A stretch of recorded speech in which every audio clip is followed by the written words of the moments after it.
这个赛季 EDG 经历了起起伏伏，但正是因为这样的过程，让我们更有斗志，更具韧性。虽然已经不在临时路小区挺久，但是在遇老邻居，我们还是努力成为小区争霸赛的冠军。这次是常规赛最后一场比赛了，我们希望以最好的状态进入季后赛。如果没有翻过高峰，就看不到新的风景。不管对手是谁 ，Snake 要做的就是不留遗憾，一往无前。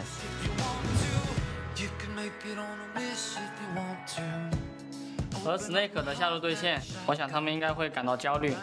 作为新人，每一场比赛我都想努力地证明自己。这个赛季的最后一场比赛，我会全力以赴，为自己交出一份满意的答卷。这边的话是死之前换掉了对方一身伤，但是这3员大将全部都是死于赖特的剑下。上次 Snake 放蛇咬我们，让我们输掉了比赛，但是这次我们会用7来进行反击。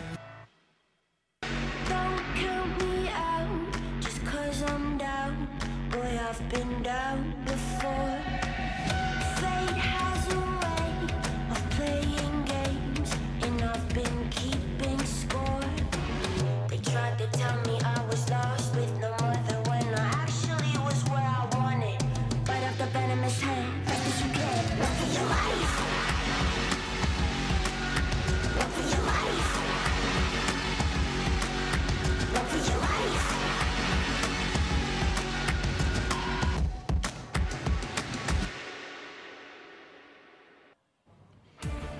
The grand finale has arrived. It's time. Break out the balloons, the sparklers, the fireworks, the grand celebration for the very last day of the LPL 2018 Summer Split, happening live out of the arena in Chongqing. You can see the fans are all packed in for their hometown heroes. We're coming at you live out of Shanghai. We don't quite have our own balloons and sparklers, but hey, we're celebrating just the same way we can for this big final matchup. I'm Dom. This is Raz. How you doing? I'm doing well, and it seems like you can't have a party without a few clowns, and they somehow, for whatever reason, left you behind, Dom.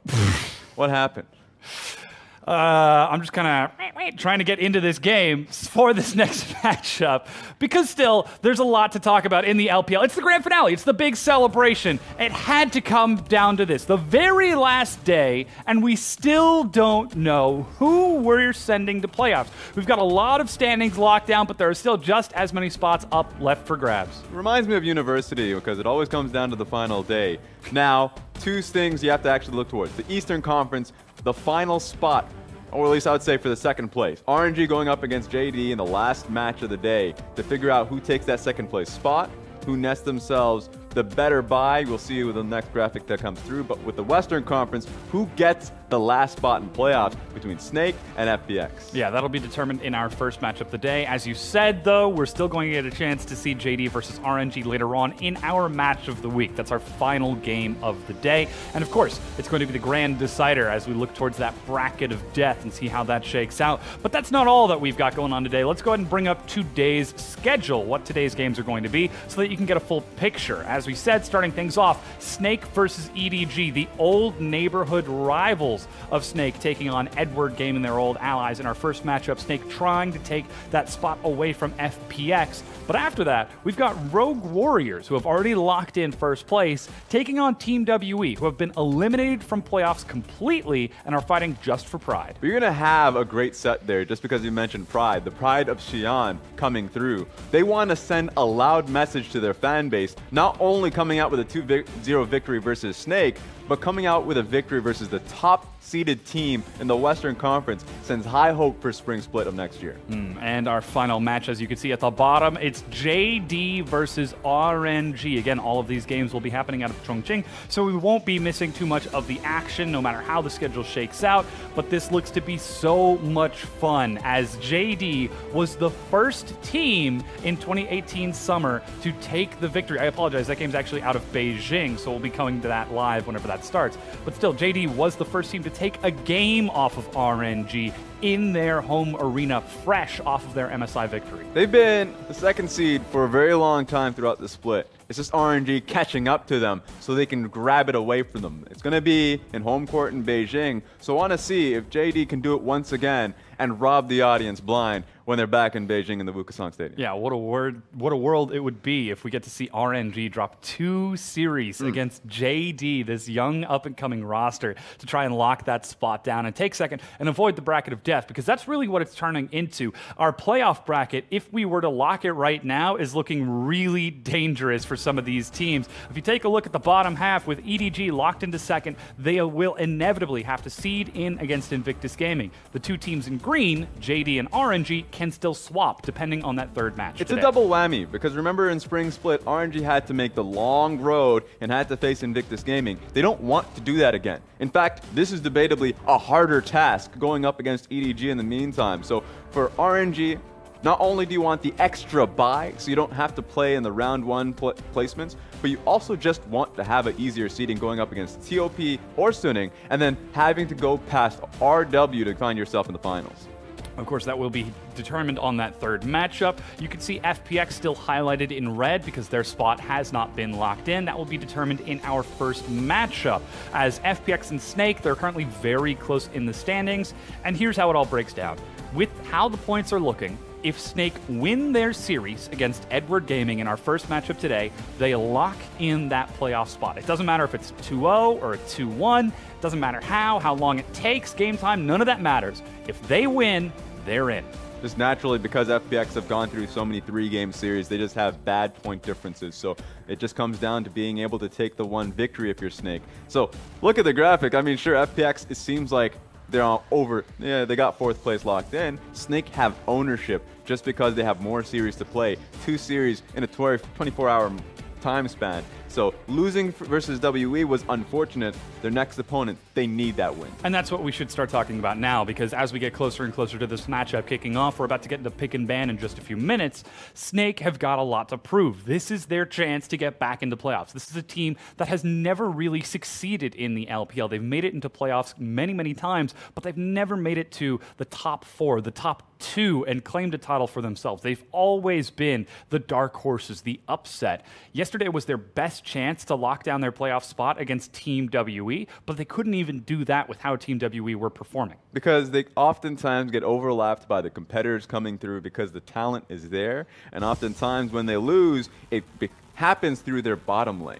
Snake as a team have a revolving door through their bottom lane carries, and the issue is they just play through Flandre and they play through Snake, SOFM. Issue is leaving your AD carry behind, especially up against top tier AD carries, leaves you in team fights like these or laning phase with the enemy carry, where in this case it was Mystic, and today it's going to be iBoy, can just run you over. And that's a real big mismatch, because as you said, iBoy is showing, as with the game that we saw yesterday, he's willing to play aggressive. He's willing to play the carry in the front line, diving in multiple times despite Mako trying to forcibly extract him from those team fights with the Tom Kench, and then he takes the Kaisa Killer Instinct right back into the front line. He's not a guy who's going to sit back and play passively, but as you can see, EDG and Snake, the two neighborhood rivals, are about to clash into this, and it's more than just that bottom lane that's going to determine this matchup. Just like with yesterday's matchup, we'll be keeping our eye on the mid-jungle synergy for the two, but looking across at Snake's roster,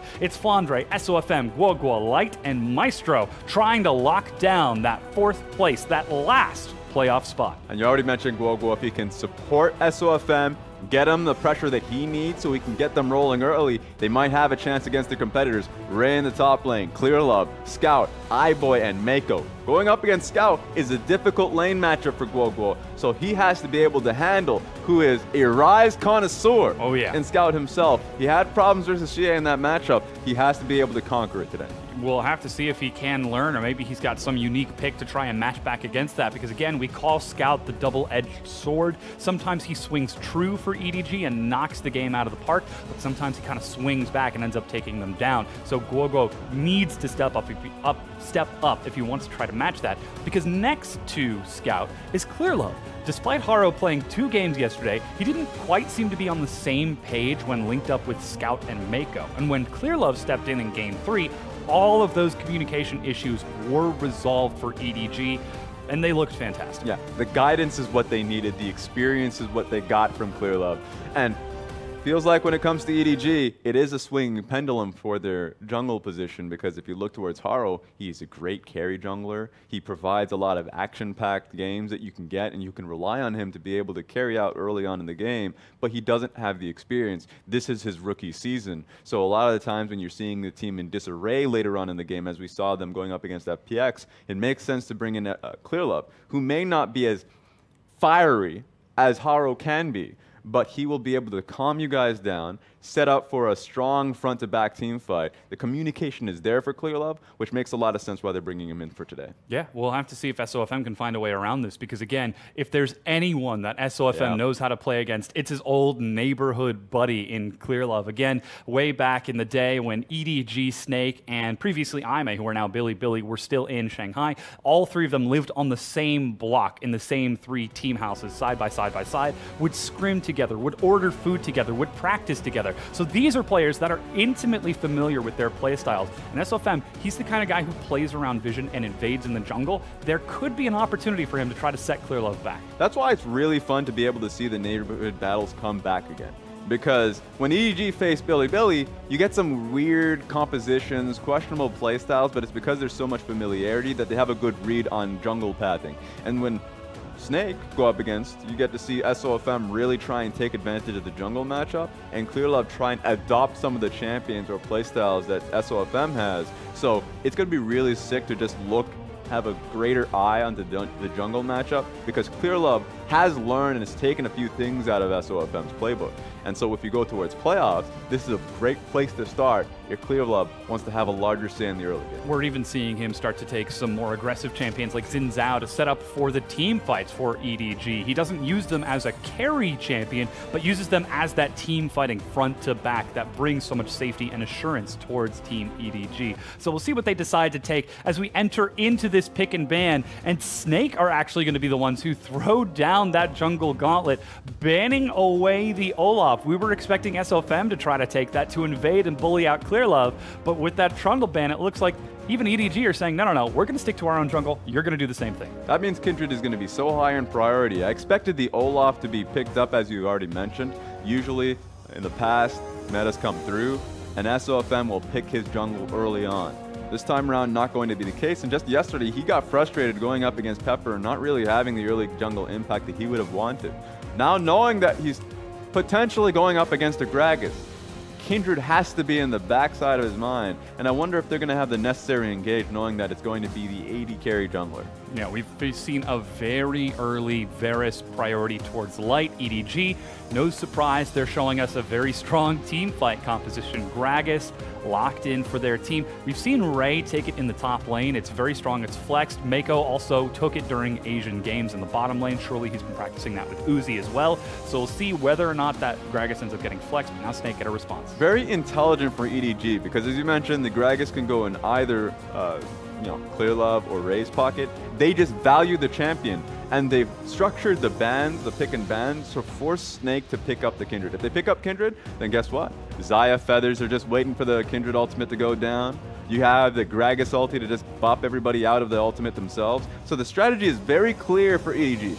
Bait SOFM into the pick, and so you can just nail him down in the later games in the team fights. We'll see if he falls into that trap, as currently it is a Ryze Tahm Kench setup, as Snake, once again, they prioritize their bottom lane with something nice and safe, the Varus Kench against what is going to be inevitable harass, but already EDG are showing that's not going to be a Gragas jungle, as Xin Zhao is locked in. Another point, that Ryze can also be flexed for Snake. You mentioned that Scout is a Ryze connoisseur, can definitely play against the matchup. Well, let's hope that Ray can do the same thing if that gets flexed back to Flandre. Yeah, just knowing that Snake is a team that is so damn good at being able to flex their picks, it's a high value for Flandre to be able to get his hands on the Ryze, especially on blue side. Makes you second guess Ray's counter picks, not having a good enough idea. So we'll have to see what Gogo ends up picking for himself. Because Gogo is not the flexing type. Maybe if Vladimir comes out, then you can say, well, I can put this top side or mid. But oftentimes he waits a little bit and then ends up picking out the Orianna, and so you have a good idea where that's headed. There's a real big fan of taking those safe, long-range mages. Rise falls right into his wheelhouse. That Orianna that you mentioned, we saw him play Galio yesterday. That's true. Wasn't too great effect, but still was able to have powerful shielded Duran taunts onto Mystic whenever he got close enough. So we'll see if he takes that Rise or if he tries to look to bait in the counter pick for EDG, because they're going to have to show something with this next pick. I would like EDG to ban out the Sejuani next, because their strategy has been so catered towards giving the Kindred away that Snake just wants engage. Look at what Snake has actually built for themselves and realize that there's so much lack of engage or follow-up on the Varus ultimate that having a Sejuani would really complete Snake's composition. So I like the fact that EDG's just struck it out. There's that Sejuani ban.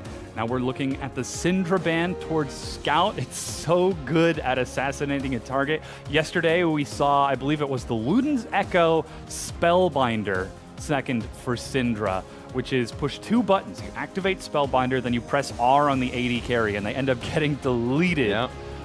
So FPX weren't feeling too good about that one. Worst thing about that is it's a great setup for Scatter of the Week too. So just take the Syndra out of it. There's just so many unknowns in a team fight and how impactful she can be. Now we're looking at how EDG decide to round out their composition. If they show us this Braum here, then they're saving counter pick for Scout in the mid lane, but they give over that Gragas top for Rhea, which means Flandre gets to look for that counter pick. They've played towards carry tops in the past. They've played towards Flandre carrying in the past. How do they set themselves up? Do they continue to go towards that style and leave bottom lane on an island? Oh, Jarvan. Could be a Jarvan jungle, but we have to see if the Gnar gets picked up, because just yesterday, WE nailed down the Gnar really early on and didn't want Flandre to get the pick. We had at least one of those games, but in which it was picked away and was given to 957. Not going to be the case if this gets locked in. Oh yeah, that's a confident pick for SOFM. We have so Give it many to me. good Lee Sins in the LPL. Lock it in! Timer's running down, and he does. SOFM says, all right, this is it. We win this series, we get into playoffs. Boys, get on my back. Full confidence, because you don't get to see Lee Sin in this meta. And when you do, it's when full confidence is in the jungler to be able to say, I know who I'm going up against. I don't give a damn that it's a bad matchup. I know I'm going up against Clearlove. So get the nameplates on and let me be able to challenge him early on. And of course, when you hit level 6, the CC is what matters. SOFM has been so damn impactful on the Lee Sin, just based off the utility of the pick alone. So you don't get the Sejuani for the engage, but Lee Sin is great for pick opportunities. Oh yeah, absolutely huge setup. And if you look at Snake's composition, they've got pretty good pick everywhere across the board. Excellent follow-up on the Jarvan using the Dragon Standard and the Dragon Strike to get the knockup. Lee Sin, the Sonic Wave, Dragon's Rage to knock someone back. Rune Prison to follow up. Chains of Corruption, Devour for the stun, Tongue Lash for even more. Preach! Everywhere Snake go, they can look for a lane and try to dogpile on top of that. But they're looking at EDG, one of the best vision teams in the league, one of the best teams at playing it safe during the early game. It's going to take something really creative from Snake if they want to get their composition rolling. That's why the first pathing for both of these junglers are incredibly impactful. That Lee Sin is much slower than the Xin Zhao. So Xin Zhao is probably just going to try and face him at a scuttle. If he sees Lee Sin at a Scuttle Crab, it's lights out for the Lee Sin. He's going to have to try and farm it out because you don't want to have a 2v2. And with the Xin Zhao is going to be going face-to-face with Lee Sin, you actually just outright lose that unless if Lee Sin can get creative with that. So we'll have to see.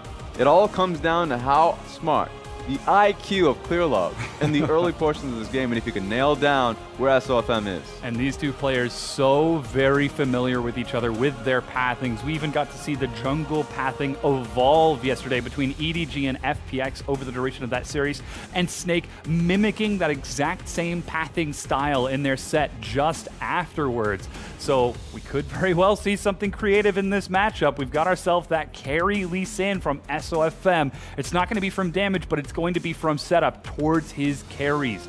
So as we prepare to load onto the Rift, you can see Snake are leaning forward already, Maestro communicating aggressively as we load onto the Rift, but SOFM cool as a cucumber. And we get into this game one, this final decider for Team Snake, fighting for their playoff spot against Team Edward Gaming. Former allies, but now they're rivals.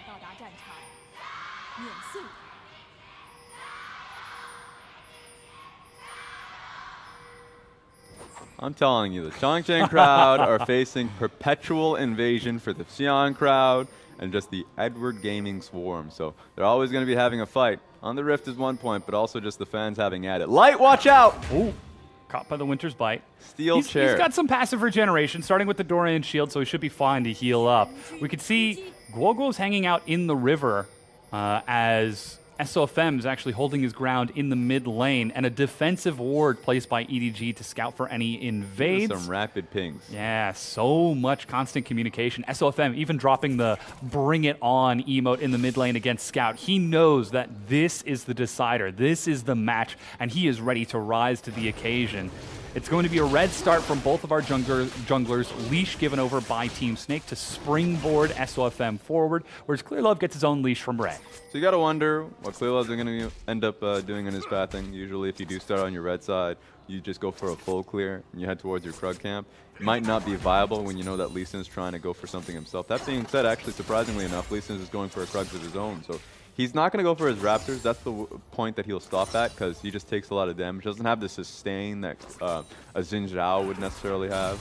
So playing it slow should be what Lee Sin does now. And look at this clever pathing from Clearlove. There was defensive vision placed by both Scout and Mako in the river to watch for any cheesy SOFM level 2 plays. Clearlove clears his red buff and races to the bottom river Scuttle Crab. That's what I said in coming into this, is that we wanted to see Clearlove just outright go towards a Scuttle Crab, even if it's just level 2, and just have eyes on SOFM.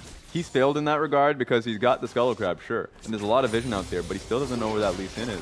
So Lee Sin actually getting a full clear towards his bot side gives you a better indication that he's trying to race to level 6. He might get a gank off in the meantime, but he has enough experience compared to Clearlove where he's going to be able to get to it much quickly. Yeah, we just saw an on my way ping out of Snake. I can only assume that was from SOFM as he finishes off his Raptor camp. And look at that. The ward in Pixel Brush has just expired. Scout, he steps up for the cannon. Just 1 Q. He's going to continue pushing forward. That's Rune Prison. SOFM walks it forward, but Flash already used from Scout. Clearlove mimics with his own, looking for the knock-up, lands a slow, but SOFM gets slowed by the command attack. 100 health left, but a teleport way behind them from both of our top laners. Who's going to go for it? Guoguo teleports out. That's a turret shot onto Clearlove. Flandre is in, but he's on the wrong side of this. Auto attacks Ray, and now he's forced to take the long way around. Doesn't want to waste his knock-up and get collapsed upon, but ooh, this is tense. Yeah, he wanted to hold his body slam just in case Flandre ends up going for his EQ combination, because he can go for the all-in on Clearlove. And Flandre is actually tracking Clearlove right now, which is buying time for SOFM to clear his own jungle and heal back up.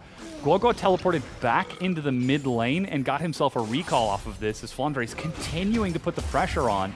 But there's no assistance from SOFM just yet because he is such low health. This is the Flandre special. He's often known as someone who, if he gets pressure topside, will send in a deeper vision on either Krugs or Raptors. But this time around, he just knows where Clearlove is and understands that he can contest the Raptors himself. So it's a good decision from Ray to protect Clearlove in that situation, because if it was just a 1v1, he'd be walking in much deeper to contest for the larger look crowd. Up top, Ray placed a defensive ward as he tries to push this wave in and prevent a freeze. He sees SOFM, sees that he's down to half health. I don't know if he quite sees him recalling there. He might be just outside of vision. But still, this is a dicey matchup. We were looking for clever jungler pathing, but already we're seeing how Flandre is brought into the mix, how Guoguo is already starting to interact and follow up on Flandre's pressure. Yeah, I just like the fact that even with what was a smart early gank on towards mid lane, that Clearlove caught onto it very quickly and is able to get the counter gank that we were talking about. We didn't want to see a 2v2 if Snake wants to get a lead. If the Xin Zhao shows up, you leave that party. And so at the end of the day, SOFM and Guoguo had to burn their flash for that one. And so it just means that Scout and Clearlove actually completed their job in protecting their early lane. And while it is opening up an advantage for Flandre in the top lane, already 22 CS ahead of Ray. Man. You can see the difference that's happening in the bottom lane. iBoy and Mako are just pushing happily into Light and Maestro, opening up 12 CS, 2 full minion waves, and forcing out Light's first healing potion. He doesn't have a teleport, so he's catching this wave as it comes in, but it looks like iBoy trying to go for an early recall and look for a lane advantage. But SOFM on this side of the map, doesn't get a chance to interact with it. It should just be a proper lane for Maestro and Light. This is a good matchup for them. Range-wise, they should be able to take the matchup, but obviously that's not how it's been playing out. And ever since iBoy and Mako got the first push on Wave, they've had such strong control around the bush. Here comes SOFM. Once again, that's the snare. Sonic Wave, they found him, and SOFM gets the ward hop over the wall and finds first blood. And that's 400 gold in the bank with that kill gold. So right there, that's what SOFM wanted to do. He played it very creatively too, avoided the wards in the river just by going into a ward hop, kicks right in, because Guoguo set him up with a great snare. And even pushing the minion wave up to deny Scout that follow-up CS. Clearlove will absorb the golden experience, but this is what we were hoping to see as we are taking a look at this replay for SOFM. Nope, that's live. That's the replay. And that was the key to getting the kill. Net yourself the blue buff, then get that kill. Thumbs up. But no, in reality, it was just a great play from SOFM being able to ward hop in. He evaded so many wards, being able to get through the control ward, what was literally just sitting there in the bush beside him. So knowing he can evade it, excellently done. He nets himself the early advantage. And starts to springboard Guoguo in the mid lane. We were talking about the mid-jungle synergy. Already we're seeing Snake. They identified the importance of that matchup yesterday, watching the EDG FPX setup, and now they're trying to do the exact same thing as SOFM's looking for round 2. He's level 6. Scout walks up. Look, it's the power of blue buff. Just take a look at that. Junglers worldwide, if you want to have success, take every blue buff imaginable. Doesn't matter if you're an energy jungler.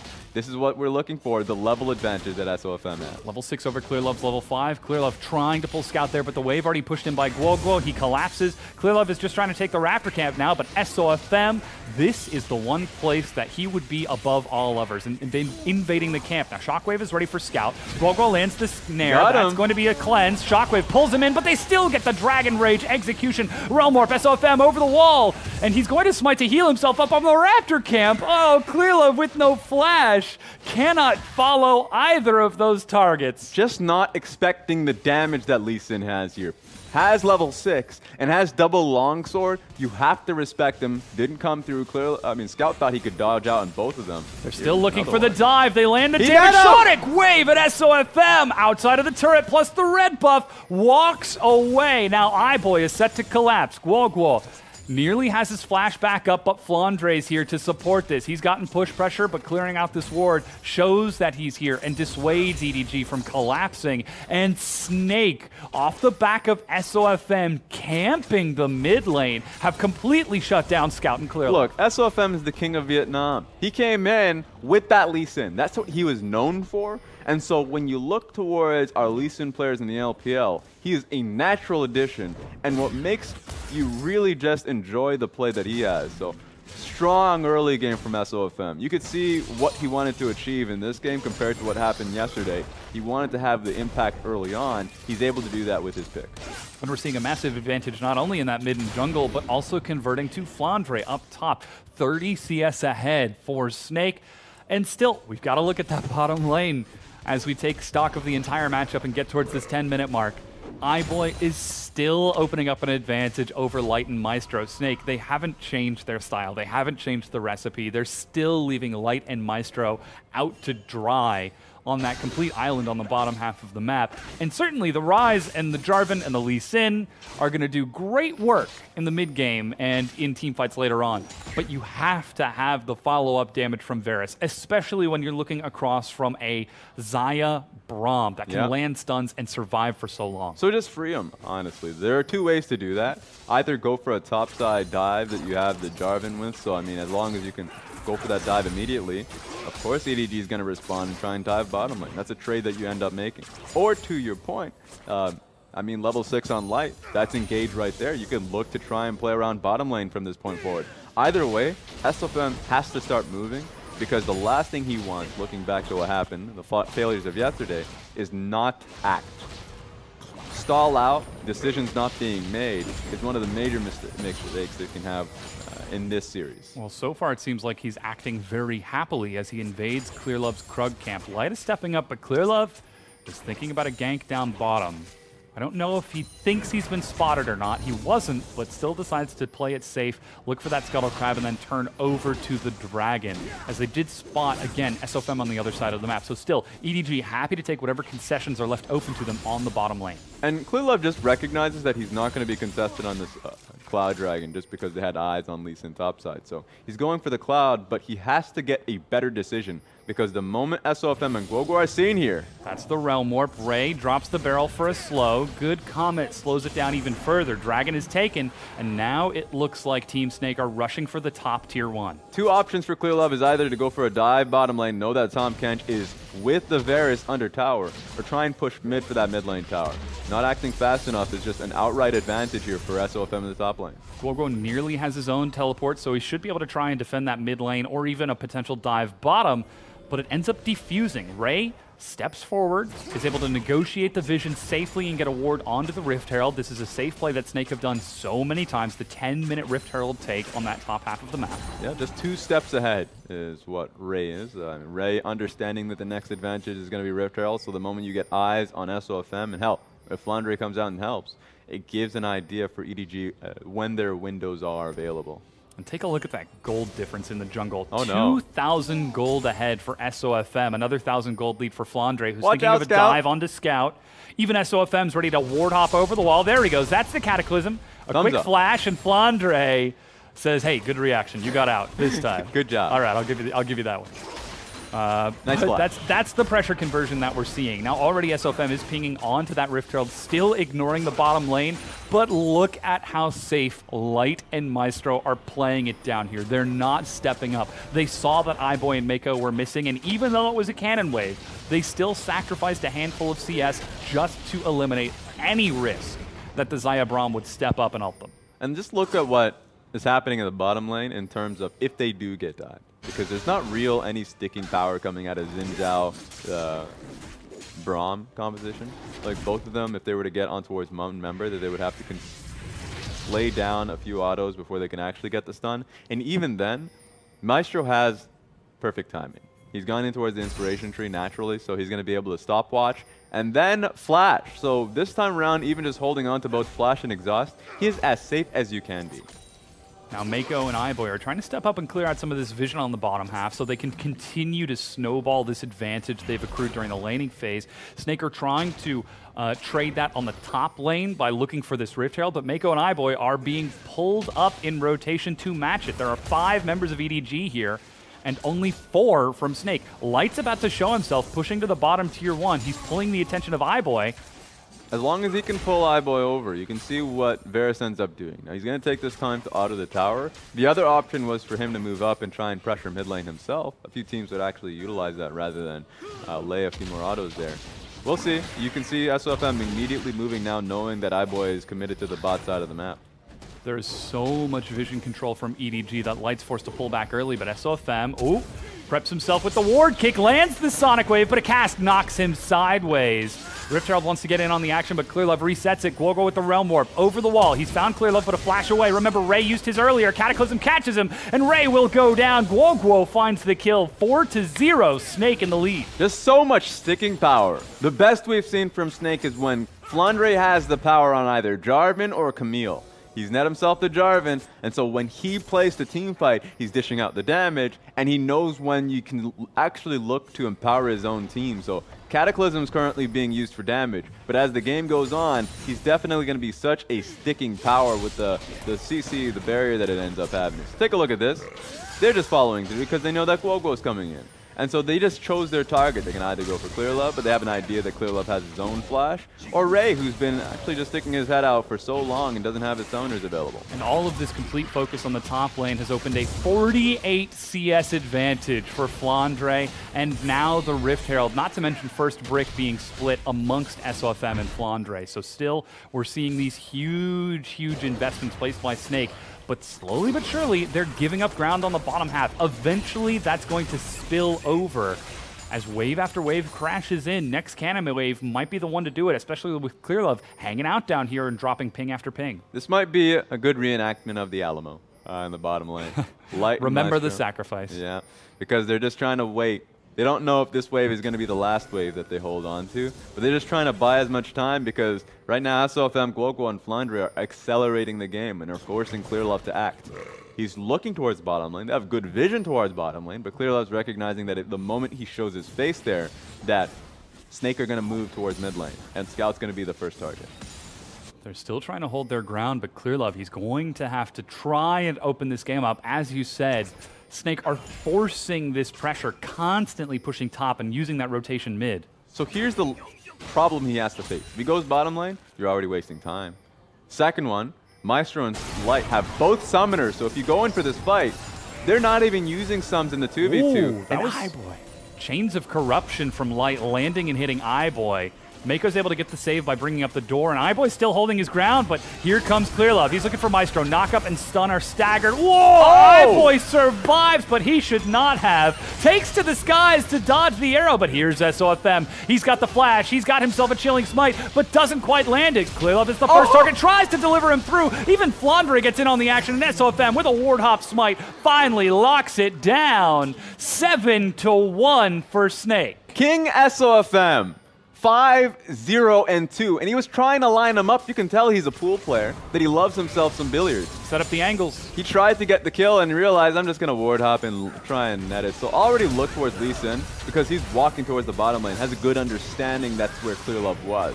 So his hunch was correct and was able to ward hop in with the good job Light did already nailing down Eyeboy, and look at his HP bar. And so here we go. Boom.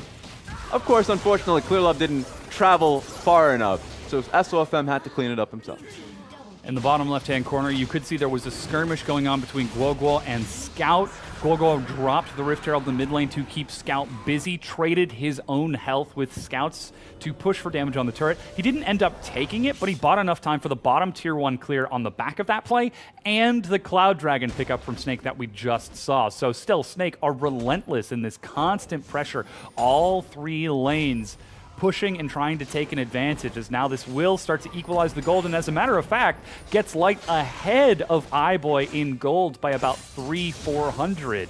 So even with the CS advantage that Eyeboy is sitting on, he's not able to do anything with it, and the snowball finally starts to tip over into other lanes for Snake. And he has a long road ahead of him before he's relevant. Sure, you have the Storm Razors, but being able to get the first Zeal item, I would even say you'd want to be able to get the Infinity Edge before you can deal some respectable damage versus the Snake squad. So at this point in time, Eyeboy has some farming to do. He needs to be able to get something going for himself, so EDG has the team fights that they can get for themselves, and look at this. Yeah, we're also seeing a compositional difference between EDG and Snake, as Snake are more than happy to set up a 1-3-1 with Flandre and Guoguo in side lanes, Light, Maestro, and SOFM sitting happily in the mid, constantly rotating back and forth with that Tahm Kench Abyssal Voyage. And this is just so hard to deal with, because Flandre, whenever he pushes bottom lane, he's already moving towards the mid lane because he has the Cataclysm. He wants to fight. And Realm Warp is there for the Guoguo pick, so whenever he pushes top lane, he can be there immediately. So that mid lane tower had no chance of surviving. And with 2 minutes, I would say 1 minute left for the Baron to come up, EDG need to act now. They can't stall the game out, because the composition Snake have for themselves is actually very good at being able to clear out Baron. Oh yeah, Blade of the Ruined King already finished off on Light. He's working towards that Gwynsus for additional shred, the Rise for huge burst. Opposite, though, EDG do have some scaling on their own. Yes, they don't quite have the aggressive Baron shred that Snake have, but they've got huge team fight, excellent zone control when they manage to group up as 5. Xayah Feathers, Braum Glacial Fissure, the command attacks from Orianna, the Crescent Sweep to reset fights, the Gragas barrels. Everyone has a way to set up space and try to zone out of this, but SOFM is dodging through that just by walking forwards and using the Sonic Wave to get over that zone control. And if EDG make plays like this where they don't respond to the rotations in time, they're going to continue to hemorrhage objectives before that Baron spawns. Yeah, but the game's not over yet, and to your point about what composition EDG have, just having the Gragas makes you feel comfortable knowing that you can either stall out the game on the wave clear that he has, but also with the engage he has present with the cast. So the pick potential is still there for EDG, and one of the major struggles that Lee Sin has is being able to close out a game. Sure, he has a Knight's Vow, so he has a little bit of tankiness that he can utilize, but being able to move towards these inhibitor towers is very difficult when you see the tanky brutes that EDG have present for them. Can't move past Braum, and super difficult to move past Gragas. That's the next challenge for SOFM. And this is where we see how creative he can get. EDG set up Vision to defend iBoy as he pushes up top, looking for that completed second Zeal item. While SOFM patrols around, he's not even worried about the vision around this Baron. He knows it's not a vision game. It's how quickly can he collapse and pick off a target with this Lee Sin? How quickly can his team rotate between objectives with this Tahm Kench, with this Ryze Realm Warp, with the Jarvan collapse? And whether or not EDG will have enough of a forewarning with their vision in advance to react and defend in time. All of that being said, that comes down to Clearlove and Mako. Do they set up the visions in such a way, their vision in such a way that gives them enough forewarning, or do they continue to get caught out by this 5-0 and 2 Lee Sin? I think this is a good chance for EDG to just farm up, just because while that's looming over them, they know that Flandre doesn't have teleport available to himself. The same can be said for Guoguo. So this Baron pressure that Snake have isn't real. Ray has the pressure to move, and they'll have a numbers advantage if they see fit. So Snake shouldn't choose a fight, even though it looks pretty damn appealing. They're trying to press forward and bait some members of EDG towards the Baron pit, but so excellently patient. They don't waste any time. Play defensive, using that Winter's Bite to set up some vision and make sure they don't overextend. As Ray is trying to catch this minion wave bottom, he set up this huge plethora of wards down here to keep himself safe and prevent any counter dives or plays from Snake, similar to the one that collapsed on the tier 2 a moment ago. And like you said, EDG, they're just sitting back. They're catching these waves as they come in. There's the Sonic Wave from SOFM, but he can't take this with 3 members of EDG there. But the next time he throws a kick, he can actually go for it. Just because EDG are going to have to go up against double teleport just activated. Flandre and Guoguo are now available for these fights. So Flandre, a lot of pressure here. Get some big chip damage onto the mid-tier 2, but it's still standing. Ray has grouped up with his team. Guoguo already pushing up top. Yeah, there we go. Already getting the massive wave topside. So this is super annoying for EDG. Oh no. But when he lands the Rune Prison combo off a bounce to iBoy, he disrespects the Spell Flux on minions and eats a lot of damage with iBoy off the map. It's effectively a 5v4. Realm Warp gets him to mid. That's the Sonic Wave we were talking about, but Snaker already grouped as 5. Ray is on the side. Light slowed by the barrel. That's the Comet for even more. Just unfortunate they didn't have a real wave there, because they should have been rapid firing pressure knowing that the AD carry, iBoy, had to base. So that was really well done from Guoguo. The splash on towards iBoy, setting him up for a much more empowered route, caused iBoy to just take down 60% of his HP and would have lost the team fight if anything followed up. Now he's not used his heal or his flash, just using that ultimate. And while the wave did push in top while they were getting back onto the map, Snake once again didn't quite have it prepped in time, weren't able to react and push into the tier 2. But it's pressure in 2 lanes. Flandre pulling this wave back as he sees iBoy out of position, but they have to be respectful because now EDG have gotten far enough forward that they can move faster between the tier 2s than Snake can. Good defense and good defensive vision coming out of EDG, because had they have lost that top lane inner tower, losing both inner towers would be too damaging to being able to defend the Baron. 23 minutes makes it pretty easy for Snake to just move towards the Baron, and then have they push an extra wave towards these inhibitor towers, it's actually too hard of a task for EDG to move towards their own jungle to try and defend for Baron. So it's a little easier now, and might set the stage for the next battle towards the next Baron buff.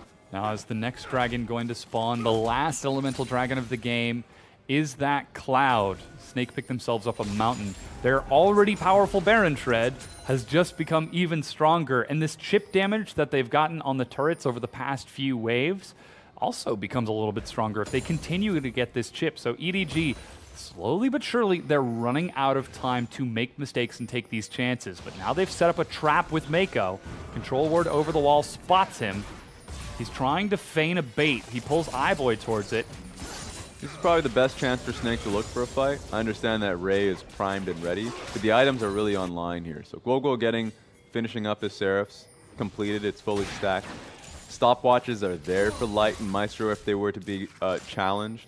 And the Steric's Gauge there for Flandre, so he can actually just start the fight and not have any fear of getting bursted down. So it's there for Snake, where Steric's Gauge is still being picked up by Clearlove, so he's going to be pretty easy the moment he charges in to zero in on it. Yeah, right now it's only the Joram's Fist. At best, he can knock someone back, try and reset the fight.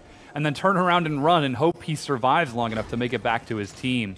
But here's the vision around Baron. Team Snake have cleared out most of the pits. They're using that 1-3-1 side pressure to force EDG into a very uncomfortable situation.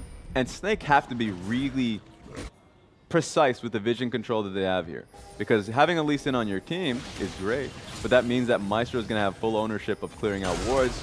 But they're going in for the realm fight. warp into the mid lane. Flandre finds the Cataclysm. Even the Observer couldn't find Clear Love. He's able to reset it with the Crescent Sweep, but a stopwatch onto iBoy. He heals and flashes away. SOFM runs it out. Shockwave and a double stopwatch denies Scout's damage. Light still takes a hit from the Winter's Bite, but somehow Snake end up coming out worse for wear as they try to get a little bit too greedy with that play. They just cleared the stage of stopwatches. They could have gotten the execution on iBoy, and then he was gold. They were so close to being able to net down both Maestro and Light, but Scout was upset. Both gold too. So at the very least now, the next fight someone will die. I will say that certainty, because there's so much damage on the field, and no one was able to get it off. Now, iBoy, at more health than the members of the Snake roster, is empowered to step forward. EDG are trying to chase in, but Flandre, fresh out of base with full health and mana, looking to chase this. Mako sidesteps the Dragon Strike. The Dragon Rage is now up. So SOFM, if he finds him once more, that pick is going to be crucial. He has his Ward Hop, he has his Flash. That is going to be crucial to being able to get a pick, but they're just going straight towards the Baron. They're turning on towards it. iBoy and Mako show themselves in the mid lane. Already Ray is nearby. They're trying to get towards the pit. There's no Shockwave yet from Scout, but they're chasing on to iBoy. He's still got Flash. Flandre eats a stun, saved by Maestro, who has no Flash. A knockup pins him out of position. Guogo gets reset over the ramp, and still no one dies. Somehow these fights are going even. Couldn't act fast enough to follow up on the ultimate that Flandre laid out. Sure, iBoy lost a lot of HP, but you know iBoy, if he's not close to death, he's not going to use his Flash. He challenges Snake to follow up. It didn't happen, and now he's still ready for the next fight, life-stealing, and has the summoners available.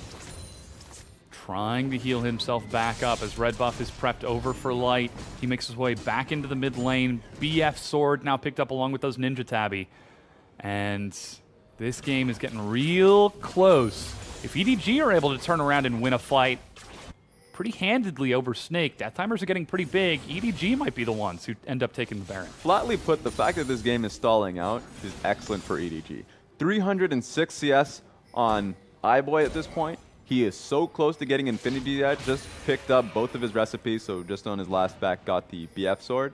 He just needed those 3 items before he can really just walk out, be able to challenge Flandre in a lot of these engages. Here we go, though. It just depends, and this fight works well for Snake or not. Yeah, they're maneuvering around.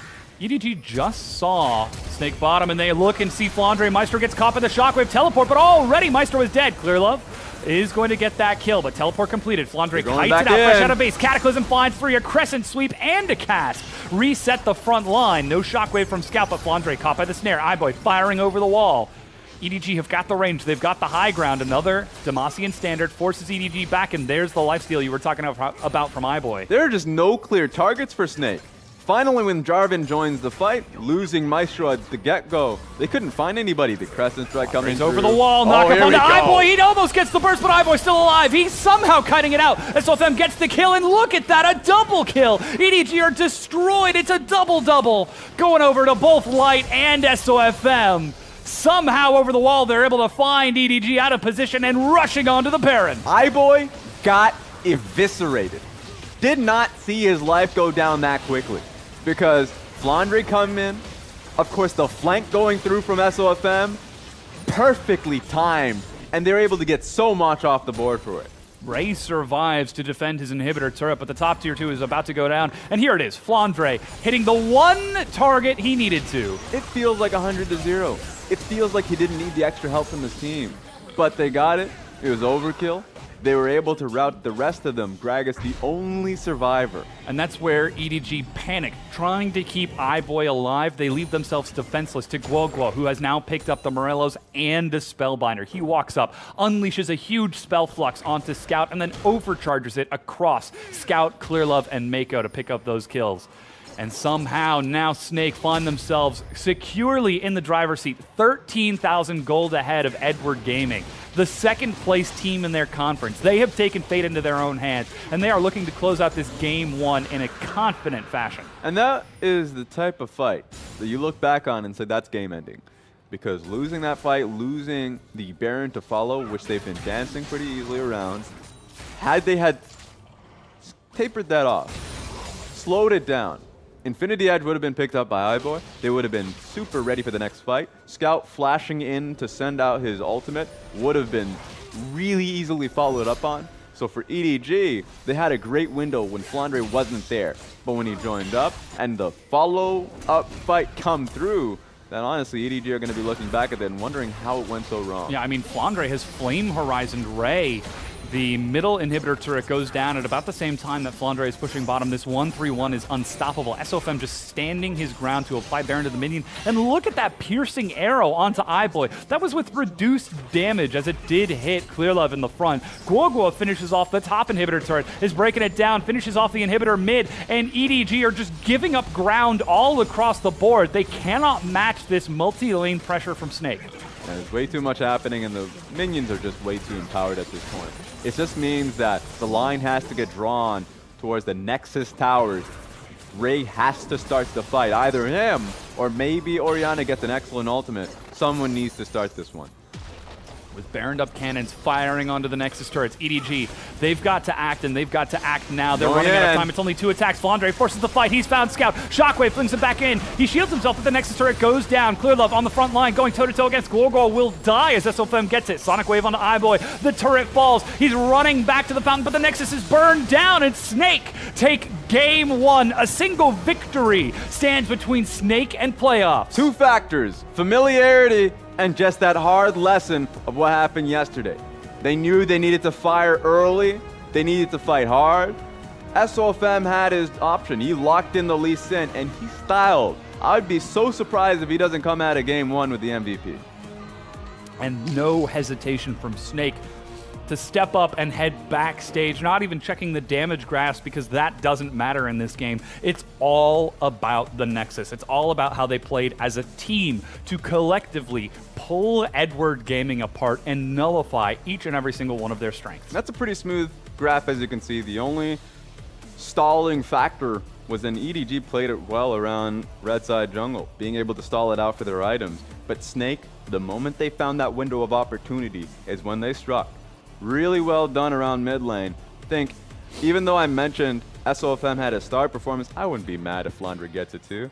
I think Flandre came up and performed in team fights, and this is what we want to see. If he doesn't get his hands on the Camille, he's still able to have great team fight impact on the Jarvan. It's one or the other, and I wonder what EDG are going to be able to do in game 2 to really combat that. I mean, yesterday when we saw them get pushed all the way to match 3, we saw them get angry, break out the Urgot pick top, bring in Clearlove to reset the jungle, and tear apart FPX. Will we see them repeat that once again, playing against former neighborhood allies in Snake on stage? Because that was a complete shellacking. Team EDG, they were systematically outplayed with the exception of that one fight at the Baron. So there are 2 points in growth in which they can go into game 2 if you're EDG. One of them is maybe you can ship out Haro and say, we'll try and match you in the jungle at the really early on. Haro is a Lee Sin player himself. Maybe that's something you go towards. Or you can try and say, we'll pick up a stronger top lane pick. Urgot was something that they did yesterday, but ordinarily it's the Kled. Something that you can try and fight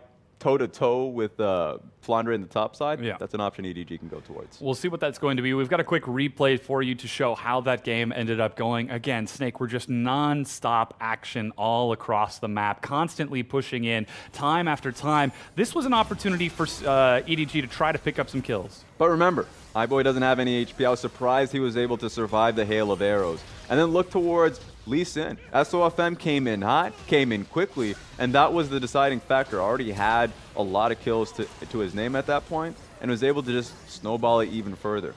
Of course, scumbag Varus denying him from the triple kill. 5-0-2 though is still pretty respectable when you're playing Lee Sin in the professional scene against Clearlove, one of the most, if not the most experienced jungler in the entire LPL right now. And one of the greatest attributes of SOFM is how creative he is in this game, because he understood one of the major barriers was going up against Clearlove and knowing that Clearlove was going to be able to try and track him.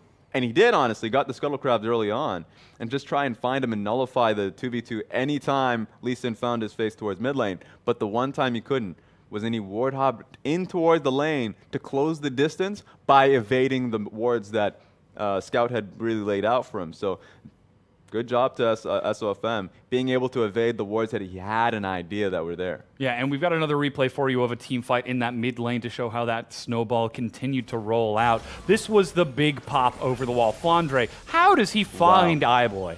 You're right about this when the call came through. Not only was Flandre's knock-up valuable, but Rise setting up great splash damage, 100-0 the AD carry right from the get-go. So EDG were in a really bad position, not only because their major carry was gone, but you had the flank of Lee Sin coming in the back. Yeah, with the Orianna and the Braum forced to pull back and disengage. They were forced out of position. SOFM, surprise, surprise, will take our MVP for that victory on his signature Lee Sin. 7-0-5. There wasn't a kill in the game that he wasn't a part of. Yeah, he was a part of it.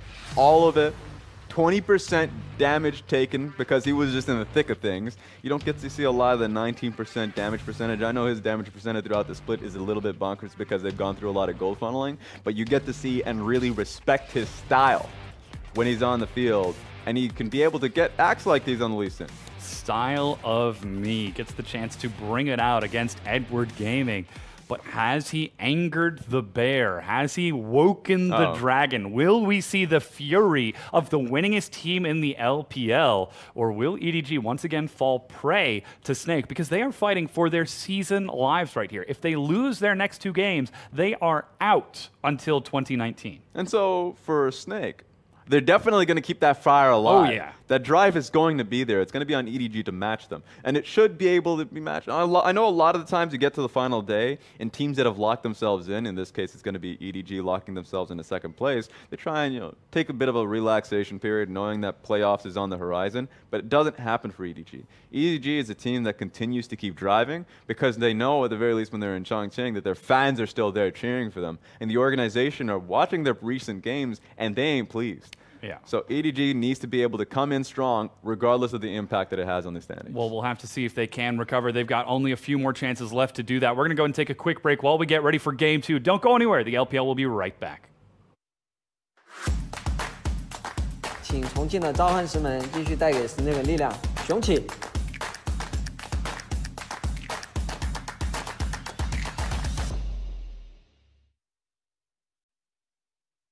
打 EDG 这场比赛是最后一场比赛了，然后我对自己这个赛期，我感觉挺满意了。这场最后一比赛我会努力加油，然后开力起来。 Welcome back, everyone. SOFM, not quite satisfied with his performance this split. Well, I wonder if that game is giving him second thoughts about how he's been performing over the year, because Snake, with that Game 1 victory, they're now 1 Nexus explosion away from locking in their playoff spot, locking in their chance to compete for the Summer Split Finals and, of course, for Worlds itself. Yeah, so being able to carry is what he wants to do. You already saw the result of Game 1, so I love the timing on that one. Thank you guys out there being able to place. Hey, you know what? I did so damn well in Game 1.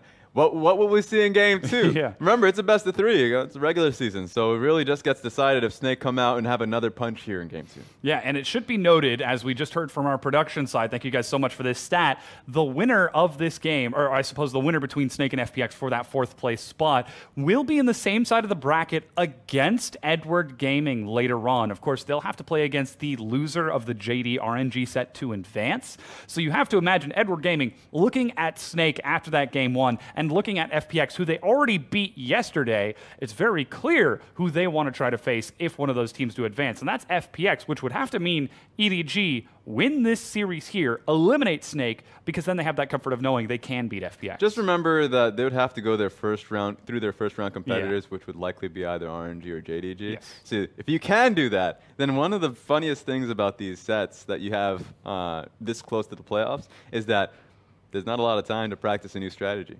That you're going up against potentially EDG in this series, and that's going to be the VOD that you look back on and say, what went wrong? What can we prepare for in the playoff series? Which is actually so fun to watch. So there you have it. I want to see if Snake can come out with a stronger performance, because currently in this stage of the split, as we often see from Snake, in the second half of their splits, have been fairly weak. This is a great indicator of what seems to be a strong Snake, something that hits hard, has a strong carry potential in the top lane, and Flandre can have great impact, you know, if he moves around the map. We don't want to pick a Cassiopeia. We don't want his Cassiopeia just sitting there getting his own leads. That's not what's helping out the rest of the map. Yeah, and this is the Snake that we see so often that gives us hope. So many times we call them the dark horses, the underdogs. Yeah. There's always a chance for them to try and upset these matchups because they come out with games like these against Edward Gaming, who are second in their group, the winningest team in the history of the LPL, and they systematically dissect them across all 3 lanes and the jungle. Snake very clearly can compete, but the question has always been consistency. Yes. They've never been able to do it for long periods of time. Now, they just need to do it for one more game. That's all we're asking, Snake fans. One more game. Look, I have some bad news. Uh-oh. They show these great games. You're right about it, but they show some great game 1s, but being able to carry it out and finish up a series in 2 doesn't happen. So for Snake, going into game 2, one thing we would love to see if change is coming to Snake has to be come out with what is a very similar strategy to game 1 and being able to execute that with the same efficiency. Now, one great thing that you might not have in game 2 was the Jarvan pick specifically for Flandre, just because it enabled him to really carry out in the other lanes. You need something that is somewhat similar. I would say pick him up a Gragas.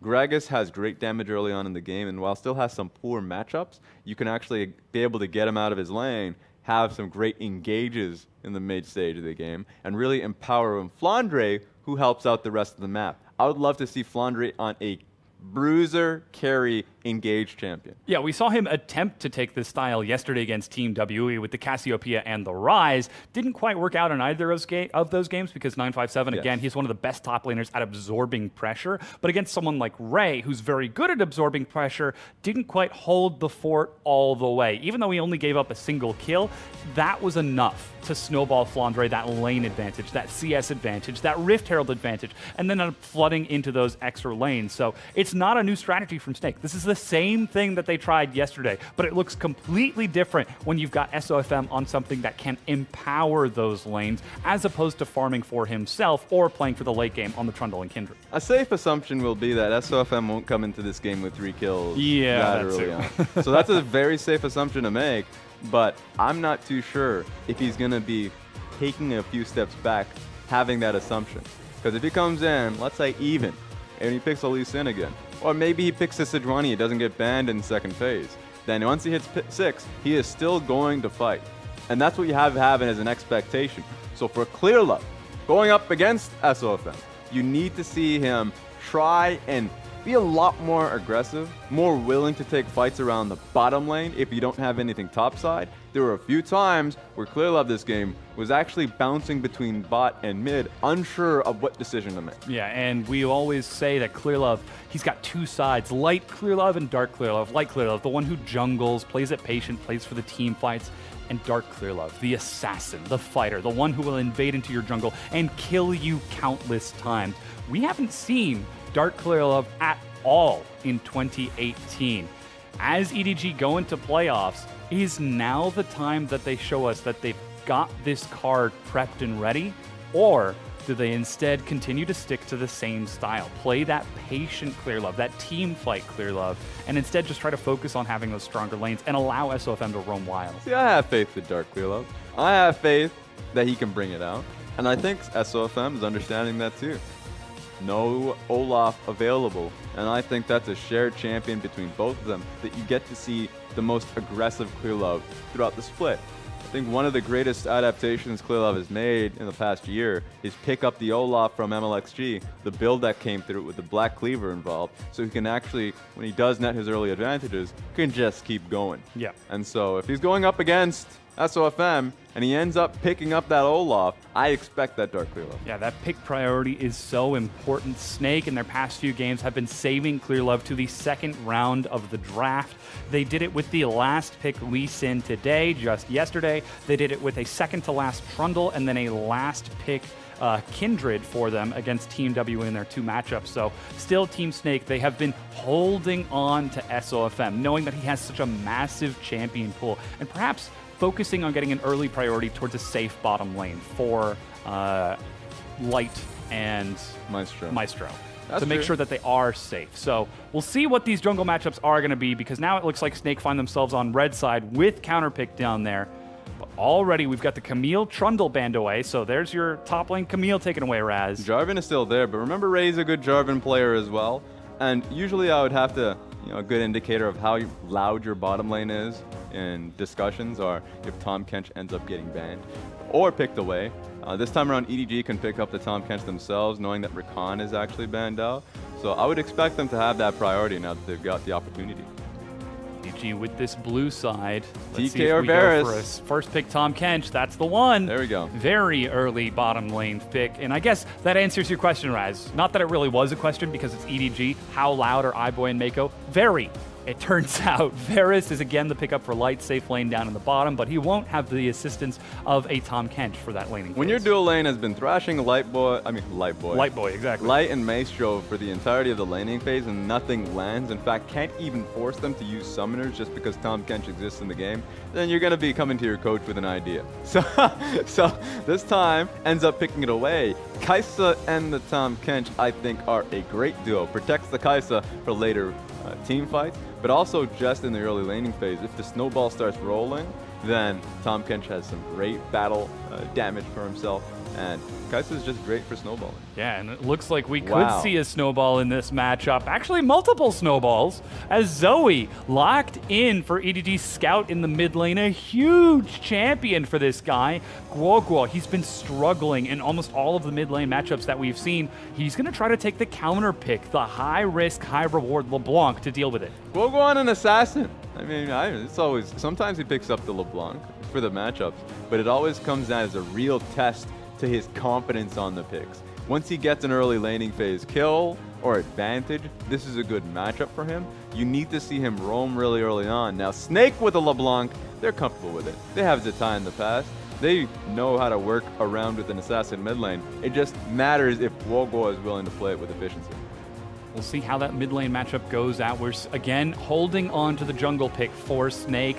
We're expecting them to take it as this fourth pick. That's usually been their MO. Save that counter pick for Flandre in the top lane. And they're even sending a few bans towards Ray. The Urgot ban as a nod to his performance yesterday. And of course the Cho'Gath as well, targeted away towards Ray. And no surprise, the Darius banned away from Flandre. And the Jarvan. Let's see if it's going to be banned. No, it's the Gangplank. Another big carry for him, but the Jarvan still can be picked up if he wants to look for a favorable matchup. But still, he's saving that counter pick. We're looking to see SOFM's jungler here. Two options here is EDG goes for a tank top laner, so they don't want to deal with the amount of damage and pressure a Darius has. So I would expect Ornn to be picked up by EDG here, just based off what their bans have been. These are bad matchups for Ornn, so it would mean that EDG are trying to go for a much more reliable teamfight focus. Going up against a Lee Sin makes sense to then pick up a much more brute force tank. Yeah, and this is another confidence play out of SOFM. Wait a minute. He picks that up.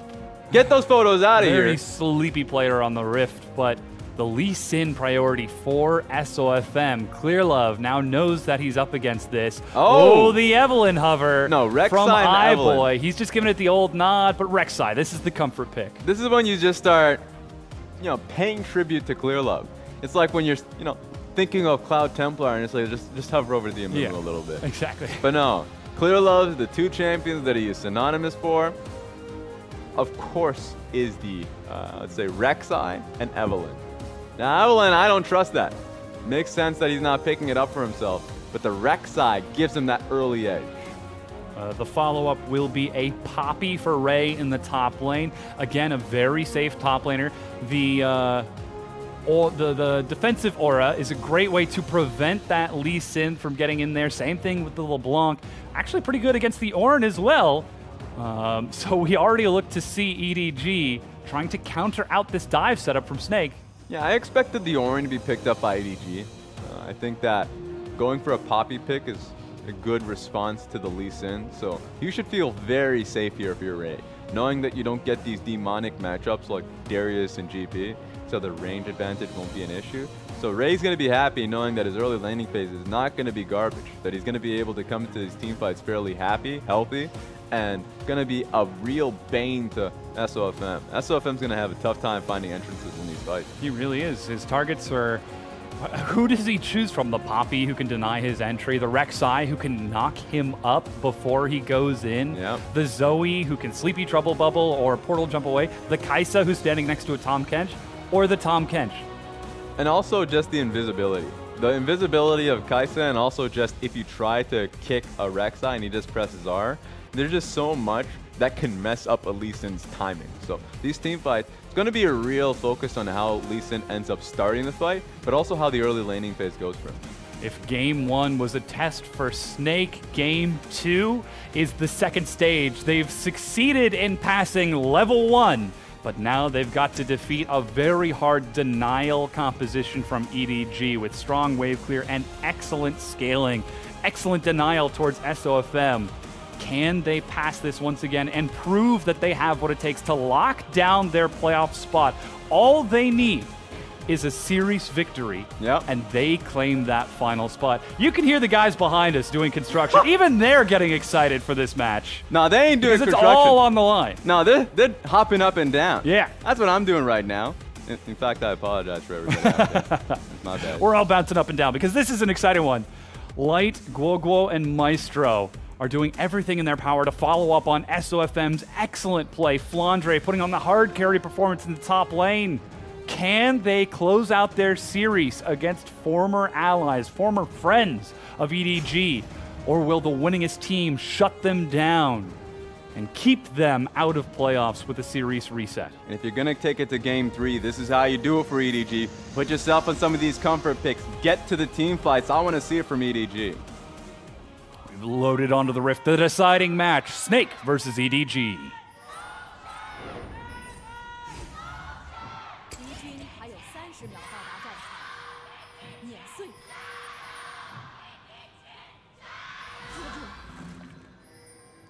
You can hear the fans are cheering so very loud for this as SOFM, looking for Ray, has found him. Chunks him down for some early damage. Again, just trying to set that lane matchup very early on, showing no hesitation. Yeah, at least it's 59 seconds in, gives Poppy an opportunity to base, but also means that Rek'Sai won't get the early help on his camp. Gives time for Orin to send in an early ward in. So at this point in time, just because of that push away, Ray was had to go back to base off that. Gives Snake a great level 1 in the top side. Yeah, it's a defensive line of vision. Again, both junglers want to track where the other is and try to catch them out of position. Clearlove starts off with a leash from EDG's bottom lane. SOFM will get a similar leash from Flandre up top as Ray walks through vision to head up into the top lane to make sure that his own blue buff isn't being invaded. The only lane that starts off even is Guoguo and Scout, a very, very exciting mid lane. The Zoe versus LeBlanc. Can Guoguo step up on the assassin? It's possible. I think that he even has the ignite for himself, so he's willing to look for the kill. One thing that I was looking for in the bottom lane was just because Light and Maestro starting in lane gives the enemy team an understanding that SOFM starting topside, and also the benefit is so that they can try and pull the wave and get all the minions to focus on one, so iBoy loses out in experience. Unfortunately, that didn't work out well for them. They did it poorly, so actually the minions moved on towards 2 specific minions, so neither died in that case. Yeah. So at least it's going to kind of slow push in favor of Light and Maestro, but that's just the position you were in. Now SOFM is looping around towards the Scuttle Crab. He went for a red Krug, and that ward, I don't think it spotted him. It was on the opposite side of the brush and gets him onto the Scuttle Crab right quick. Yeah, he's chilling. I don't believe it's going to be enough to get him over to level 3 once he takes that Scuttle after Krugs, but already Flandre is trying to push up top. And it should be noted on this Ornn, oh, he does actually take over to level 3. Clearlove, scouting around. He knows. SOFM, oh my god. He holds his ground, saw that the Scuttle Crab was taken as it moved back in. Scryer's Bloom, spots Clearlove, and somehow SOFM gets under the vision and is going to snipe away the Gromp camp. This man has been watching some Hollywood movies. How did he do that? He's been watching some dinosaur flicks. This was Mission Impossible. That was a single drop of sweat just beating down his nose. Alien versus Predator. Yeah. I respect that. But yeah, I mean, SOFM, he gave the information, obviously, because he took the Scuttle Crab, so even though he stood still, it was just trying to bait Clearlove to investigate a little bit further. Clearlove didn't take that bait. But that's what you have to see in this matchup. Rek'Sai is great against Oh, maybe you have to watch out there. But yeah, Rek'Sai is great into the Lee Sin just because, as you already mentioned, the knock-up if he ever gets Q-sniped. And also on top of that, being able to track Lee Sin early on. That was his goal last game on the Xin Zhao. This time it's going to be a little bit easier.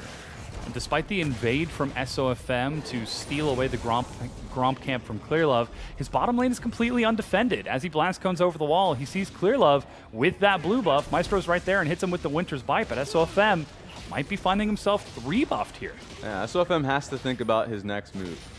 Leaving your bottom lane makes it so, SOFM's going to have to, he's going to leave him anyways. Maestro and Light should be safe. But if he goes for the long run to the enemy blue, he's going to get challenged by the Rek'Sai. Oh, yeah.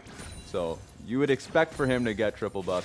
It just means he loses out in experience. So now every single camp after this Wolf camp has been cleared on the map except for that blue buff. SOFM doesn't start his recall and starts pinging into the river, but EDG, so clever, looking for the tracking. SOFM. That was just smart for Mako, because SOFM's only real option if he knew that Rek'Sai was going to go topside for blue was try and solo the Infernal Dragon. Not going to happen. In fact, the early ward being placed down by Mako pushes Lee Sin back. And forces a late recall. That means that Clearlove gets his way back onto the map and allows him to take those Krugs on the bottom lane. iBoy and Mako have been putting up constant push pressure against Light and Maestro, and still this lane is on a complete island as EDG are moving to effectively deny SOFM's Lee Sin maneuvering around the map. It's a team effort from EDG as they now set themselves up a control ward in Tribush. Plenty of vision on all of the jungle paths out of SOFM's jungle, and they're trying to push their lanes to make sure they've got even that extra bit of vision, as everyone is doing their part to keep an eye on where this Lee Sin is going to show up. Yeah, they didn't get the job done last game. It's because the pesky Lee Sin found himself through mid lane. But this time around, it's going to be a lot easier because Clearlove's on the job. You're right about the lanes pushing in. The only lane he doesn't have control about is through mid lane. Scout, actually for quite a long time, has been getting zoned off the wave. That being said, you see SOFM, but you're going to act properly. Yeah, still lands the Sonic Wave. Now the Aura of Valor is ready for Ray, so he doesn't take it because that's a one-way ticket to Pain Train for SOFM if he decides to follow through. But Scout, like you said, he's trying to push up into Guoguo and keep that lane even as he ticks over to level 6 just before Guoguo. SOFM will step in with that pressure top to steal away the blue buff. He's denying it from Clearlove, who doesn't have mana, and Scout, who will have mana, but won't get that sustain in lane. Really messes up timings now, because the ping is going towards the blue buff. Rek'Sai expects it to be there, and with how long he's left it up, Zoe's going to come back into lane and really be expecting it to be handed off to him. And when he knows that it's not going to be there for him, and that blue buff will be there for Guoguo soon enough, then it's going to be difficult. Scout's already been having a tough matchup here. It's not been really showing in the CS margin with how the wave's been setting up. LeBlanc's been set up to succeed. And with that, Guoguo, 6 CS ahead. He's the mid lane. He's the one who Snake are investing into this time. Flandre's not on a carry. He's on a tank on that Ornn. He provides engage. He provides setup for Guoguo and Light to knock things down, but he's not going to be taking the spotlight this time. And Snake's priorities will have to change for the first time in their last 3 games. Can Guoguo put on a carry performance against one of the all-stars of Rift Rivals against Scout on this signature Zoe? That's a real good question, honestly. Every single time you ask that, you'd rather not. You'd rather it to be, yeah, maybe you change the question, make it Flandre, SOFM, or hell, even Light when he has his Draven games. But it's not been happening. This time around, it's going to be on him. Steps up, Clearlove follows through with a big knock-up. SOFM looking for some follow-up, but Clearlove knocked under the turret. SOFM with the outplay. Guoguo burns down to Scout's Ignite, but still, Scout is on fire as he gets first blood. First blood! And the crowd has definitely gone mad, because being able to get first blood here, SOFM played it so perfectly. Level 6 to be able to get that kick across. Good job. Yeah, huge setup from Snake in the mid lane, and it pays off. It still equalizes out, though, and the kill goes over onto Guoguo as SOFM just holds his ground, waits for the right opportunity. Look at how he positioned. The moment he sees Clearlove duck under, he says, I know where this is going. Yep, here's the scream, so he recognizes he just needs to be in position to get the first blood. He does it. The only worry now because all is said and done, Zoe got the early kill. Light's gonna have to watch out. Yeah, that's the Chains of Corruption. iBoy uses the killer instinct to move forward. Exhaust slows him down the wall, and Mako forced to pull iBoy back out of this, as he's just trying to keep Light on his toes. Now, the big differentiator, though, was SOFM was the one who got the kill. He's got himself the Tiamat and his hammer, whereas Scout has the kill on EDG's side. He's already got Sork boots to try to dodge some of Golgo's damage, but we said it's not going to be an SOFM Flandre game. It's got to be about Golgo and Light, and already that kill is not on him. Yeah, already. And losing out 10 CS based off that, because that was a big wave, a cannon wave too, that Golgo lost out on. That's what I'm worried about. That coming back into lane, he loses so much in the specific matchup, so more onus is on SOFM to recoup the cost. We'll see if he can, as now the Infernal Dragon is being done. We're just getting attacked Snake. on. We are. This building is under siege because of how intense these games are. SOFM looking for this Infernal. And he's going to be able to take it, sneaking through the vision. The push pressure from Light and Maestro is reclaimed after iBoy using that killer instinct. Mako gets back with the Abyssal Voyage to defend this tier 1. It's possible dive. Now, remember the last time we saw SOFM in the Lee Sin during the regular season? He went for a level 2 dive in the bottom lane. This is a possibility now, of course. It's level 7. That's not going to stop him. He knows that Rek'Sai is not in the area. Great ward to catch Clear Love in mid lane. So, gives you a great timing for SOFM. Actually, might even look to pick on Clear Love himself.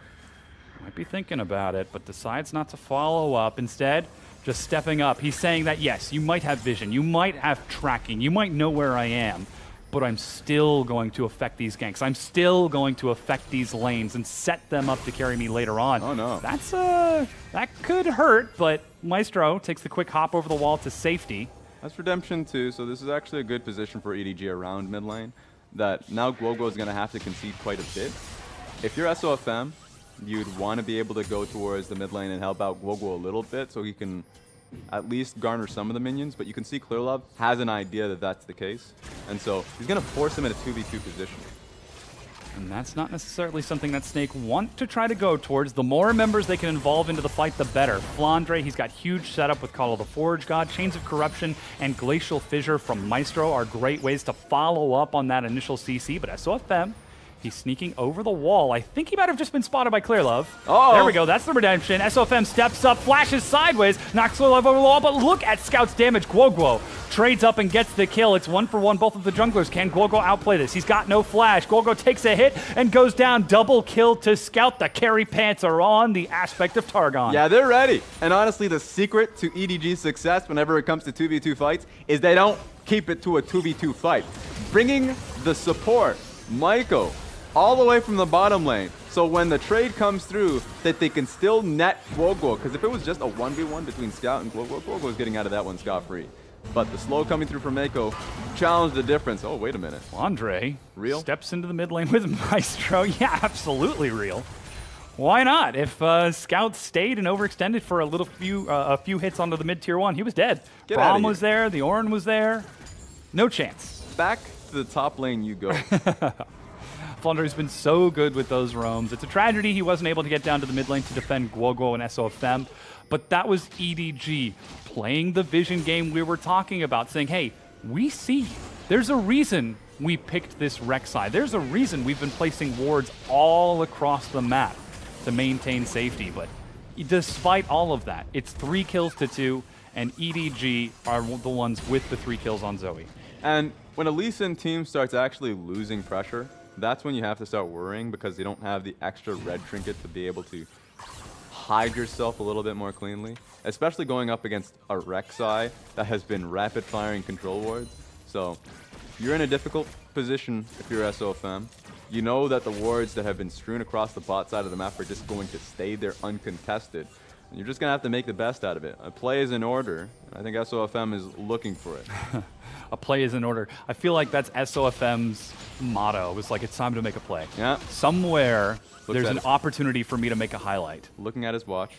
Hey, look at that. It's play o'clock. Would you look at the time? Gee whiz. I feel like SOFM isn't the kind of guy who actually says gee whiz. I think I'm the only one. Yeah. The only man in the world. But Clear Love trying to do the same thing, following up on this cannon wave. and they're actually bringing the Abyssal Voyages. Even iBoy's getting in on this. SOFM is there, but they have to concede this Tier 1 first brick to EDG as they get the rotation and outplay Snake in the mid lane. Great positive that you have if you have that much control on the bot side of the map. It's not seeing where Mako is going.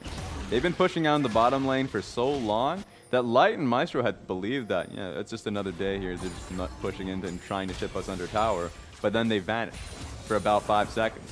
And that gave them the time to the top lane. But iBoy's looking for something. Oh, Scout from downtown with the Sleepy Trouble Bubble follows up. Meanwhile, I believe that's SOFM looking for the Rift Get out of Herald. here. Gets ejected out of the pit. He's racing back towards it. It's at very low health, but it looks like Ray decides not to go for a Gorgo. Re-aggros, resets it. Smite is ready. Ray looking for the eye, but it's not going to pop open now. Drops the aura, and no, it starts healing up. Snake are denied control of the Herald. Ray, the hero of Demacia. Yep. God mode Ray knew exactly what was going down, used his ultimate, and got the job done. In a 2v1 situation. Guoguo flashed to try to get aggro onto the Herald in time. He gets it, but doesn't get within melee range in time for the Rift Herald before it drops patience and starts healing up at 500 some odd health. Oh boy, so close, but now EDG, they've got a chance to push up top. Yeah, I've got some bad news for Snake. Not being able to get that means that your towers are now in constant siege.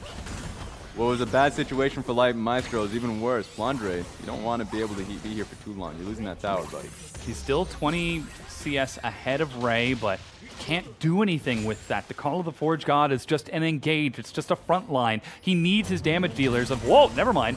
SOFM lands the Sonic Wave, but a good stopwatch, stalls it out, tries to kite it out. Guoguo looking for Scout. He has no flash. They're trying to chase him down. The auto attack shut down by Flandre. Teleport gets Mako in there. That's the Aura of Valor as Clearlow's forced to get out of this. SOFM at such low health will finally die to the Void Seeker, but Light locks down the kill with Guoguo. Somehow, Snake are able to find EDG in rotation from the top tier 1 and find 2 kills. Haven't been able to get any turrets off of this, though, so it's still a gold advantage to EDG. That was just people power. Light comes through, was really unexpected. Clearlove didn't see it coming. Clearlove net the kill on towards SOFM, even though SOFM did so much to get away from the damage from Rek'Sai. You see right in this team fight. Stopwatch times out SOFM's Q. So you'd have to be able to get his damage right back. SOFM gets more sparkles and ignite, so he actually is just out of the fight, just trying to find himself safety. Goodness gracious, SOFM. Yep, even dodges out in the Poppy Slam.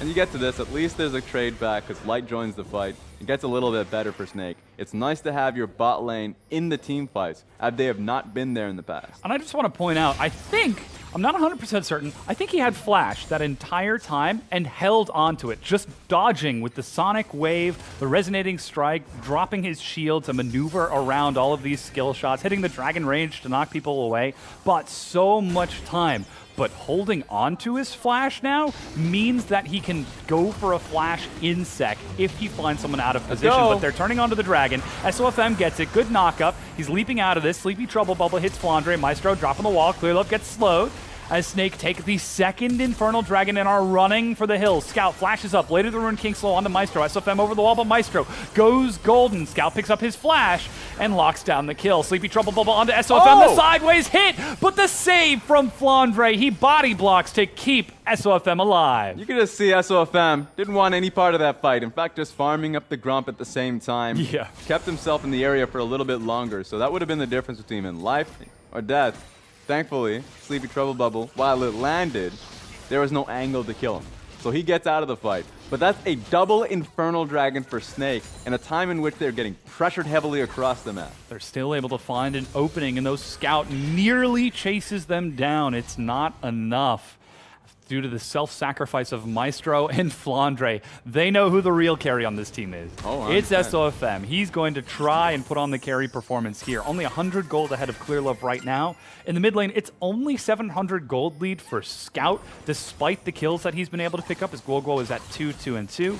And in the bottom lane, it's pretty close to even. iBoy only 400 gold ahead. So there's still no clear delineating factor for EDG. That's giving them a solid head and shoulders advantage over Snake. I would say that team fights are going to be a little bit dicier now for Snake. You look towards their composition, and it's actually fairly low in damage in relation to what EDG have to offer. Uh-oh. Maestro opts over the wall, the long distance.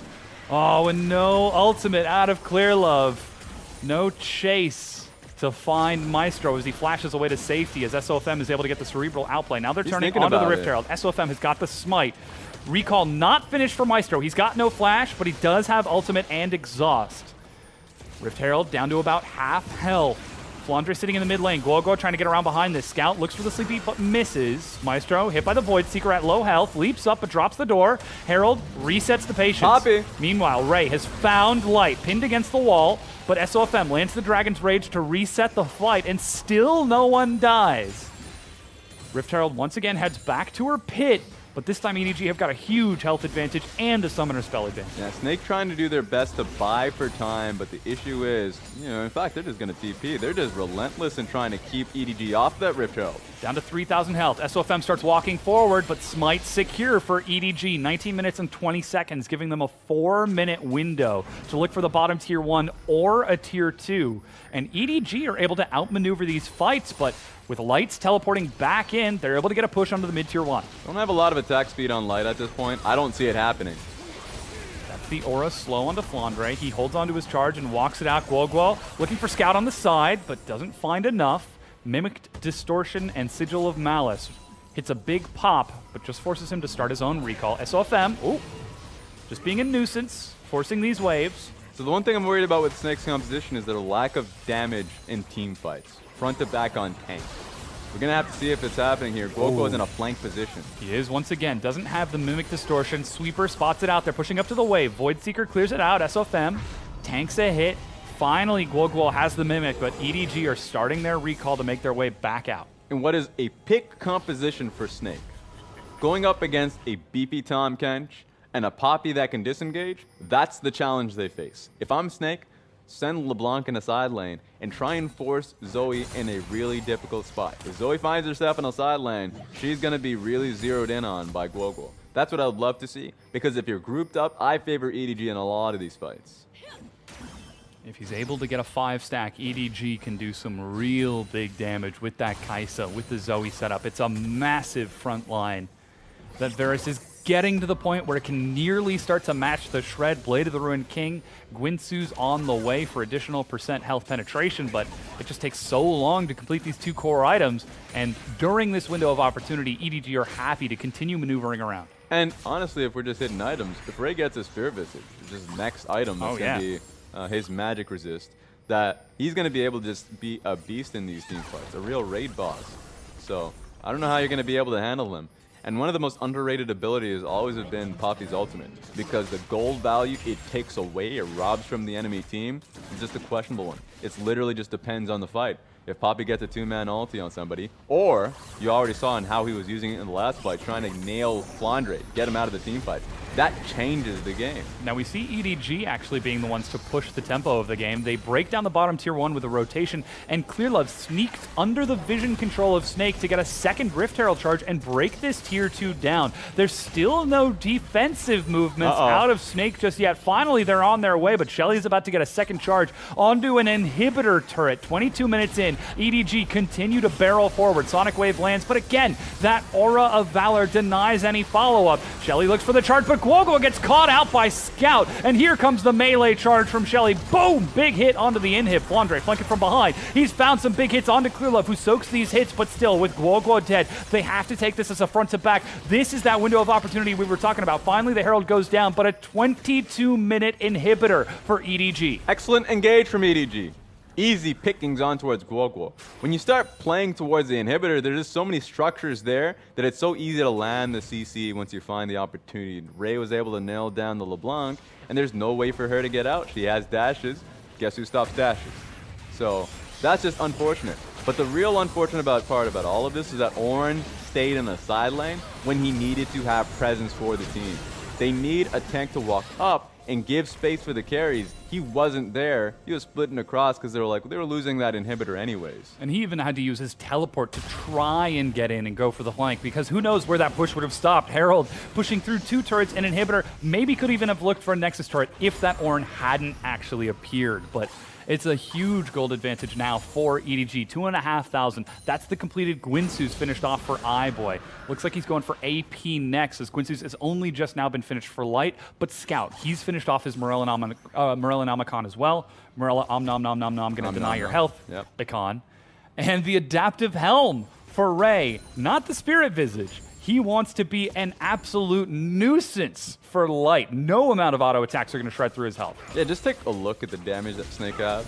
It's going to be so heavily focused on towards Light if LeBlanc is not dealing the damage to the front line, that Poppy is too damn good. Especially if her third item is going to be Gargoyle Stoneplate, actually. Could be, yeah. Gargoyle Stoneplate would be a really effective item, and it gives him a stopwatch for the next fight. So gives him a nice recipe to taper him off to a point where he's super devastating. Ray's already hovering, so Ray understands his position in these skirmishes. And don't put himself on side lane, try and fight at the team. This is the period of the game where EDG are one of the strongest teams in the entire of the league, if not the world. Once they get mid-game control, their tempo is so strong, their setup is so strong. Throughout the chaos of the early game, they've got themselves a snowballed Scout at 4-1 and 2. They've got iBoy on par with CS. And they've got a massive front line on Ray to protect it. And it's just maneuvering those assets from one lane to the next, checking off the turrets one by one by one. Yeah, do it so seamlessly. You already saw the result of what happened when they pressed on towards the bottom lane inhibitor. They got a kill for it. Snake didn't see it coming. So you have to respect him. And I understand the observer is toggling between, of course, what Snake have vision for. And it's absolutely nothing. They have no wards towards Baron, so if EDG duck back, you have no eyes on where they are. It's a single ward on the pit, but one sweeper takes care of that. Flandre looks for the knockup, finds iBoy. Light holds on to his chains of corruption. That Tom Kench just enables iBoy to do so much and disables Snake from going in on that priority target. And then there's the Poppy Aura of Valor to prevent any additional dive from Guoguo or Light. As long as EDG are stacked up as 5, there's no way in for Snake. That's why I want to see EDG peel back a little bit. Maybe once they get this tower, they can peel back for the Baron itself.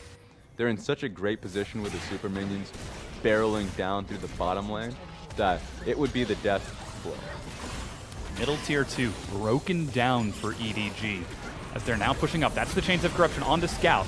He portal jumps in and right back out. There's the charge, but SOFM, the mid-air dodge, is able to get a kick onto one. He tries to follow up over the wall with Guoguo, knowing that the aura is down, but Guoguo can't find anything. Somehow, the Sleepy Trouble Bubble doesn't proc onto him.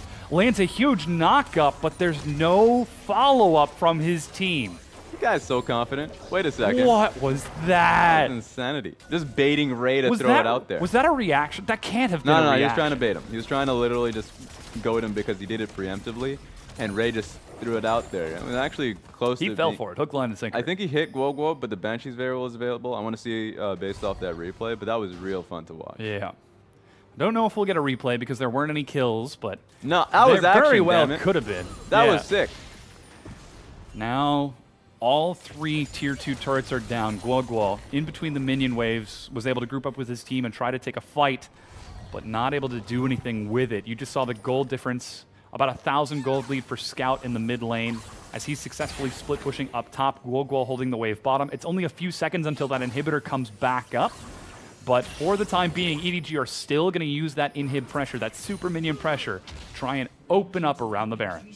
Don't got a lot of time, as you can see here from the lovely lady, that it's going to be respawning very soon. So this is the last wave you can really take an advantage of. So EDG's honestly used up all that time to take the inner mid lane tower. Could be helpful, but as I already mentioned, I would love to seeing them really go towards the Baron buff. Now it's given Snake time to lay down the proper defensive wards. As you said, they set up that defensive line. This is going to be the last wave for Guoguo before he pops back to base. He's got himself a Banshee's Veil second, defensive LeBlanc, not destructive LeBlanc. And even that minion wave might not be enough, though. It will inevitably slow push. EDG are using the time to push these waves up and push back Snake's line of vision. With Ray being spotted on the side, Snake know they can't take a fight front to back. And EDG, they're not even going to play around the Baron. They're not even going to try to risk it turning around that buff. It looks like they're prepping for a bottom inhibitor push with Ray. Yeah, there's a possibility of that, knowing how strong Ray is. He's in a great position to flank once he pushes up that bottom lane wave. So these are options you have, but once again, if you're not confident enough to actually take use of the windows that you have, you're just wasting time. Smite from Clear Love takes away the red buff from Snake. Guoguo has grouped up with his team. The minion wave is close to even on that bottom side, but Guoguo will step over just to push it that final bit to make sure that it does slow push away, but Ray is already on top of this. Constant control wards from EDG. Look at their vision on the map. 5 control wards across the bottom triangle of vision between mid and bottom. Another one in the mid lane, and then even more around the Baron. This is EDG playing a very serious game. They do not want to go into playoffs with a loss. Yeah, it's serious, but I'm starting to turn into Mad Raz. You know? Mad Raz? What is Mad Raz? Mad Raz, why are you mad? I'm mad because this Baron buff has been up for so long. You have the burst damage that Kai'Sa has, especially since she's going to AP Kai'Sa. Why aren't you just doing it? You've had control for so damn long that at this point, it's just giving time for Snake to power themselves up. Here we go, though. Ooh, that one hits onto Light. SOFM takes the hit alongside Maestro. Confidence in knowing that that carry is going to be essential in that big fight, but all it takes is a single Sleepy Trouble Bubble to force Light back to his turret. There's no way he can walk up to the minion wave with EDG escorting it forward. Banshee's Veil pops, Scout lands another Sleepy Trouble Bubble. Call of the Forge God on towards him. He doesn't have the portal jump just yet. Guoguo waiting for the aura to fade away. A knockup prevents his own hammer, and Mako will pick up Ray and spot him back out of the side. Guoguo still looking for entry. Somehow Snake have been able to dodge the primary initiation. Oh, whoa! no. Scout with the flash ignite. Did he just bend the paddle star onto SOFM? Doesn't get the kill. And SOFM, go back to base right now, young man. So close to getting lethal just based off the follow-up W for iBoy, and that's going to be enough for them to get the Baron. Depends. Snake's feeling confident. A little bit of HP on SOFM. Turning onto the Baron. Void Seeker. Ray is on the side. SOFM gets found. That's the blue trigger. But there it is. The Poppy Hammer. Light gets separated. Ray makes the play. As Baron is picked up, Light goes down, and Snake lose everything. They were so close. SOFM just wanted to get that Q into the Baron pit. He's done it in the past on the Lee Sin pick. The lethal you could get, the follow-up with Q and Smite is what you should be afraid of. EDG, I mean, Ray knew exactly what he needed to do. Get out of here. How does Ray pick his targets like that? In that one beautiful, precious moment, knocks away the 2 support, the 2 peels, the 2 people who could actually do something in that fight, and leaves the AD carry. I think he's surprised too. He took that oyster and just cracked it open, leaving just the juicy goodness of Light left undefended. He's like Venom in that new Hollywood movie when he just realizes how powerful he truly is. Like, wait a second, this is what I can do? Well, damn. It is quite impressive. I have to admit, I have not seen Venom yet. I don't think it's out. I haven't seen it either. How are you referencing the plotline of the movie? That isn't even out yet. That's my issue. Amazing. That's my issue with trailers. You know enough. You do. You already know the whole plotline of the narrative. Yep. Just from trailers nowadays. But hey, Baron set up for EDG. iBoy bringing a wave in bottom to the open inhibitor. If the siege before was scary, with the Void Seekers coming out from iBoy, who's now building, as we said, towards AP, with the Sleepy Trouble Bubbles and Paddle Stars coming out of Scout, it's even more dangerous now. Here we that go. one will hit. SOFM steps back, Call of the Forge God onto iBoy, and a quick denial from Mako. That's, what, 2 ultimates for a single ability it's from sad, EDG. Man. It's not happy. Oh, wait a second. Trying to push it forward. They've managed to get huge damage onto Flandre. The knockup onto 4 members from Ray as they're finishing off this inhibitor. SOFM stands up in front of the minion wave before ducking back. The inhib goes down. EDG quickly rotate to follow the minion wave onto the middle inhibitor turret. They're set to close this game out, or at the very least break down the remaining structures. Even the top wave is timed perfectly, as that was a big kick sending Clear Love back, but there's no follow-up. They just instilled fear into Flandre himself, knowing that you just need that one knock-up CC to really just burst you to near 100 to 0. Flandre recognizes how fragile he truly is, but he's going to have to be the one that starts the fight. Ray steps up, eats his own knockup, scouts on the side, tosses a paddle star, hits Flandre, but he's able to get a shield in time. The inhibitor goes down, triple inhib for EDG. Guoguo looks for the assassination onto Clearlove, cannot find it.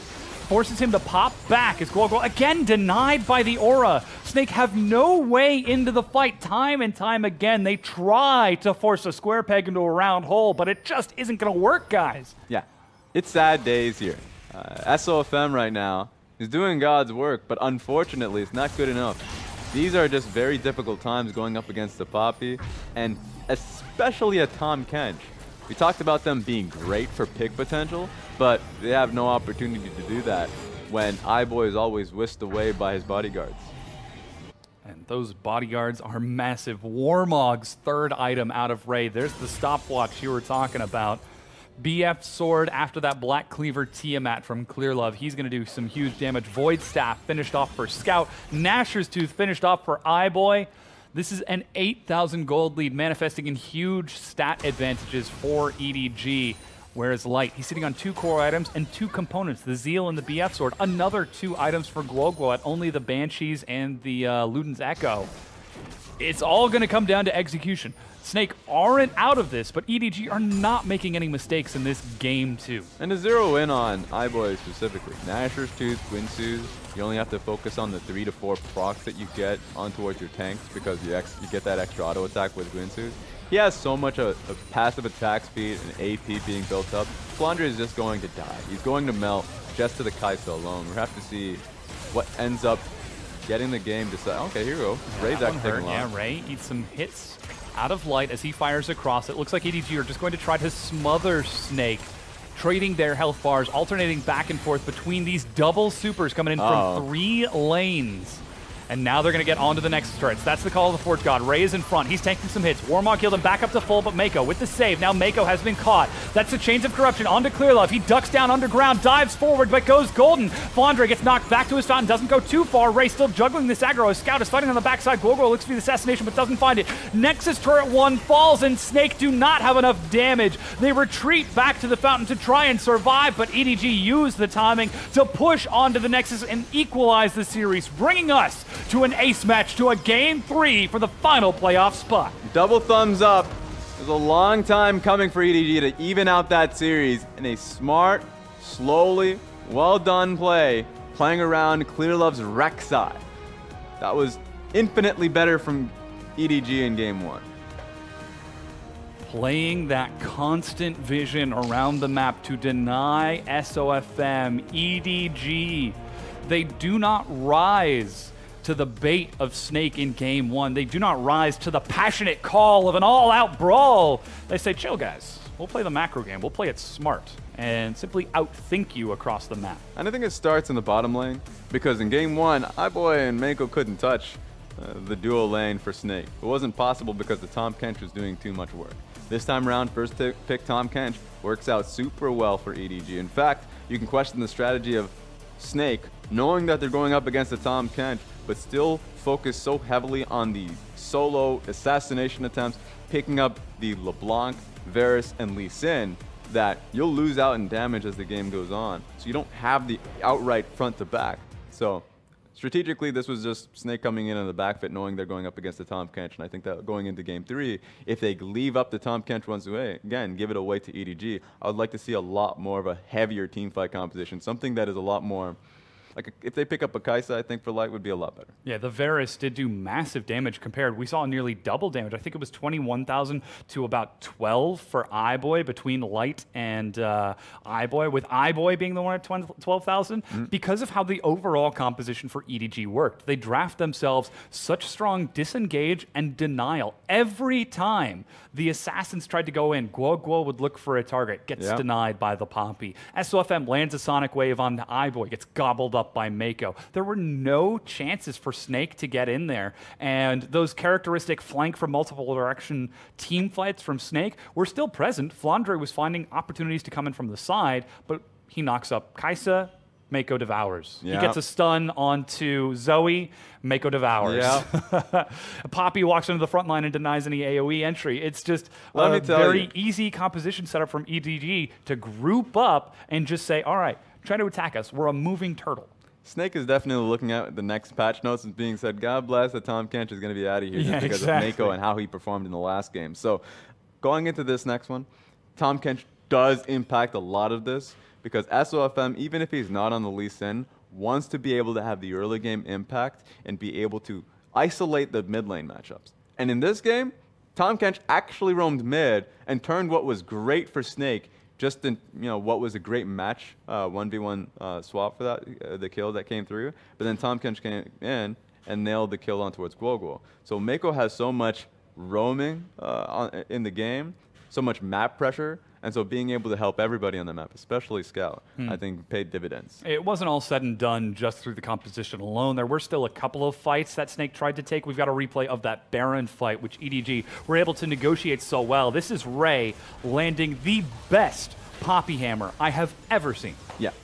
Was in great position too, so there was a possibility EDG can turn. If he just decided to nail down the AD carry to begin with, he's like, yeah, you guys can join in the fight. You guys are already, really miles ahead. But he decides to actually just save the Baron first, isolate the AD carry. So you're right, that was incredibly well done. Yeah. There's a reason why you gave him Poppy. And even seeing the stopwatch used by Light defensively for an inevitable death. With those two carries gone, there was no chance Light was going to survive. So the icing on the cake of getting that ability usage as well. EDG, again, the fact that they got to that point so relatively unconcerned by constantly denying any excursions into the jungle, using that Rex Psy to track where SOFM was going and prepare. As we said, Snake, they were going to try the plays regardless. It was whether or not EDG could respond in time and deny them by grouping up fast enough, which they were able to do. And that's funny because that was the goal that EDG had in game 1 that flopped. And being able to pick up the Rex side did a lot of work. I mean, they knew exactly where Lee Sin was, even though Lee Sin was able to get a lot of pressure down towards bottom side at times and had a great gank mid lane. Great counter gank still went through. And the problem is you're never going to be able to match what was the composition of EDG early on. So snowball potential for Snake were just not possible. Yeah, our MVP for that Game 2 victory for EDG, though, goes to Scout in the mid lane. He picked up a majority of the kills and did a huge amount of the overall damage in the entire game. There were only 12 kills total in that 34-minute EDG victory, with 8 of them being on EDG, and Scout picking up half of those himself. Yeah, 100% kill participation because he was just all about it. So I love the fact that EDG were still playing it slow and understanding that their win condition was just that sleepy trouble bubble. He was nailing each and every one of them on towards Lee Sin, so SOFM had to deal with Zoe, and he wasn't being able to deal with it properly. Yeah, and if I check my notes here, the bans were so focused from Snake on red side, the Aatrox Rakan Akali, banning away 3 huge power picks that of course the Zoe's going to go through, of course the Tahm Kench is going to go through, but then even banning away the Urgot and Cho'Gath to remove any carry potential or assassination potential from Ray, considering his performance just yesterday against FPX, but he just falls back to the massive tank Poppy and shows that he's got a lot of champions ready as we approach playoffs. One thing I like about best of threes is that when you get to the final game, teams are willing to take a risk recognizing how bad the last game was. So in this case, you mentioned the Akali was banned. I think one thing that the Akali has a failure in being able to hold is the early laning phase. Snake wants to nail down a strong laning phase, wants to give the rise over to Guoguo, and I think by opening up the Akali, if possible, and giving it to Scout in this case, they can be able to achieve that. Yeah, well, we'll see how this series is going to close out. Snake are fighting for their entire rest of the season. Will they drop here and lose playoffs, or will they advance and show us a postseason? We're going to find out with that Game 3 coming at you in just a few minutes. 想要征服他人，必先战胜自己。EDG 的队名就是鞭策我们的动力。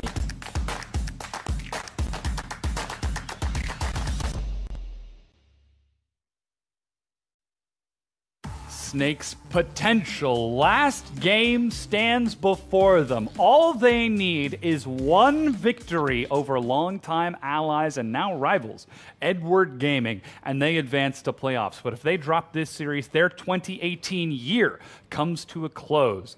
That said, EDG in Game 2 put on a hell of a performance, showing, hey, we know you're going to bring it all out. We know you're going to come swinging. You know what? We're going to bring Poppy and deny no. every single one of your engages. It's funny because globally you're seeing so much Poppy out there, and it's been a nuisance to the team that picks Poppy. Yeah. Because you don't have a lot of good Poppy players out there.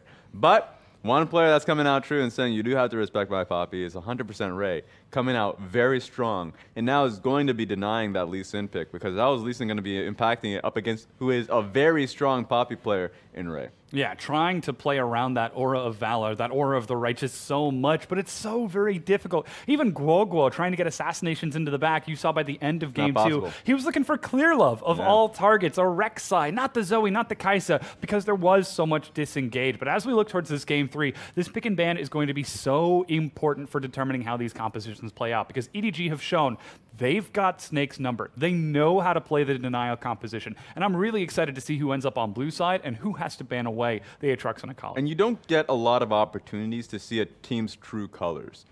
Backed up against the corner, your final game potentially, this is your final game of the season. Yeah. Of course, there's a possibility for you to go into playoffs, but if you're Snake, it could be the difference with you having a very long vacation if you're Snake, or you have a good fighting chance for a finals if you're Snake in this case. So they have to show something here.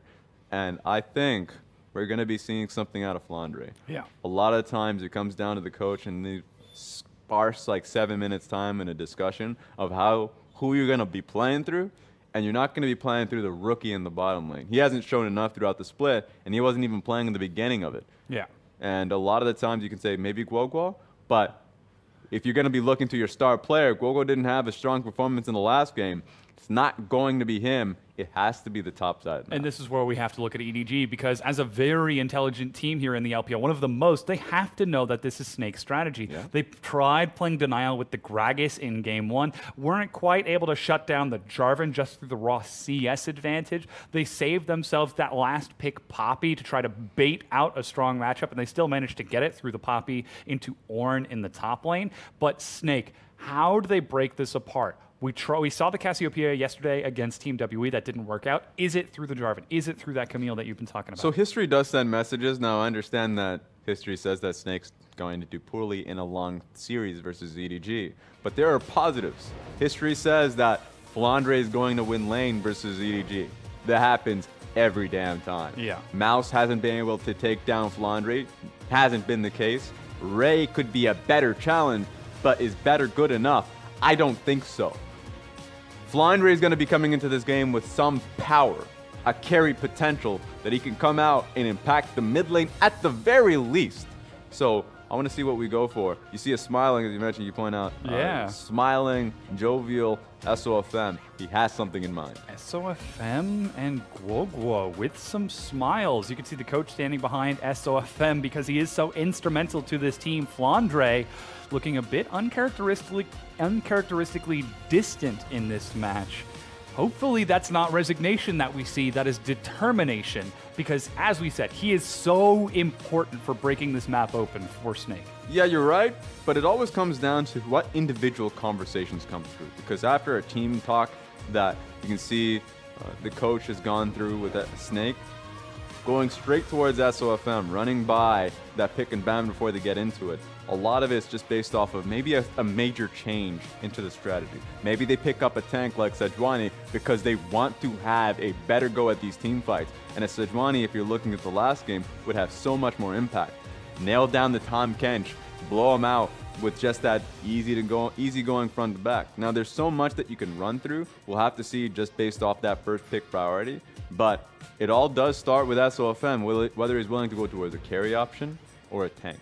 Now looking at the arena colors right now, it looks as though Snake are on the blue side with the colors of the player pods in front of them, EDG. If we pan out just a little bit more, I think we'll see that they are on the red side, which would give side selection over towards Snake for that first round. And again, that blue side victory in game 1 was what set them up because they didn't need to waste their bans on the Akali, on the Aatrox, the 815 power picks. And here's what I want to see Snake on.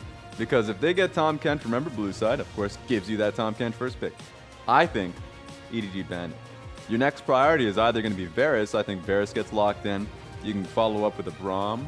But then you want to pick up the Sejuani on the first 3 picks on that phase. and try and challenge EDG in these team fights, because as of late, EDG in team fights have not been respectful. iBoy has been getting picked out in the recent series, and so you can nail it down. Say, we have the proper dive threats to challenge him if he steps over.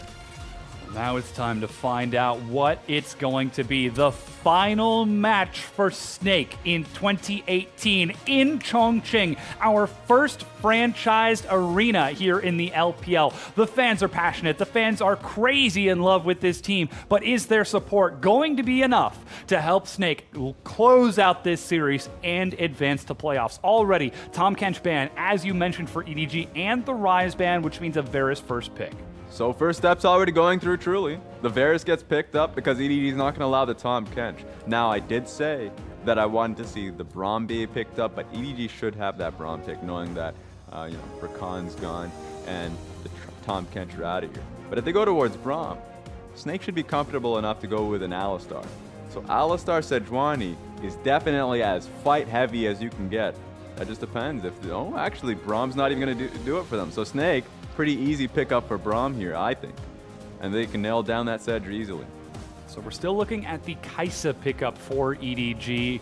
We say it every time, it can be flexed between Clearlove Ray and Mako. Lately we've been seeing go a lot towards Mako, but the big focus of this Gragas is that it disincentivizes a Kindred performance out of SOFM. So even though the Braum is still open, looks like we're seeing something a little bit more engage-oriented for Snake, as the Alistar is locked in for Maestro. Is this enough? Because to me, this says, hey, we're taking the engage off of Flandre and putting it onto Maestro, which means Flandre could look for a carry later on in the draft. I still want a second tank, so I've been talking about Sejuani pretty heavily, but I think that Alistar, while gives power to the support to be able to do it, I thought it was going to be the secondary support pick with the Braum still up and available. That being said, we forgot about Camille being left open, so the fact that it's still up and available, give it to Flandre. That's what we wanted to see from the get-go. Oh yeah, save that jungle till a little bit later on. Give Guoguo a bit of a better matchup into Scout in the mid lane. And no jungles have been hit too. We saw in game 2 jungle bans coming through, but now that Gragas has been picked up, EDG sure are just going to start levying more jungle bans. Trundle, Kindred should leave Sedge open. So I want to see what the strategy here is for EDG.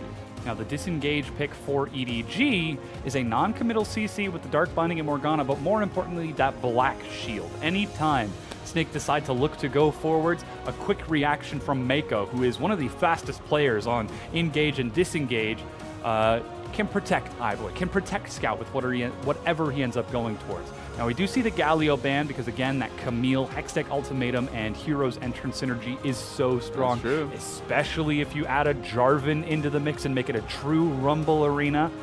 But we're still going to see what that jungle pick is going to be for both sides. Yeah, they just needed the Morgana. Remember, Morgana was not going to be enough if Galio was there. It's just going to be too long to hold down the AD carry, and EDG live and die by it. So, iBoy, with the Kaisa pick, the support of Morgana, I love what I see here, and it's going to empower him whenever Camille decides to try and challenge him. And look at that. Seems like EDG are on the same page as us, getting rid of Flandre's Vladimir. Guoguo has played it in the past, but it is a much longer signature pick for Flandre in the top lane, a much bigger comfort pick for him. And getting that Vladimir into Gragas sounds like it might be a pretty healthy matchup, but again, the respect ban of the Urgot after yesterday's FPX performance. This is the world that we live in. But now Scout, does he show blind pick here to hold on to the flex for that Gragas between top and jungle, or do they look for something else from EDG? He's just such a great Irelia player, and there's no respect to Guoguo's champion pool, or at least the style that Guoguo is playing. Guoguo in this pickup would love to go towards the Orianna just because it empowers the Alistar and Camille so much. So saying that, I have a good idea of what he wants to play, and if he goes against it, their composition looks a little bit wonky. So right there, Scout just saying, pick me the 1v1. Oh, and look at that Guoguo. He decides to make the choice to return to LeBlanc after the game 2 in which he was denied entry so many times. He looks to SOFM, his partner in crime, and says, you could step up, I can step up. We do this together. We do this as a team. We take this playoff spot as a unit. And with that Gnar lock in from Snake, if they decide to run the timer out, it's a very straightforward composition. We want to group up, we want to find picks, we want to find kills. Yeah, and the Gnar's been banned away from Flandre in the past few series. So the fact that he gets it here today showcases that it's all about comfort. Give him Gnar, get him splitting. And so we're going to have Snake having great side lanes, great engage with the Varus, Alistar, and Camille combination. I like what I see. There's a little bit of ownership on Guoguo on the LeBlanc pick to make it work. And this historically has been something that he's struggled with on Assassins in the past. So often when we talk about Guoguo, we talk about how he doesn't always match up to his opponents in Scout, in Rookie, in Doinby, the big names of the LPL. But now he's up against Scout, one of the all-stars of Rift Rivals on Aurelia, a massive carry, and he doesn't play the Orianna. He doesn't play it safe. He takes this Assassin. Final pickup is Sejuani for Clearlove, the pig farmer returning to his namesake on that jungle. But there it is. Coach leans down for a few final words of encouragement before they're going to step back in and shake hands for this final game, this final determining match for Snake of 2018. Yeah, you want to be able to send in the last few words. You know, leave them off before they get into their level 1s. Words of encouragement, yes, but words of direction. Know what you have to play in. They may have a good idea, but when you're under this amount of duress, you need to have a clear call of who you're playing through right from the get-go. And it's exactly like you said, Raz. Diamonds aren't formed just sitting out in the open. It's under heat, it's under pressure, it's under the most difficult circumstances that Snake now find themselves. Will they crack under the weight of this environment, or will they succeed and become something stronger to ascend to playoffs and possibly even beyond? EDG are the challenge. Their former allies, their former teammates. And now they're going to have to show that they are the ones who are superior on the day. They are the ones who can advance and lock down that final spot. So you take a look at each and every one of these players. There's a test of their will, their strength under pressure. I know Guoguo still yet to receive that true test. But Light is someone I want to see really starting to get his, come across, moving across on his team. Getting playtime is something we'd love to see. Being put so close near the playoffs that if he ends up going to playoffs based off this game alone, not only does he deserve it, but it's a great test to his experience. Now it looks like we do have a technical delay loading onto the Rift for this Game 3. You can see the players already talking and laughing, Scout and Clearlove with some smiles. But on the same side, Snake looking the exact same. Guoguo laughing and smiling, going up against one of the best mid laners in the league. Maestro doing the same thing from that bottom lane. As attitudes look to be high for Snake. They know that it all comes down to this, but they're not letting the pressure get to them, whereas iBoy looking uncharacteristically dour alongside Clearlove. Just calm. I think they're the team that's riding that high from Game 2. There's really nothing riding on the line for EDG going into playoffs. Of course, there's a little bit of pride involved. Finding themselves off on the right step going into playoffs is important. But for them, it's another day in that business. Going in and out, they expect the top tier play from themselves. So just calming themselves down is a priority. But you see from Snake, you got to wonder about what their twitches are, because sometimes people love to laugh when it comes to getting into game, because it doesn't necessarily mean that they're not nervous. In fact, that might be a great indication that they themselves are nervous. The release valve. So you have to see. And under this timer, I know that we're in a bit of a technical difficulty as we're getting back into the game. This could be one of the worst moments for you as an upstart if you're Light, because you're already so ready to get into game and you've already gone through so much of the plans, but now having to wait this long getting into the level 1, you start to forget some things. Yeah. And we've seen time and again going into level 1s, that's when some of these new players actually lose their summoners, not thinking about what position they should take on the map. I don't want to see that from Light, obviously. I want to see Light have a good start. He's going up against a very strong bottom lane in the LPL, so he needs it. It certainly does. There's a reason that we call EDG the machine, because no matter how they perform during the regular season, no matter how bad the situations look for this team, they always play up when it comes to playoffs. They are the winningest team in the history of the LPL, winning the most titles, going to the most playoffs, going to the most finals. They can absolutely absorb these sorts of situations. But we're in some weird times, Dom. We are. They are a-changing. If we just take a plane ride to Europe, G2 has some nice Spanish garb that they're not going to be able to wear in finals. Yep. We can look towards North America. Spoiler alert. TSM. Dog. Oh, no. So, like, overall, things are changing. So EDG have to be aware of that. Still have to push themselves, because we're in a situation. If you run the numbers for both EDG and RNG, if they find themselves in the same bracket, they might not make it based off points. They might find themselves in gauntlet run. So recency matters. You still have to play up regardless of how well you played in the past split. This is when we need to see this team perform. Will the machine be able to show that they can continue under the changing times, under the changing pressure of a brand new LPL world? We're going to remake the lobby real quick. Looks like it is going to be same picks and bans to get us into this next matchup. That is the big hope as we try to get everyone back into this. And as you said, the momentum going into this is so important. There are so many times that we have seen the momentum of a matchup entirely shift off of a delay. Rift Rivals comes to mind with Rogue Warriors. When they stepped up on stage, Doinby was excited. He was jumping up and down out of his seat, ready to roar up the crowd. And then there was a technical delay of 10 minutes after they tried to get into game that completely iced out their level 1. That's why I hate emotional players. In the sense that it's fun to watch, it's great, but in terms of if you're really working with that team, you set up a great strategy, but then you realize that they're susceptible of getting iced out, especially in the LPL, where sometimes we run into a lot of delays if you were in there for week 3, that you're like, dang, some of these, sure they're iced out, but maybe they lose the first death. First gig, they get first blooded. Somehow, they're shutting down. Communication's not there anymore. Yeah. I don't think, for the case of Doinby, that's not been prevalent for him. I think that he's a very emotional player, but he plays up, but doesn't tilt. I think that's something that's really admirable for Doinby. But for some players, I think SOFM is one of the greatest examples of a player that's really hypey.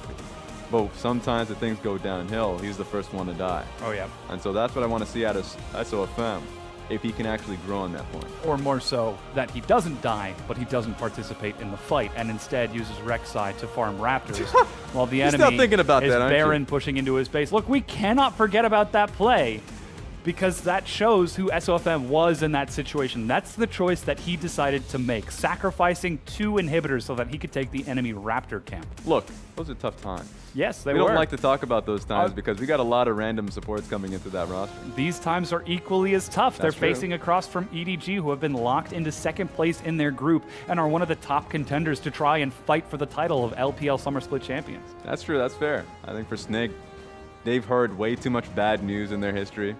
They're full of them, and they want to stop it. I know they're bringing in a lot of the same players. They're an organization that looks towards their players and say, you guys can do it. We have full confidence in a lot of you guys and the players. Bringing Guoguo up was a show of faith to his potential. And keeping Flandre, keeping Crystal along in the lineup, along with SOFM, was just them saying that we know that they have added value as the split goes on. Flandre's had his bad points throughout last season. 2017 wasn't a good year for Flandre.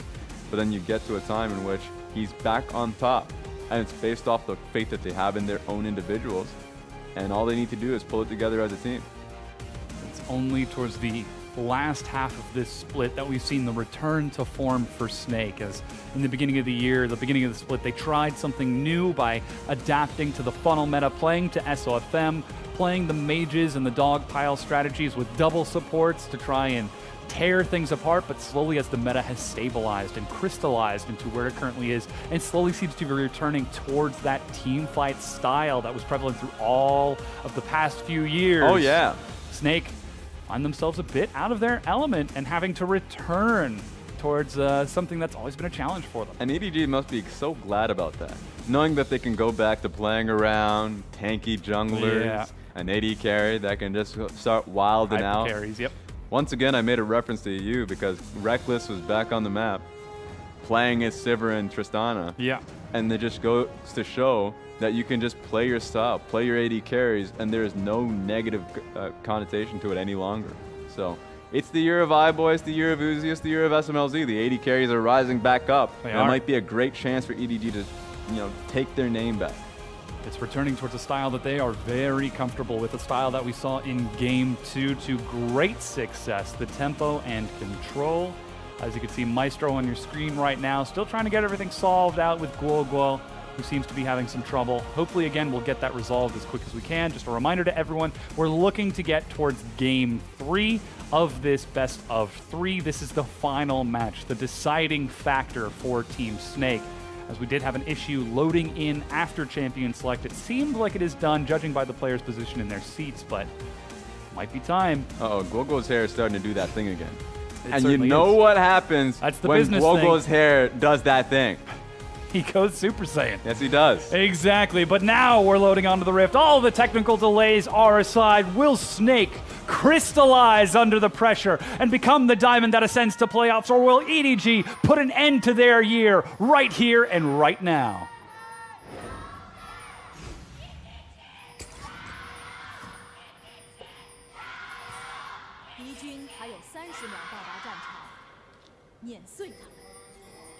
SOFM with a quick invade has found both Clearlove and Ray, sees them on the top side, and Guoguo happy to push into Scout in that mid lane. Gonna try and play a strong laning phase, historically one of his weaker points in the LPL. And even Mako's getting in on this defensive line from EDG as they are maneuvering all around to make sure that no one gets caught out by any wackiness from Snake. And a sweeper start from Flandre. Keeps you guessing. It's funny, it reminds me of that CLG strat where every level 1, they would just basically send out who he mid, push out the enemy mid laner so they can get full control of just the side Aurelian bushes. Soul. Just so really, he just does it on everything. It's kind of annoying. So he just gets a lot of pressure for their potential invades. They're not going to go for it immediately, but it gives the Clearlove a little bit more to think about. This is a bad matchup for him, but now he has to think about all the possibilities of an invade from Camille or just an early gank around mid lane. It sets up a delayed ward from Snake on that side of the map too, as Guoguo's taking some big hits. That's the Ionian Fervor stacking up. He's forced to use a Corrupting Potion. Let's go. SOFM just under vision. Maestro. Ooh. Late flash from Maestro. SOFM. That's the Ignite also burning down. No. iBoy forces the heal out. That's 2 summoner spells used by Snake for 3 summoner spells of EDG. I think the heal was unnecessary, but you Does he can just see loop what back Light around? was thinking. He's trying to. He's at low health. Now sees that Clearlove is here, going to try to go for it. Smite gets him that health, but there's the collapse. They found Maestro. Remember, he used his flash. The target is Mako. He used his own. A knock up onto 2. First blood onto Light, turning onto Clearlove. Stun onto SOFM. He goes down. Maestro kites it out, but iBoy has got the target selection. A late flash gets Light out to safety. He's slowed. Can he make it onto the turret? Guoguo's getting in onto the action. The flash distortion ignite, and he gets the kill. 80 carries go down, and somehow it's 2 for 2. Bottom lane fight happens, and the mid lanes already start moving. Great trade from Guoguo to at least net something back. But, my god, I mean, moment Sejuani joins in the fight, this is so hard to play around her. They end up doing it to get the kill on towards Mako, so he dies for it. iBoy dies as well, but this is how it all starts. SOFM has the red buff, he has potions rocking, he ends up smiting, so he gets a lot of HP back. That's what EDG don't recognize. And so they were just really shell-shocked by the fact that he came in so strong for it after getting demolished in the previous fight. So Light at least still has flash, but somehow gets clipped by this. Just on the edge of Sejuani's W, she was able to slow him down, but gives time for Guoguo to end up answering back because they were so tunneled on the Varus and Alistar. And the difference should be noted in where the gold ended up going. It works out exactly even, but that's on Clearlove and iBoy versus Guoguo and iBoy. Scout roamed all the way down from mid lane and didn't even get an assist.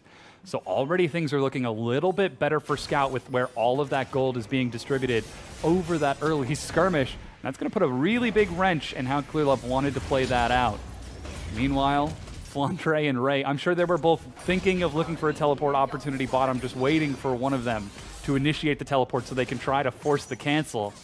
But it ends up going even, and with no recall out of Guoguo just yet, he's still sitting on that gold. Same thing with Light as he makes his way back into lane. All in all, I'll say this is a great start for the LeBlanc. I think LeBlanc, we wanted to see her set up to succeed. She has great 2v2 versus the Aurelia Sejuani. It just depends on how it gets started off. But now she can go back to base at any time and really start off her first item in the build. So that's what I want to see, since Scout actually just didn't get too much in the last fight. Clear Love walking up to help push this wave, but SOFM follows suit to help cancel that push and allow Guogo to farm it safely, assuming SOFM doesn't tax a few minions. And Scout actually walks up to further clear it out. Constant slow, constant harass and trading. Stun onto SOFM as he steps back. The wave will crash into the turret. Guogo with low mana should be able to catch most of these, though. This is going to be an awkward time for Guogo because another wave is coming in. He's just going to outright base right now. Depends on if Scout sticks around, because there's so much uncertainty. If one person sticks around, they can get the free wave and deny. Yeah. It's going to be the Aurelia. And look at how Scout actually backed out of the vision of Guoguo with his recall, canceled it, and then stepped back in to push the wave. SOFM's not holding it. He's pushing it in, and that is opening up a CS advantage for Guoguo, or sorry, for Scout, as the wave crashes forward, though we do get to see Guoguo recall first. So the risk is, of course, that you're going to come back to lane late. It just means that LeBlanc's going to be able to, once she clears out the wave, then lean to top side, clear out vision a little bit more easily, and you can play around enemy jungle matchup a little bit easier. Yeah, big scare is that's a cannon wave that just crashed in the mid lane. You can see that cannon minion making its way top, showing what that is. So that is slowing down the LeBlanc quite a bit. And Clear Love is already top side to keep an eye on whether or not that LeBlanc does roam. SOFM is trying to follow up, but even he's been spotted out by a ward. So EDG still playing that tactical vision game. I just wanted to see a scuttle fight, you know. I'm not asking for too much. You want to see more kills, I know. Yeah, but it's not going to happen. Sejuani recognizes that the wave is getting slowly pushed out mid. Give it to me. X-Flash over the wall. That's the black shield used by Mako. He's at very low mana, and Light at half health and very low mana as well. Means that this is a risky trade for Snake. Really good trade back. I think Mako laying down Dark's Tormented Soil, trading back on towards Light, but at the same time putting on the shield towards iBoy and denying Maestro to get an engage off. Just made it really well for them.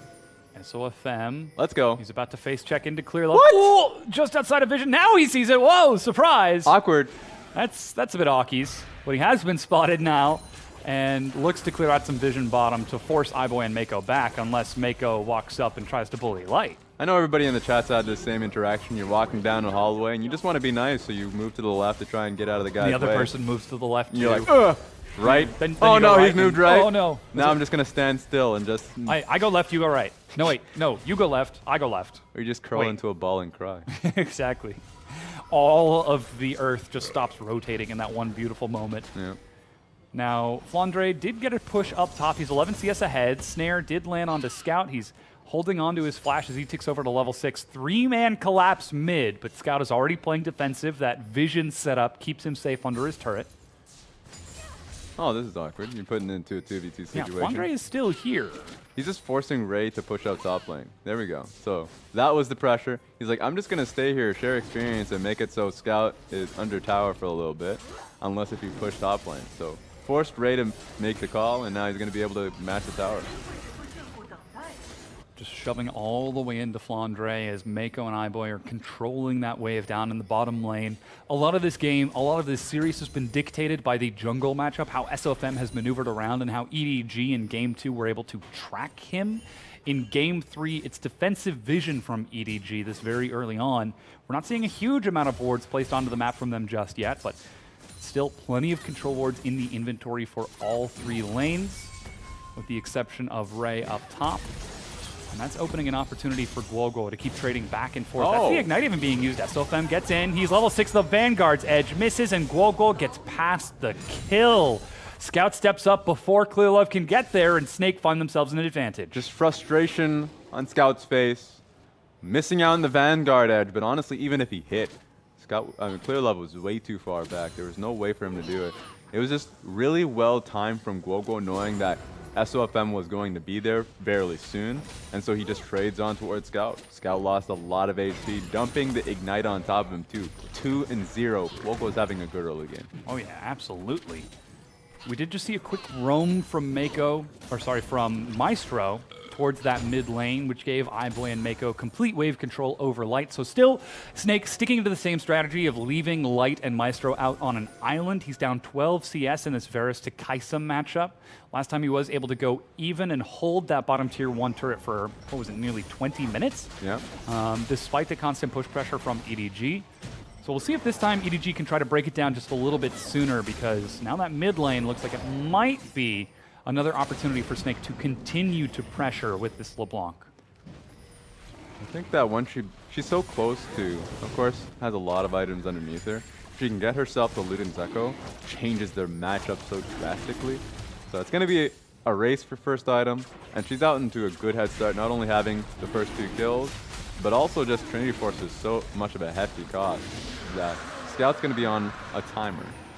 Maestro with Mobies, chasing iBoy down, decides not to overcommit as EDG. This is that push pressure bottom, crystallizing into an advantage for EDG. They're down about 800 gold because of the kills and the CS advantage in top lane, but taking that Infernal Dragon is very important to the Kaisa Aurelia combination from EDG. They're managing to find the recall timing for SOFM and capitalize on it. Yeah, good first step here for EDG, recognizing that they have a pretty respectable team fight. Great dive threats too. So having the Infernal Dragon is going to benefit everyone on their composition.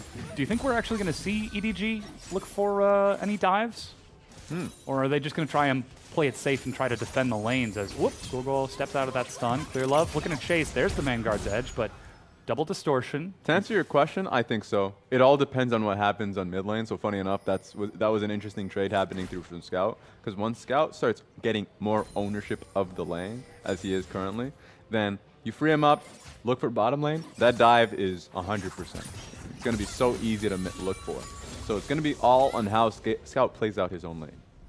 And even despite his death and not getting the assistance earlier, he's still up 8 CS. And here comes the roam bottom that we were just talking about. Clear Love and Scout. All it took was one minion wave, one good trade against Guoguo, and Snake are already forced to back away from that bottom tier 1. Again, just providing more and more advantages to iBoy and Mako. 25 CS ahead, though. Light will be able to catch most of these minions here and try to keep it closer to a 20 CS advantage. Definitely faster than I anticipated. But looking towards the bottom lane, I think Snake played it out so well. Maestro hinting towards him, around red buff, knowing that the wards were being placed down. And SOFM was very close by. So in fact, if that dive went through, Snake were all ready for it and would have been able to turn it. Instead, they're just playing it defensive and trying to allow their lanes, that mid and top lane, to keep the advantage rolling. It's 2 kills, but still no big advantage. A Scout, again, cancels his recall and keeps on ducking out of vision, just playing this lane back and forth against Guoguo with Clear Love constantly hovering behind him and matching this pace. This roaming tag team of Clear Love and Scout could become a huge threat for Snake if this continues. Flandre's opening up a CS advantage up top, but he's not able to capitalize with anything by taking that top turret because Guoguo is locked down mid. The only person who can affect that is SOFM, and he's busy farming. Yeah, he is, but at some point, Clear Love's going to have to pay some mind towards Ray.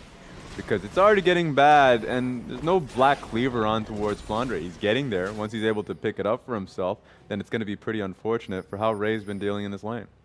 And look at that, barely any vision in the bottom lane. Light's forced to back away from his tier 1 again as Maestro backs out. This is going to catch him off guard. An early rotation, looking for Flandre. They're outside of vision. Oh, the Glacial Storm misses Flandre, and he walks away alive. If he hits that, Kaisa's following through.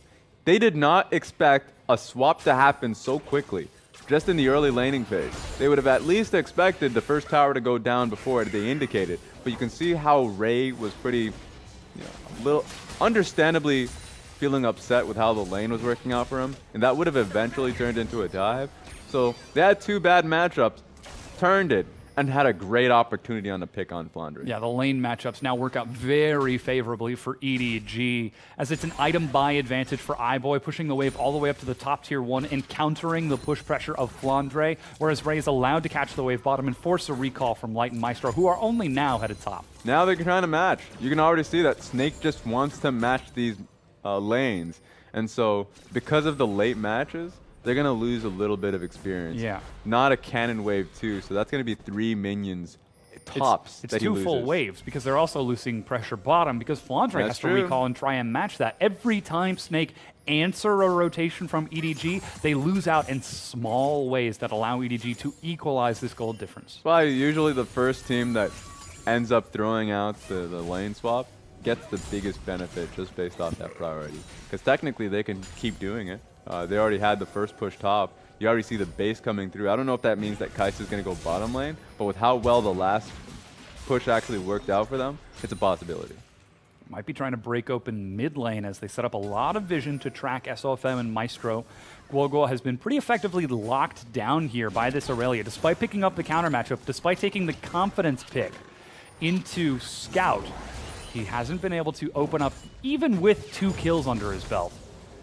Perhaps he can open up a little bit later on. You mentioned the importance of that Luden's Echo, but EDG are just keeping him locked down in this lane and forcing him to respond to every single wave that Scout is pushing in time and again. As we get to the 15-minute mark, there's yet another recall from iBoy. It's Zerker Greaves and another dagger, whereas Light starting to fall just a little bit behind. And oh no! Clear Love! I think he got that with the Vami Cinder. Unreal. Fire this man. Now, Clear Love, I don't know. I feel like he's pretty important to the organization. Small mistake. Fire him. But I'm not sure if that warrants a firing. President Trump would have done it. Perhaps he would have, yeah. One can only postulate as now the Raptor camp taken by SOFM. Level 10 to Clear Love's level 9. He's been largely ineffective outside of that early gank that we saw very early on. Mostly been farming his own jungle. He is getting an advantage over Clear Love. 12, 22 CS ahead of Clear Love, but not able to make that happen in terms of any neutral advantages. So they are taking control of the Mountain Dragon. Yeah, I like the fact that he's positioning himself, SOFM in this instance, in the bottom side of the map. Adjacent lanes are doing quite well for him, so he can actually pressure towards the Dragon, as I already mentioned. But you can just see immediate response here from Clear Love. Even Ray coming in. He'll lose a lot of experience towards the bottom lane tower, but he's willing to take that sacrifice for the second Dragon for EDG. That means that Snake gets a chance to control topside River as Light stays in lane to try to match iBoy's CS from earlier and push up to the top tier 1. There's no defense from EDG, so it is taking some damage, but EDG are happy to trade damage on a top tier 1 for a second Elemental Dragon. It's Mountain and Infernal from Edward Gaming. Yeah, I'm not too happy about the fact that the next Dragon's not really buffing up the last few. Ocean Dragon doesn't mean too much next one. In fact, the only benefit that it will give you in the long run is empowering the Elder Dragon. Wait a second. Flash Soul Shackles. The turret goes down for first brick, and there's the Killer Instinct. The target is Light. He's stared for so long that they're able to trade kills 1 for 1. iBoy and Light go down. Mako trying to dodge it out as best he can, but it's Snake who collapsed first. Here comes Scout. He managed to land the stun. Goes the target. Leaps to the side. A cast resets at Vanguard's edge. Misses. He's caught by the slow, but Clear Love finally locks down the kill. Flandre joining the fight. Pins Scout to the wall. Ray looking for some action as Hextech Ultimatum separated. And Snake find the kill. Ray, at the cost of his own life, will be able to drop down against Flandre, but Maestro pins him to the turret. SOFM follows through with the Tiamat, and that's the ace for Snake and the thumbs up from Flandre. Yeah, dead body, still can move. That was his last act before he went up, because he tossed the baton, or at least he tossed it over towards SOFM. So confident that the Gnar can handle it on his own, that they change targets. Now I feel bad for you, Light. Nothing you can do can get you away from him. Instant kill here as they're able to net down the Light. But at the moment he dies, here comes the rest of the squad from Snake. Able to answer it immediately, and they still have a lot of damage. The issue here is Clear Love and Gragas, Ray, no real damage, while they're going up against the Camille and Gnar, incredible bruisers. And poor timing too, because Flandre just hit Mega Gnar, so there's going to be a lot of damage he can do in 2v2, or the 2v1 in that instance. And with a good pin against the wall, Maestro's able to lock him down long enough to find that final kill, turning into the ace for Snake. Not only do they take the top tier 1, netting that first brick, but they're also taking the Rift Herald off the back of it. starting to open up an advantage over EDG, about 1,700 gold ahead of Edward Gaming, and now grouped up in the mid lane. Rift Herald sitting in SOFM's pocket. Is he going to drop it down right away? Decides not to, as it is a cannon wave that's spawning. And now we can see the 1-3-1 in action from Snake. There's no teleport from Flandre, but that LeBlanc is pretty big. And as long as Aurelia is mid, LeBlanc is happy to push these wave forward and try to pull some attention away from EDG. Try to pull some attention away from Light and allow him to catch up to iBoy. I think she'll get some attention. Right now you see the build coming through from Flandre. It's not immediately going towards the Blade of the Rune King. In fact, going towards the Frozen Mallet indicates that he's willing to fight. He wants to join these team fights. And it's going to be decided on how Flandre comes in and decides to engage on that. You already see him moving towards mid lane, so not seen because the control ward is there and handy. But it's going to be really difficult for Mako and iBoy to do their job. Now, Baron spawning in only 16 seconds. We're 20 minutes into this game as a good piercing arrow finds Mako, but we're looking at where SOFM is going to drop down that Rift Herald. Clearlove was thinking of feigning down bottom onto Gloglo. That's the Ethereal Chains. Glacial Storm still ready. Over the wall. Here comes SOFM. The stun proc, but he dodges it with the ultimatum. SOFM! What on earth are you? As Scout mispresses a button, gets stunned by Maestro. That's one. That's two. Lands the second. A late flash, but SOFM chases him down. And finally, Scout will walk away without burning his own. This does mean 4, no, make that 5 members of Snake are down here. Actually, Flandre's in the mid lane. That is 4. But the Rift Herald is still sitting in SOFM's pocket. They could try to push this onto a tier 2 if they want. And I would love for them to do that so they can all move towards the mid lane as a team and challenge that. So, I'd love to see it. Depends. No, he's actually going to go for the Empowered Recall and try to defend as Flandre, plenty of wave clear with that boomerang toss, holds his own against this siege from EDG, and they manage to hold ground. So I love that bottom lane play. I know you loved it because he was able to dodge out Sejuani's stun, extra damage to stall it out. But they just knew they could take the fight because Vanguard's edge was off of Scout. He had used it earlier to try and get on towards Guogua. So he's like, all right, they just don't have the skirmishing power with how many members that we had. And my God, SOFM is just large at this point in the game. He's so big. He's real good. Yeah, has the SR2 now. So he's going to his GA next. And he's at a really strong spot where he can pick any fight as long as he has the LeBlanc or, let's say, even Alistar just in his back pocket. They're following closely because they know that he's how they start off these team fights. He's got just over a minute left on that Rift Herald duration. As a result of taking it earlier, the mid-tier 1 is still standing. That would be huge if Snake could open it up and enable some big push. Light trying to push the wave, but he might be looking to bait some members of EDG in. Good Acathian Rain for big damage onto Maestro has already been evolved for iBoy. He's still looking for that Guinsoo's second to get really big plasma stacks. Clearlove again hovering around the mid lane, but there goes the Herald from SOFM inside a vision from EDG. Can they respond and defend in time? You're expecting Snake to try and commit with it.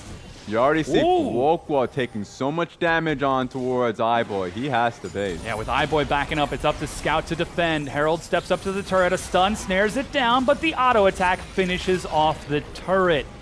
Snake break down all 3 outers without yet losing one of their own, and Flandre is split pushing onto a tier 2 while Ray is trying to defend up top. That means he can get this damage before Scout can try and respond. Finally, the wave crashes in, denying some of the gold, but Snake easily back away with this pressure in 2 lanes and turn their focus onto their first elemental dragon this ocean. My goodness.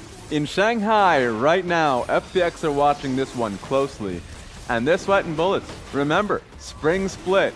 They faced this exact same situation, tied in the standings, didn't have the points, and couldn't make it because WE were just better off. Can Snake do what FPX couldn't? Can they take the 3rd game victory against EDG? 9 kills to 5 and 2,000 gold so far is saying yes. But we have to remember that matchup started off a similar way, with FPX taking early kills against Scout in the mid lane, but it was late game team fights that worked out for EDG and enabled them to take the end of the series. Looking at the gold right now, it's close to even in the mid lane, 1,000 gold lead for SOFM, and a 200 gold lead for iBoy on the 80 carry roll. I always love to mention, of course, Gragas has negative 200 because he has free markets. Yeah, so, future market.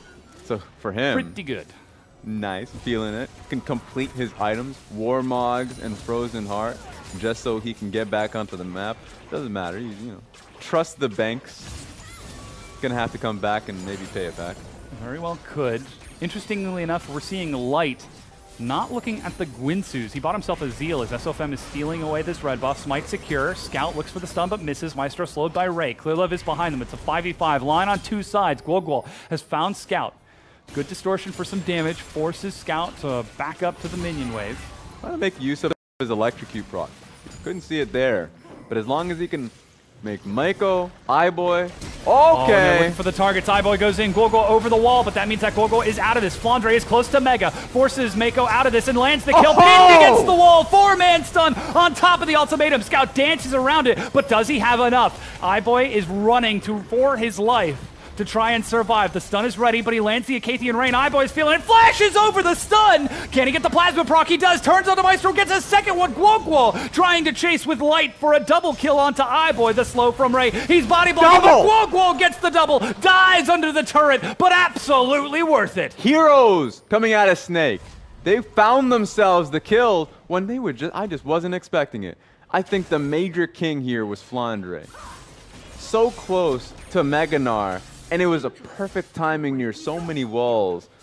I know we're going to see the replay again, but that was breathtaking. Here we go. So this is EDG taking the fight because they saw an opportunity to get Guoguo, but he gets out. Look at Flandre here. He sees it. 4-man stun into Wallop. Easy for Snake to follow up on that. And so from this point forward, it's just about routing them. I think iBoy makes the best out of that opportunity, flashing over Alistar to net the kill. The only problem here is that he still has to face Guoguo. And Guoguo finds his target and hits it. The double distortion as he steps back up for the Acathian Rain. Kill shut down. It's a triple for iBoy, netting him a massive amount of gold. Gwinsu Stormrazor completed to the Runans for Light on top of his Blade of the Ruined King. But we can still see iBoy now has his stopwatch, and with double summoners down, slightly disincentivized to take this next fight. That has nothing to do with Guoguo, though, who is much, much happier with how this mid-game is going against Scout. They're doing much better than the last game. There's still that asterisk that going into the later stages of the game, he's going up against double Warmogs. So the chip that he's been really accruing has to still be on the 3 carries. I guess I'm calling Maiko a carry at this point, but you need to get the squishies down because that's the only damage that will really land for him. 26 minutes into the game, the fight goes close to even, and it's still only a 3,000 gold lead for Snake. Not yet becoming those massive item breakpoints. It's still coming down to the execution. And Snake, they take a favorable engage by the red buff of EDG and return to the scene of the crime. Guoguo over the wall has found Clearlove, but decides not to follow up on it. Might be looking for another more important target, as even Maestro gets in to force Clearlove out of this. It's double Warmogs for the 2 tanks of EDG. They know how this lineup from Snake can hop in and out, get constant harass, get constant trading. Yeah, pinging on towards the Baron, they know that they can try and play it slow. Play it close to heart, knowing that EDG are going to have to check it. They're in a good position right now. Control ward sitting in the pocket of all 5 members of Snake. They know how important this vision game is. Maestro and Flandre on the side, over the wall. The target is going to be Clearlove. Ray caught out by the Chains of Corruption. Flandre pox into Mega. Who's his target going to be? They actually managed to kill Maiko on the side as SOFM finds an assassination, but Scout lands the Vanguard's edge and gets denied by Maestro. Still, iBoy doing some big damage. SOFM over the wall has died. iBoy still looking to chase, dives in. iBoy gets the huge burst. It goes golden to survive the arrow. Needs an auto, but gets it. It's a triple kill as he chases it further down, and somehow iBoy stays alive, does the damage, and EDG win the fight. Perfectly played from iBoy. Even defending himself with that stopwatch when he was about to die.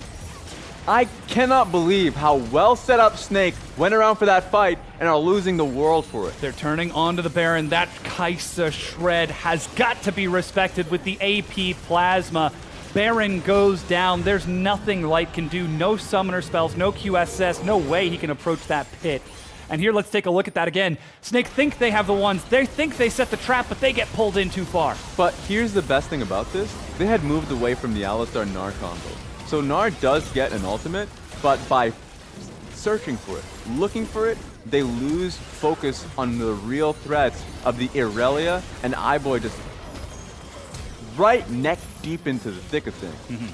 So really well played from Scout to start, and because of that opening, iBoy made the best of it. It was Snake trying to flank and catch EDG from the side, but in their rush to burn through Clearlove, Mako, and Ray's health, they forgot about Scout and iBoy. Yes, you killed Clearlove. Yes, you killed Mako, but those aren't the damage threats. You've got to worry about this Aurelia and this Kai'Sa, as now it's 3 items onto iBoy, a double Infernal, and Baron sitting on EDG. Scout's looking to chase it up, but pinned against the wall. Flandre uses his ultimate, sidesteps the binding. Clearlove with the Storm forces them back. I just love the fact that EDG didn't clump in that situation, knowing that the Alistar and Nara Wombo would be the game ender. So EDG recognized, spaced out.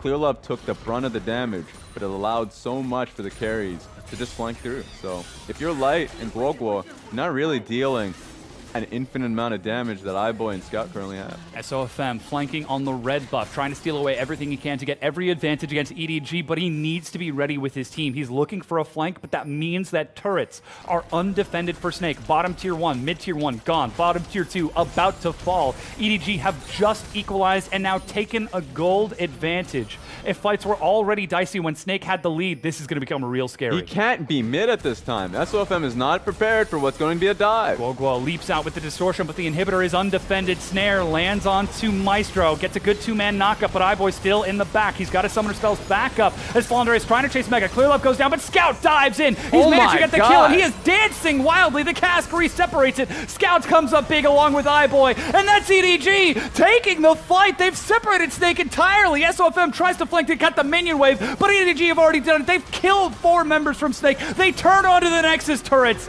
and just like that, EDG will close out the series and enter into playoffs with a win, taking the 2-1 over Team Snake. A sigh of relief for FPX, knowing that they've just locked in their playoff spot. Snake fought to the bitter end, and I mean, bad habits die hard for Snake. When it comes down to the finish, they didn't have the face that they can push them back.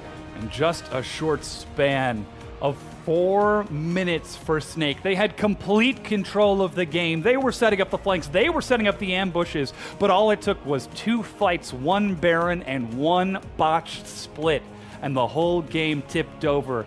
And with that, Snake's 2018 year comes to a climactic and explosive end. There's just so much going through the Snake player's mind. Immediately getting off the stage on that one, you already see one of the members leaving. That with everything happening so quickly, the adrenaline rush that comes through after you have monumental teamfight victories, you're like, great. I mean, we are in position to come into playoffs and fight for the finals, fight for the summer trophy, fight for a world spot. It's been something that Snake have always had their eye on, but that all ended in just a matter of minutes. Yeah, you can see Ray's hands nearly shaking after that Game 3 victory, still riding the adrenaline of how fast-paced that game ended. We say that EDG, they are so good at punishing the mistakes of their opponents. Well, all they needed was 3 total openings. 1 team fight, 1 siege, and 1 botched fight to end it out and close the series. Let me tell you about Scout's Aurelia. Oh yeah, real good. And I think that's the difference, right, that we have to talk about between Snake. Guoguo stepped up. His laning phase, he went even despite getting a kill advantage into a very difficult lane against that Aurelia, a Scout's Aurelia at that. Then he came up huge in the team fights by trying to get big distortions and zone him away. But without the poke, without the harass, you cannot take a 5v5 unless EDG are split up. All it was that one fight. All of that coalesced into that one fight. Yeah, and one thing about the LPL is that we have an amazing pool of AD carries and through mid lanes as well. I think Guoguo, even though he played up to a really good game that he had in Game 3, you're still going up against world-class talent as Scout. Yeah. And so for him to get on towards the Aurelia pick and then find these small windows in team fights, to be able to just dart straight through, even at the last team fight where we saw, he was able to just kill it. So great job to Scout. So let's go ahead and bring up the stats for that final game-ending win for EDG. As expected, iBoy, massive damage, 19,500, another 14,300 for Scout in the mid lane. But look at that top lane. Flandre and Ray were pretty much the unsung heroes for the duration of that game. 25 minutes is when it was the peak of Snake's success this game. And fast forward to 28, and literally everything ended based off that. Yeah. Get that team fight win, turn it into a Baron, start barreling down through bottom lane. When Snake lose an advantage like that, it seems impossible, especially with the composition they had, to come back. And it was such a risky choice for Snake to make. If they had won that fight, Snake would take the Baron. They would be the ones on the tier 2 looking for the inhibitor, perhaps even pushing to end the game, but instead it was EDG who won that. And I said that Flandre was the unsung hero. Let's actually sing his praises a little bit. We've got his 4-man ult when he manages to pin 4 people around the wall. This was the first fight at Baron that Snake were able to bait EDG into. Yeah, EDG picked the fight. They thought they would be able to nail down Guoguo, but he risked himself, gets out of there. But look at Flandre, as you mentioned. 4-man ulti just off of his flash alone, and it allows Snake to re-engage. This was when, I said 26 minutes was the height of their goal. It was because of this fight that Snake found so much success off of it. Guoguo was able to get a double kill to end the play. And so as a whole, Snake succeeded in a team fight where they would usually fail. And this is where we see Snake playing their characteristic split and skirmish style. It's not so much about the collective 5v5. It's taking multiple 2v2s, 3v3s, 1v1s on multiple fronts to make it as chaotic as possible. That's why they like to find these flanking opportunities so that they can find favorable skirmishes and engages. But when they split around the red buff, they went 2 people into the 3 members of EDG before the remaining 3 could flank. And it was an easy win for EDG, for iBoy to equalize those kills. It's a hard way to play the game. It really is. I'm surprised that Snake has decided for the few years that they've been here to just hammer it out, that they were going to be playing some hectic fights with multiple dive threats and multiple flank opportunities, because it means that everyone has to take ownership on their own positioning. You're like, am I in a great position myself? Am I in a weak spot in this team fight? Do I have to wait, play it back for the rest of the guys to go at it first? And a lot of the times you'll see some weird angles. So yeah, you're right, double kill coming in from Kai'Sa just because they were not ready to be able to fight the Kai'Sa when they went for it. So you get some major wins based off that Gnar ultimate, and even in game 1, where Lee Sin was able to get an excellent game and dive that they had in through mid lane. So you get some beautiful plays, but they're not consistent. So that was the whole split, whole year for Snake, and it ends with that. It's always the narrative for Snake. They can take these massive games against huge teams like EDG, run them out with advantages until 25 minutes, but it's not consistent in how they close these games out. So that's why they do have such long game end times. We've got a replay of iBoy, though, he's consistently putting on some very aggressive performances. This is the fight that turned the whole game around. Watch Scout and watch iBoy. Yeah, because they just bided their time. Wait a little bit. They went straight through, looking at how Light's HP, half HP, easy one to go for. Same with Guoguo. So the major carries for Snake were absolutely vulnerable. And so when you're so hyped up, you know you're just one play away from finding your team towards playoffs. Some points of communications just go flat. Yeah. And that's what I felt like the carries didn't probably make a mention of it. Or maybe the dive threat of Flandre and SOFM didn't make it known. You know, they're going that heavily in. So unfortunate, it didn't work out well for them in that team fight. But it's still a great way to send Snake off, saying that even though unlucky you didn't make the playoffs, that there are still some great factors of your play. Yeah, absolutely some things they can look forwards to in 2019. Our MVP for that Game 3 victory goes to iBoy for his Kai'Sa performance. Surprise, surprise, diving into the backline. When it succeeds, it looks great. Yeah, it looks great. He's just... I say he's piggybacking a lot off of what was going through with Scout. I think Scout had a fantastic game. But iBoy, playing, waiting a little bit, finds those great opportunities and is able to help out Scout. So it was a great double team effort throughout the game. We saw that last team fight in which the two of them dove into the backline at the exact same time to separate Light, to get that burst damage onto Guoguo's LeBlanc as well. So a big performance from iBoy. He's been putting out some massive numbers over the course of this entire weekend. But now that EDG have locked in second place to playoffs with this final victory, we've got to start looking at how the bracket is going to be shaping up. Because with this win, as we said, FPX are locked into playoffs. They are finally able to try and run the gauntlet that was denied to them in spring. I'm sorry, guys, no foldy sheets here, but at least that's been resolved. We know what happens in the Western Conference. So 4th place spot for FPX, great job. For East Conference, though, that still needs to be decided in the last set of the day with JDG going up against RNG. Alrighty, well now we're going to go ahead and take a longer break while we get ready for our next set. That's going to be Rogue Warriors versus WE coming up at 5 o'clock China Standard Time. If you don't know what time that is, basically however long it is until the hour ticks over, because we've been going on for quite a while. But we're going to go and take a longer break while we get ready for that one. To keep you in tune though, we've got another face-to-face in which Clement gets a chance to talk to, I believe it is Zoom in this next one. So we're looking forward to that. Let's go ahead and take a quick break and get that face-to-face rolling.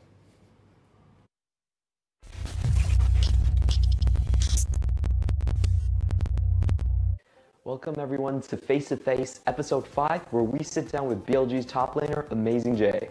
大家好，我是人见人爱、花见花开的 BLG 上单 Amazing J， 外号古风美男。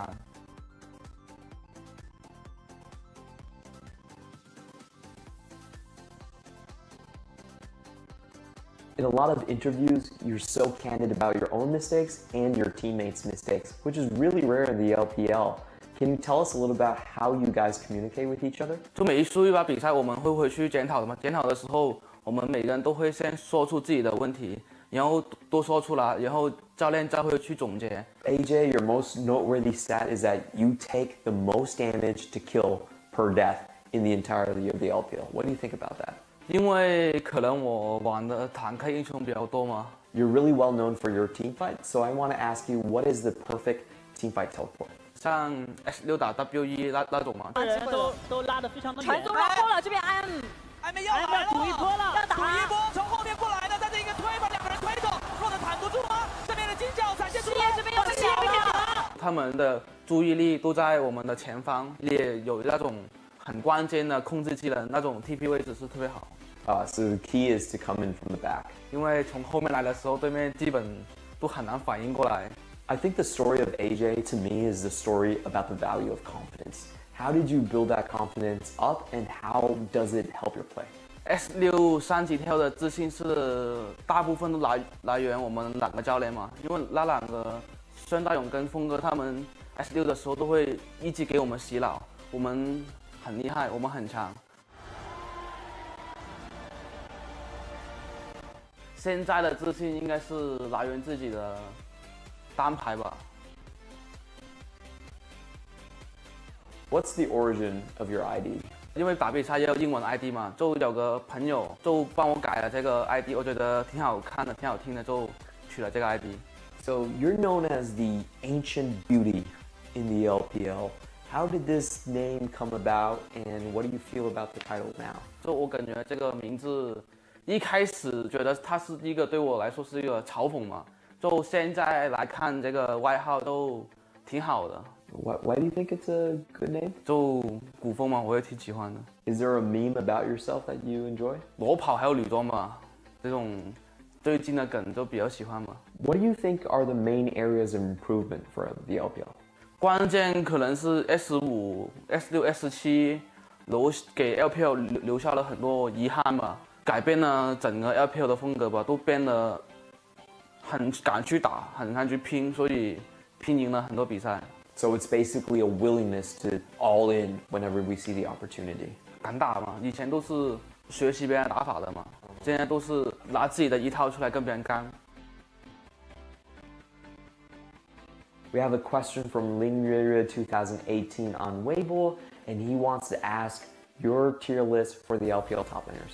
我觉得比较厉害的是。德赛和德阳嘛，因为德赛他的个人实力、还有操作、还有英雄池都比较深，然后德阳来说，他是国际赛里面的表现是最好的、最强的，所以我的这两个是最强的三单。Come on, you have to be one of the top 5. What if we were doing this tier list by looks? 颜值啊，那第一位应该是Amazing J， 第二位应该是石伟豪，第3位应该是古风美男。I'm pretty sure those 3 are the same person. Next up, we have a question from Twitter from Fiona. AJ, what do you miss most about Hong Kong? 最怀念家乡的美食吧，因为家乡的味道跟上海的味道确实不会太一样。Can you tell us exactly what dish you miss? 我最懷念嘅係叉燒包同埋燒賣、魚蛋、蘿蔔、牛雜。We have a question here from Ming. How would you respond? 我想问一句的话，就因为德杯的时候，他说他拿了冠军就想裸奔嘛，但是当时我们很遗憾的把他冠军给拿了吧，然后他没能看到他裸奔，然后因为没拿到冠军嘛德杯，所以我希望你有什么能补偿这一次裸奔吗？要是小明真的想看我裸奔的话，可以直接来我们 BLG 基地啊。Do you have any questions for our next guest? 我想问一下中文选手，就我们2019年春季赛开始，看看我们谁比较瘦吧。And that will be all from us. Thank you so much, Amazing J, for sitting down. Thank you and goodbye. 其实我觉得你船长有很多时候很秀啊，基本的嘛。龙女啊，能讲述一下这个过程吗？把它讲得生动一点。大概就是那个版本龙女特别厉害了嘛，就直接飞过去 AAA 就5杀了。那你就说你最想念早茶吧。我最想念喝早茶。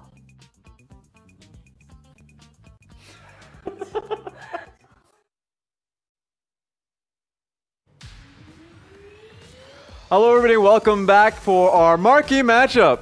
As I am now stationed here with Rusty, we've got ourselves WE going up against Rogue Warriors. That's right, you probably expected a play-by-play. I've got some bad news. Or is it good news, Raz? It's good news. It's good news. I know we had some invasions in Chongqing. There's definitely been an invasion in the casting area. We've just booted out all the casters. Pulse is kind of sick. Dom he wanted to do it. I didn't let him. So that's just what we're dealing with. Now, I'm going to ask you a question. Okay. What are the stakes? There are an incredible amount of stakes going in this set. Raz, because of Dom. Because you're not a play-by-play, my bad. Raz, there's a lot of stakes. Now, what are they, you might add? Well, there's absolutely none. Excellent. This is a show match. It's the last game that both of these teams will play in the regular season of the LPL. For one of them, it's prior to playoffs. For the other one, it's prior to having a very long break. And that is WE, of course, taking on Rogue Warriors. And the stakes don't exist. It should just be a fun set, but maybe Rogue Warriors do take it seriously. Depends, because I've noticed something yesterday, Rusty.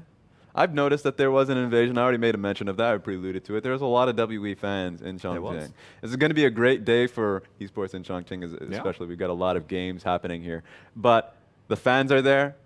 WE wants to be able to make it known to their audience that they should be in playoffs, but obviously what happened at the beginning of the split definitely hurt them. So for that roster, they want to be hit. Now remember, everybody, while this set is happening, pay attention to the next set. That one has standing implications.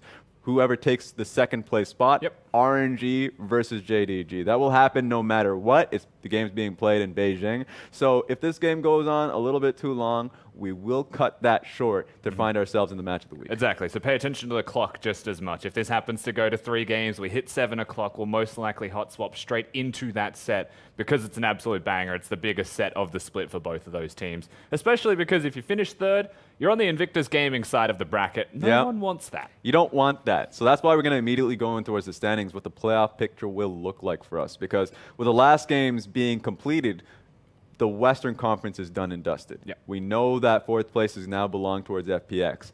Now, what we see for the Western Conference, I already made a mention of that. Congratulations to FPX, sitting their butts down in Shanghai. They hadn't had to do a goddamn thing. They lost to EDG yesterday, and they were just praying, hoping that Snake would lose today. It was definitely very close. A matter of minutes if you missed that game. Go back to it. Snake lost in a grand finish. So there you have it. It was a banger. And I will say, Raz, that whilst it came down to the wire, it absolutely came down to the last set for Snake, and FX only had to lose and they still managed to make it.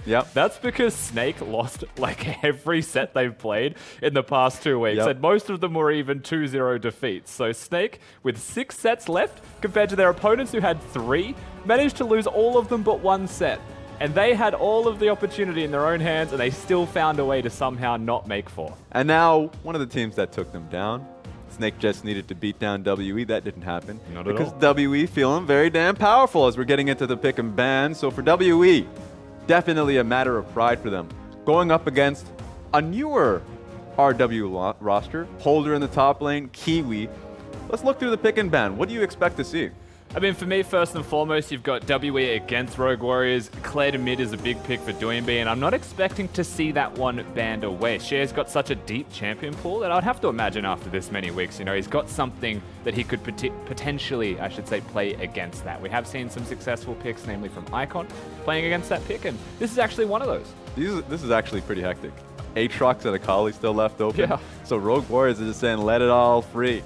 I know we have playoffs coming up fairly soon. What we just want to do is be patient, and get to see what we can play against. And we've seen this once. We have seen the Aatrox and the Akali left available, and we saw the first side, the blue side team, pick the Aatrox first, and we also saw their opponents say, well, Akali is obviously available, we should pick that one. Yep. The Akali went mid lane, the Akali solo died twice, and they hard lost the game because Aatrox demolishes Akali through laning phase. So what Rogue Warriors, of course, they've seen that. They've seen the tape, they know what happens. They've now picked up a Ryze and an Akali in their first rotation here. Very easily able to flex between both top and mid between both champions. I like that a lot more from Rogue Warriors. They haven't just put the Akali against the Aatrox. And if you haven't seen much of Holder in the past, he's played a few games, but also streams quite heavily in the house. And he is a great carry top laner, a Korean player, so that's the reason why Kiwi, a Chinese player, is coming in, so they can hit 2 Koreans in the same time of the roster. We might see them in the future, in 2019, but this gives them carry presence in the top lane.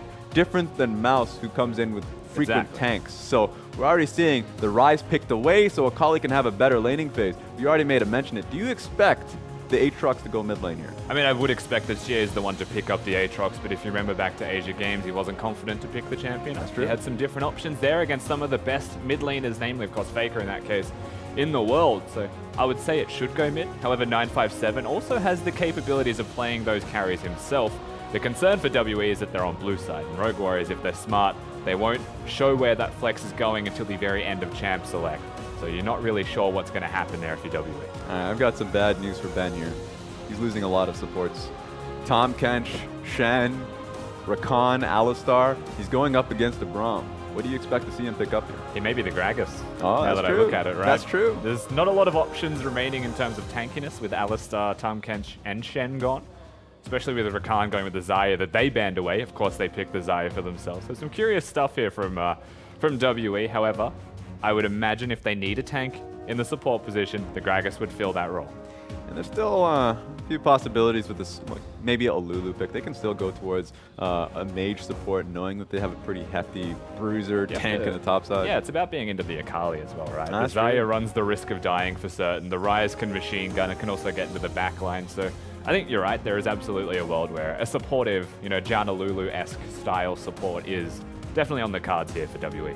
And now they know they're going up against SMLZ, so the ban's coming through for both Lucian and Jhin, respectable. I want to see what they end up picking up for Rogue Warriors. Now, SMLZ's put in these positions. He's not afraid to go towards Kog'Maw. It doesn't matter if he gets the support. So I'm just going to throw that right there, and whatever you want to do with it. Just going to let that one sit. Yeah, just sit there. What do you expect? I mean, with all of the AD carries banned away, I like the Lucian ban the most, actually, because Braum was locked in early. I would expect something physical from him in terms of the damage that he deals. So if he does go Kog'Maw, we might even see the full AD build. But I can't think of an AD carry at the top of my head. However, something physical, maybe Ezreal, could actually fit the bill. That's true. Immediately, we're seeing the junglers come out. So Jin Zhao being picked up by Kiwi. I'd love to see him kind of diversifying his pool a little bit, so we can look towards the top side. I think it's going to be a pretty top side heavy game from Rogue Warriors, knowing that Ryze has a lot of points you can play through. I think it's going to be at the top lane because Holder's been playing quite a few mages. And Akali, you just want to be able to support Do and B. But I can't believe I forgot about the There you go, there's the physical. We forgot. That's got him. I mean, whenever it comes to SMLZ, he just they don't even know what he wants to pick. He just locks it in. You might even say the nuke duck of AD carry. Oh, that's true. In terms of champions that Unique he has played. champions. I think he's actually got about 17 champions that are unique that he has played through the split. And he has had a lot more games to play, to be fair, compared to nuke duck. But boy, does he play a lot of champions as an AD carry. Because we initially questioned whether he's going to be the AD carry that gets hurt by the mage bruiser meta. And then he just shows up on a day, plays Karthus, Heimerdinger. So you're right. If I were to look towards the stats, I can just say for certain that the man has picked the most champions in the bottom lane. I remember in the spring split when Kai'Sa just came out and everyone called her garbage on release. He picked him up immediately, expecting that he was going to play it later on in the playoffs, but also just getting advantages because the team played around him so heavily. The early laning phase wasn't a problem. And he even played it before the bust came into Kai'Sa. So SMLZ, very confident player, knows what he's doing. And in any conversation you have from Rogue Warriors, if they say scrims are going well and SMLZ is carrying, you know that's going to happen on stage with 100% certainty. So the team plays around that. However, when you actually take a second to look at their opponent's Team WE in this game, the Lulu went mid, the Gragas went to support. So it's not too surprising. We did see a Lulu, and we do still have the tank in the support position. But by doing that, they are enabling their AD carry, where the side of Rogue Warriors is a bit more conventional and the Misfortune's just there for the team fight and lane control. I feel like the gold medalist Shea ended up finding the light. He had that pilgrimage to Indonesia. He said, you know what? Wait a second. Why haven't I been playing towards my AD carry when that's just how you win games? That's how you win gold, Rusty. That's the ticket. The meta has kind of shifted a bit. He was with Uzi. That's the ticket, Rusty. There's no other way to win in League of Legends. Absolutely none. I've had Daddy Mystic all along just sitting there, responsible enough to hold a kit, so you're going to be responsible enough to hold that gold. So pick up the Ardent Sensor, play to your man's side. This is what WE is rolling with going up against the first place team in the West. Just for reference, for those at home, he's not calling him Daddy Mystic for no reason. Mystic does actually have a child very recently. He has in fact had one, so he's legitimately a daddy, which is why Raz is able to call him such things and get away with that for free. I called him that before he had a kid. I don't believe you. Not even a little bit. All right. I reckon you would. It's possible, only for comedic purposes. Now we're about to get ourselves in the game, so we're in this position. I know in Chongqing, sometimes we have those problems and getting into it. If there's a tech issue, then you gotta be expecting it at this point. Now, it gives you some time to think. It gives you time to hold off. I know there's a pick coming in for Lulu. Gragas in the bottom lane.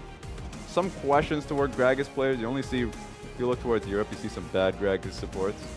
If you look towards here, you see some great things coming out from Ming and Mako. Yeah. Now it's gonna be Ben. First time we get to see him on the Gragas. I'm not even going to ask what are you expecting, but do you like it? I actually do like the Gragas pick a lot, and this is something that, you know, back in 2010 when Gragas was a mid laner, it was always the same thing that carries through to today. It's that if you're a good Gragas player, then you can play Gragas kind of whenever you want. I'd say it's almost a liken to the Ezreal of AD carries. Don't play Ezreal unless you're good at Ezreal, otherwise you're just going to have a bad experience, right? Just because you're safe doesn't actually win you the game. Regarding Gragas, we've seen very good things from Ming and Mako, and what we have seen from Ben so far since he's come back to WE is that Mystic has looked significantly better, and that their duo has actually looked a lot better. Just comfort, it feels like, between the two of them being reunited. So I have a lot of faith in Ben. Whether the Gragas pick will work or not is still to be determined, but he should be picking it for a very good reason. And he had some great games yesterday going up against Snake, so you expect him to perform. Now, happy birthday to 957. I saw this sign yesterday, so I'm not really sure what day is really his birthday. Just know that one of these days he celebrated it. So congratulations to him. He's the oldest player on the roster. He's the, the captain of the squad. So been leading them forward. I wonder if he's going to be able to lead them going into the new year. But that's what you expect out of that team. They really do celebrate birthdays for a whole week. They do. In the LPL. It's birthday weeks for a lot of these players. EDG had Haro and Clearlove, I think, around the exact same day, but those signs were there for weeks. If Uzi has a birthday, then the signs in the arena are up for a week and a half, just around the entire mall. So it's almost like when you've got a girlfriend and her birthday has to go for a week and you don't get a choice. It's definitely when you open up Facebook, recognize that it was definitely a friend's birthday, but you have no idea because you live in Shanghai, and so time zones definitely matter. And you just like, that too, actually, that too. You definitely have to go through a few checks and balances to get it open for yourself. But then you're just like, one of these days are wrong, but I'm just going to have to go out in there and say happy birthday. So happy birthday, 957. Hope you enjoy it. But one thing I've noticed about the Gragas, because this is probably one of those games that you can pick Gragas, be a subpar player, and you can get a lot of value out of it going up against the Misfortune, because Misfortune needs channel time. Yeah, she has to sit perfectly still while she's doing it as well, and a lot of the good things we saw from Mig on his Gragas was disengage ultimates, the max range, knocking people back, and think of it like budget Poppy in that respect. You know, you're knocking someone away at a crucial moment that gives you a numbers advantage, but the added bonus that a Gragas has is that you could knock people towards you if you want to go aggressively. Of course, being in the support position, you won't be seeing the Predator Gragas, so it's not all about the body slam engages unless you have the flash up. But I do think there's a lot of diversity there behind the potential on that Gragas pick. Could be a lot of calls as we look towards the bottom lane now. Remember, guys, we're actually getting into game here slowly. We had a lobby issue once again. The players are reconnecting. Yeah. Just give it a couple of minutes and we'll be back in. No problems at all. Now, I know that says whoa, good. Don't know what the rest says, but I made that attempt, so congratulations. I give you credit for that. Yeah, there's a duh there. I just know the structures, not the actual... That's a question! There's also Mark with a question mark for the double question. They're saying about someone owns something. Now, my producers are probably absolutely upset as I've just butchered everything about it. Probably the tone of whatever he was saying was actually incredibly wrong. Yeah, learning Chinese is a big challenge we have noted so far. Yeah, we go through a lot of lessons and lived here for quite some time. But it doesn't make it any easier, does it? Not even a little bit, Raz. I'm not even going to say that. If someone asks, can you speak Chinese? My response is, I could order coffee. Yes. That's what I've got going. It is for me a flat no. Because even saying in Chinese that I know a little bit then opens the floodgate of a conversation that I cannot follow up on. They drop a full sentence on you, then you're just done. Yes. And they speak so quickly, so it seems like a sentence, but it's an entire paragraph, and I can't respond to it. So that's been an entire phone conversations I've been having. This is not good. Relatable. Yeah. So I'm going to take a look at this, take another step back. I think one thing that I've been liking to seeing quite frequently is a Rise pick. I think Rise coming out as a flex in the LPL is fun to see. You just leave it out on an island a lot of times. It gets put in the top side of the map. Yeah, usually Snake are the ones that pick it as well, I've found. And Snake don't necessarily play towards Flandre all that often. Most of the team plays towards SOFM. But when you've got Rogue Warriors picking the champion, putting the Rise in the top lane, which they do sometimes do, in this case, of course, it's the Akali, you see a little bit more focus from them towards the top laner, but not in terms of lane presence going top. It's more that they have better teleport plays to bring the Rise elsewhere on the map. Teleport plays and also just turns into a straight 1-3-1, so the strategy Rogue Warriors have is fairly unapologetic once it goes into like 20 minutes further. Just knowing that they have double teleports, Rise and Akali. Holder's going to be holding that Akali. You can already see the graphics coming through, so we're getting ready. We are definitely gearing up for Game 1. Team WE versus Rogue Warriors. Let's go.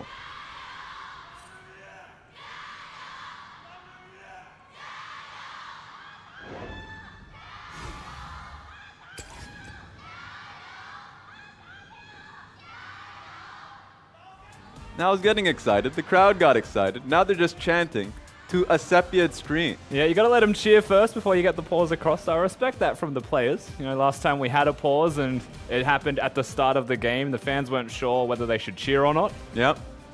But we are going to try and solve the issue as fast as we can. I believe it's just going to be a quick remake, easy as you like, and we'll get straight back in ASAP. Make that lobby. And they cut me off on my point, Rusty. So I'm glad that I get to bring it back, have that talk about a 1-3-1. We've been seeing it quite a lot. I know Rise and a few patches back, you can interrupt him fairly easily on his ulti now. Doesn't have the zonias that he can constantly go to, but it doesn't mean he's not a pest to deal with.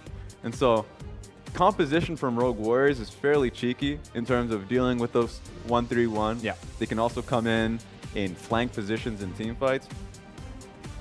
When you see these compositions, it didn't work for Team China when they went to Asian Games. But you're bringing it back here now, putting Holder on towards the Akali. Do you see any point of strength here for Rogue Warriors? I mean, for me, obviously 1-3-1s do have a lot of their strengths. If you can control the early game or even get to the mid game even, and you can actually set yourself up in those assignments, the risk that you run is your opponent saying, okay, we're just going to engage on you as 5, and we're going to take more than you can possibly get in the 1-3-1, or we're just going to force you to come back by forcing an objective, may it be a Baron in this case. And, through all of this, that's where you have to look at WE's composition and say, what can they do if Rogue Warriors try and 1-3? One of the answers that they actually have available for themselves, and when you look at their composition being a Kindred, Lulu, Gragas, you don't fill yourself with hope saying this composition is so good at forcing that they're just going to be able to make the best of it. In fact, I would say WE are best suited to kiting backwards. Using the Kindred, Lulu, the Xayah to get the feathers out. Gragas can also kite incredibly well or turn on a dime. And Aatrox is the one that has to be diving. So what you're looking at for WE is an awkward situation if they get caught in a 1-3-1, because Aatrox is the only one that can actually answer the side lanes. Yeah, just taking a look at the Keystone runes, the only thing that really comes to mind here is the Dark Harvest on SMLZ, making it known what he wants to do.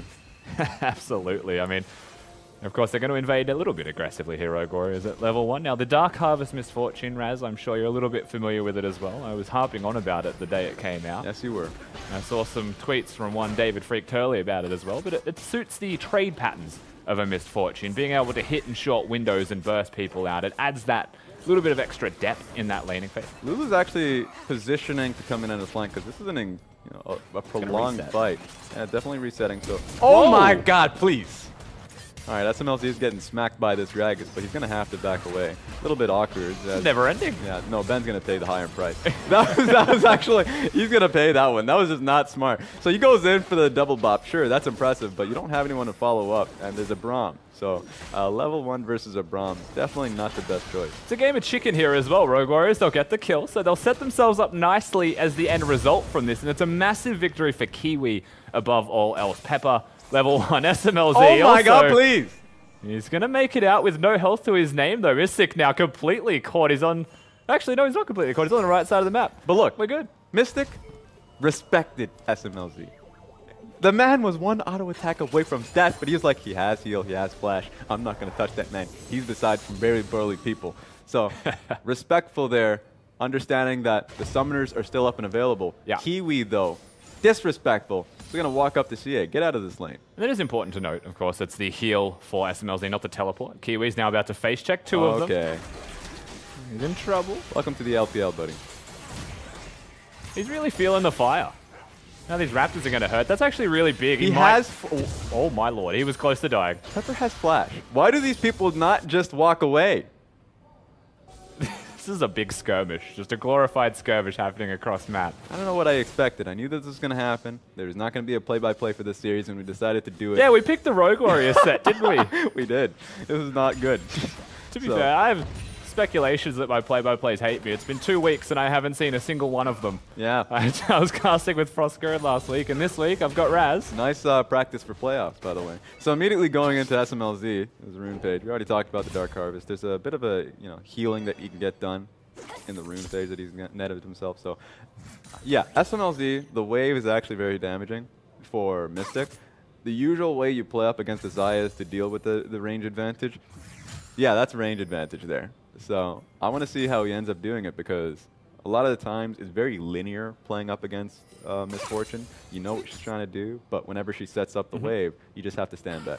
It's one thing to know what she's going to do, it's another thing to be able to stop it from happening as well. And with the way that this early game panned out through the laning phase, just to add a little bit of extra context there, is because SMLZ was forced to recall at level 1, he was going to come back at a very inopportune time, but that timing actually usually builds waves. If you get free time as an AD carry at level 1 to stack up a wave and push into their turret, then the wave's going to do the exact same thing going back towards you. So you'll see that it's a 5 CS advantage for SMLZ, but when you look at the size of the wave that's crashing, that's a big wave. So with this constant ebb and flow in the bottom lane of control and pressure, god, Doinby's actually going for the all-in here.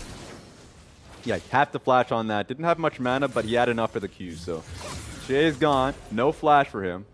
Still has the cleanse, but you know Kiwi is watching close, because the key to this lane, key to the game, honestly, for Rogue Warriors is being able to free up Doinby. He has his eye on Lulu. And all the chaos that happened at level 1 res does result in a lot of lane control bouncing back and forth for certain. So we spoke towards the bottom lane. We were rudely interrupted by Doinby doing good things in mid. Oh no, Kiwi's this is been awkward. spotted on a ward here as well. He's just literally rotating around a ward, but Shay's acting like he doesn't see. Yeah, I mean, it's smart from Shea, is it not? Yeah, it definitely is, but Shay's just feeling that. He's like, what does he know? Okay, now he can actually go in for this one. Big trouble. Shea is absolutely just dead, Raz. There's no way out for him. Now, there was a cleanse available, so it does mean that Doinby can't engage. WE coming in on the backside, perhaps looking for a fight themselves. They're not able to connect with the Aatrox, so no one gets pulled back into safety. Yeah, and it's just going to be the disengage and catching the wave. Going to be full push in for Doinby, so he has a good time to base. Oh my goodness. This is just nuts. Just actually go back to base, people. Doinby wants a base timing so he can match the Lulu here. Finally gets it. Can build up his tier, I believe. Should be a good enough. It's just 42 CS. If he doesn't get tier here, I'd be upset. Yeah, I feel like this is a good point in the game to remind everyone that we're not play-by-plays. So when a fight happens, we often go, who's going to talk right now? And there's like a millisecond of looking at each other and not talking. Yeah, a lot of my natural inclinations are just to watch and wait. So whenever you get to those situations, like, what is he doing? Oh, wait, I should probably be saying what he's doing. So apologies if it's a VOD review in advance. So at this point, I like what I see out of Rogue Warriors just because they're empowering the Doinby so early on. I'm just really surprised that Shea stayed in for how long he did. And then leaned towards the left side. Yeah. He just saw the Xin Zhao go left side. He also had vision on the bottom side as well. So yeah. I understand what you're saying there for certain. Now, what I will say is that he feels very comfortable against Doinby, or he felt very comfortable against Doinby by having the cleanse, but with no flash. If the Xin goes first, you're just done. Just look how damaging this lane is here for. Not just for Holder, but I'm talking about Xie can't even walk up to the wave because it was frozen so close to the Rise's tower. That being said, there's a skirmish here. Mystic just walking up. So really well played from SMLZ and Killua, leaning to the top side, knowing that you don't want to walk up to the feathers. So wave building for WE as well, as the cannon's going to get dematerialized, and Kiwi hovering on the bottom side of the map means that WE do have to actually show a whole lot of respect here now, as the chance of a Xin Zhao appearing in the bottom lane increases, and because Pepper is visible on the opposite side of the map to WE. They know that they're on the weak side. We'll see how they play this one out. And you know what? Xie understands his fruit.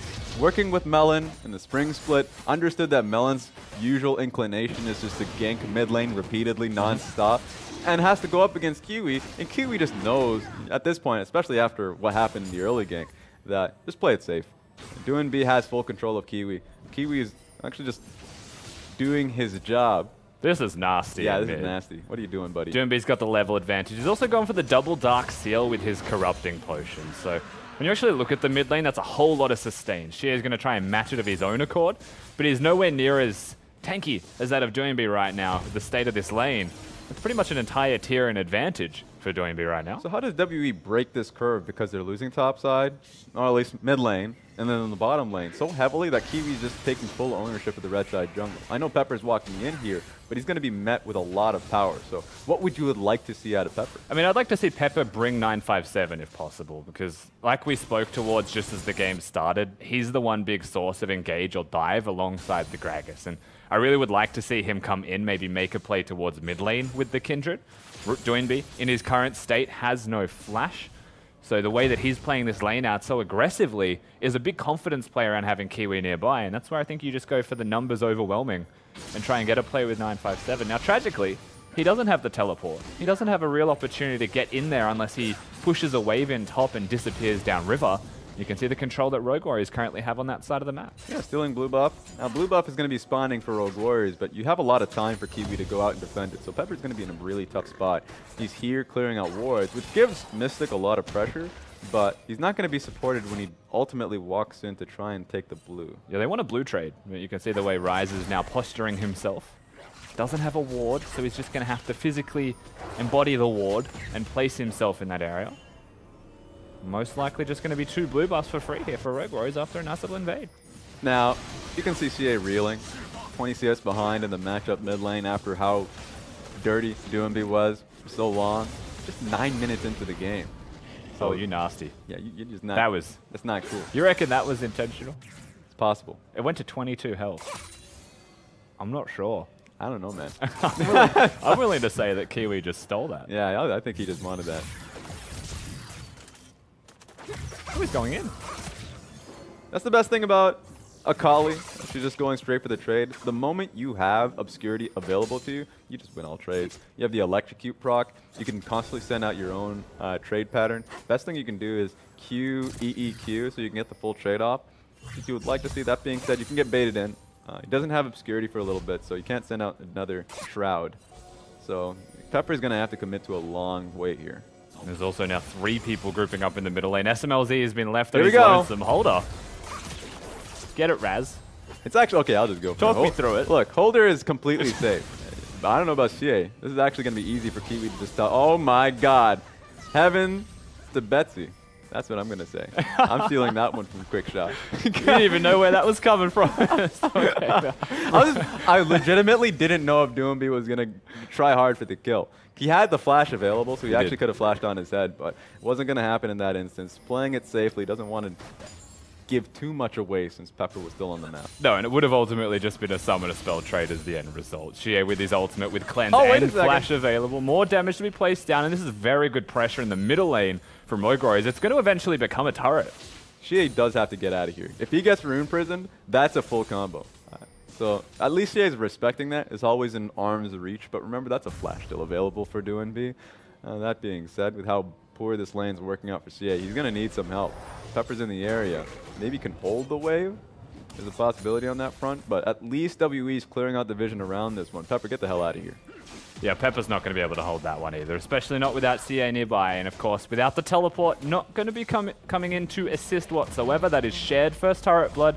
going towards the side of Rogue Warriors, and that gold lead stretches to 3,000. 11 minutes in, and they're able to get the mid lane tower without even expending a dive. You don't get to see that a lot in the play because mid lane is actually super difficult to be able to take down.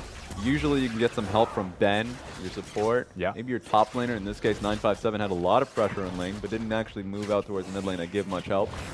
So you're just in a position now. Sure, great kite back, an eventual composition coming out of WE, but they're reeling early.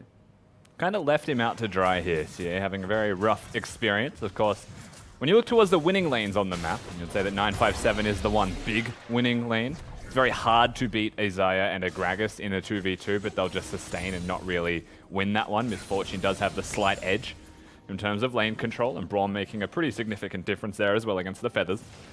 So as the lanes go, WE's only real laning win condition is the top side of the map. And they haven't been able to play towards that. They haven't been able to play towards mid. Ooh. And bottom's just going even as the waves ebb and flow. And this might help out 957, sending down the Rift Trail, being able to bully through that top lane tower, and going to try for the next one. Now, of course, a trade is going to happen. Mystic and Ben playing it respectfully, trying to see if Kiwi is in the area, do find them, and back away from the turret as a whole. So I know we've been watching Snake games, and they've been falling victim to those dives, but WE, not going to let it happen. Not at all. Now, Holder may actually get the damage here onto the eye. It's maybe going to get a charge. What the hell? We'll see how Shelly acts. There you go. Not going to get it. Just wanted to have a swing, and a big miss. That was the quickest blink of all time. Usually just takes some time before it reopens again, but no, it didn't even let him go in towards the second tower. Just blowing my mind. Is it a blink? Oh, or is it a wink? Oh my goodness, stop. Because he has one eye. Has to be a blink. One eye. It has to be a blink. Because a wink is a reason for a wink. A wink is conscious. Well, then how do you know if Shelly is winking or blinking? Oh my god, you're right! That's all I'm saying. I'm going to leave it at that. Okay, alright. I just really wanted to get that one out. For you people out there, you find out. For us, she's already dead, so it doesn't matter. God bless you. You're done, Shelly. So with the pressure being heavily moved towards 957, he's actually then trying to figure out where he's gone and dust towards the bottom side. So this is just going to be a full swap in lanes. Holder's going to he's going to regret not having that E potentially. Yeah. He's about to get collapsed on. Now Gragas was looking. He should feel rather safe until... No, he's gone.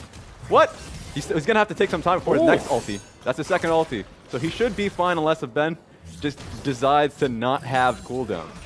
He still would have had the E up, so it doesn't matter in the end, Raz. Yep. That's a lot of mobility from it, Akali. The end result is still going to be a turret trade between both teams. It's not the first turret, so in terms of pacing Rogue Warriors with a slight advantage, they're going to keep pushing. Yeah, this is a decent-sized wave here for Rogue Warriors, so they're going to be able to take this one tower down. It's a lot of damage from SMLZ and the Xin Zhao as well, so large trade in favor of Rogue Warriors. Definitely is. Doinby also hovering towards the bottom side of the rift. He's got his eyes set on Pepper. And he's actually going to commit himself to the Realm Orb. Now, this is a little bit risky now. 957 is going to take the brunt of the damage. It's a 2v2 here. Now, 957 has a second life, and Pepper has his own ultimate. I don't think you can take this one, Holder, but I'll be surprised. Shea even comes in with a little bit of insurance. That one doesn't make sense for Rogue Warriors. No, there's no ultimate for Holder either on the Akali, so the assassination was definitely lacking, and they're able to get what they're after here, Team WE. And that was mostly just reactionary to Rogue Warriors being super aggressive, choosing to make plays on the weak side of the map, not respecting that it is, in fact, the weak side. And they're made to pay for that, definitely. It's just confidence from Doinby. Sends out the ultimate so he can get on top of Pepper, but 957, really well played, comes in hot, immediately sends out the ultimate. And so, I mean, you came in confident, but there's no way you can get the kill on either member. Not at all, and of course 957's damage is so high on the Aatrox, especially at this point in the game, pretty much at that first item completion point. And they didn't really want to kill him, it felt like. They were looking for Pepper. But Pepper, just a casual hop over the wall, no vision for Doinby. He didn't want to waste any summoners to try and find him because he can just hop back, and even then still had the ultimate. They expend half of their resources, they don't fully commit to the play. Then WE are just like, fantastic, let's do it. Oh, they're going to have to get out of here, both 957 Pepper. In fact, that's a lot of damage on the Q here. But they're getting straight on top of the SMLZ. Brings them right back. Ultimate from Q. Oh my goodness, get the hell out of here. There's no way. 957 is down, and they're going to get follow-up to get the kill onto Pepper as well. Teleport's even coming in. Shea nearby. He's going to try and go for the kills on SMLZ. Not going to find it. Cask knocks Doinby back towards his team. WE just going to have to disengage. Yeah, so a lot more members here from Rogue Warriors. A lot of confidence. Maybe too much for Doomb. He has a lot That's of a lot of damage. So Ben's going to have to get out of there. Mystic can stay, but with an asterisk of not, defending that tower if he's pushed down the shove. So yeah, he's just, you might want to calm down here. 3 members to try and save the tower. Let's see if it works well. They should be able to. Mystic, of course, still having that ultimate. And a lot of damage. He's going to try and ult in towards it. Not finding the kills. Teleport actually coming in, Raz, from 957. He's going to get the first kill now, going straight towards SMLZ. All in the meantime, Holder doing a lot of damage. Wait a second. I'm not even going to call it, but he went off. He got 3 kills, of course, 2 for the Aatrox as well on the backside. It's a big trade across the board for both of these teams, but Rogue Warriors are still the ones who come out just that little bit further on top once again. They got the damage onto the bottom lane, and the teleport's expended from WE just to trade. Now, this is what excites me, Rusty. What is it, Raz? You get Holder onto the field. I know that they're giving him some experience because he hasn't played throughout the split, and he won't play during the playoffs. But if he does this, he's going to play during the playoffs. I don't know how else to put it. Instant assassination on 2 members finishes it up because you're trying to play around his obscurity. You're not going to be able to find him, so he nets down the triple. And to put that out plainly as well, he was in a 1v3 position, but he's still a Kali, and he's so hard to hit, not just because of the obscurity, but because of the mobility, skill shots, things that you have to throw on the ground, and AoEs are very difficult to connect to the Akali. So he's able to navigate that brilliantly, now puts himself at 3-1, and all of the lead that 957 had through that laning phase is pretty much equalized when you look at the difference between the tops. Now, Holder, of course, Korean top laner. Been with the squad for quite some time, been streaming with them, playing in Korean solo queue.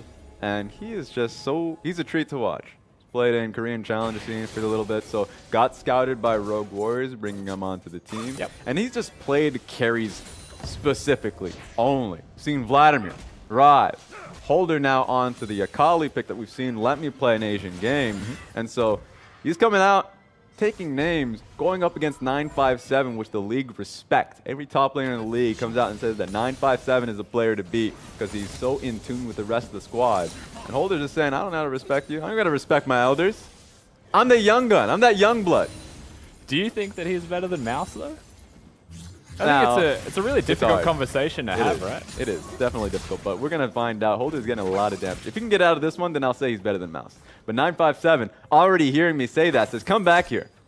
Yeah, Holder's not, he doesn't want any bit of that. You really made that a simple bet to make. Raz now believes Holder's better than Mouse because all Holder did was walk away. No!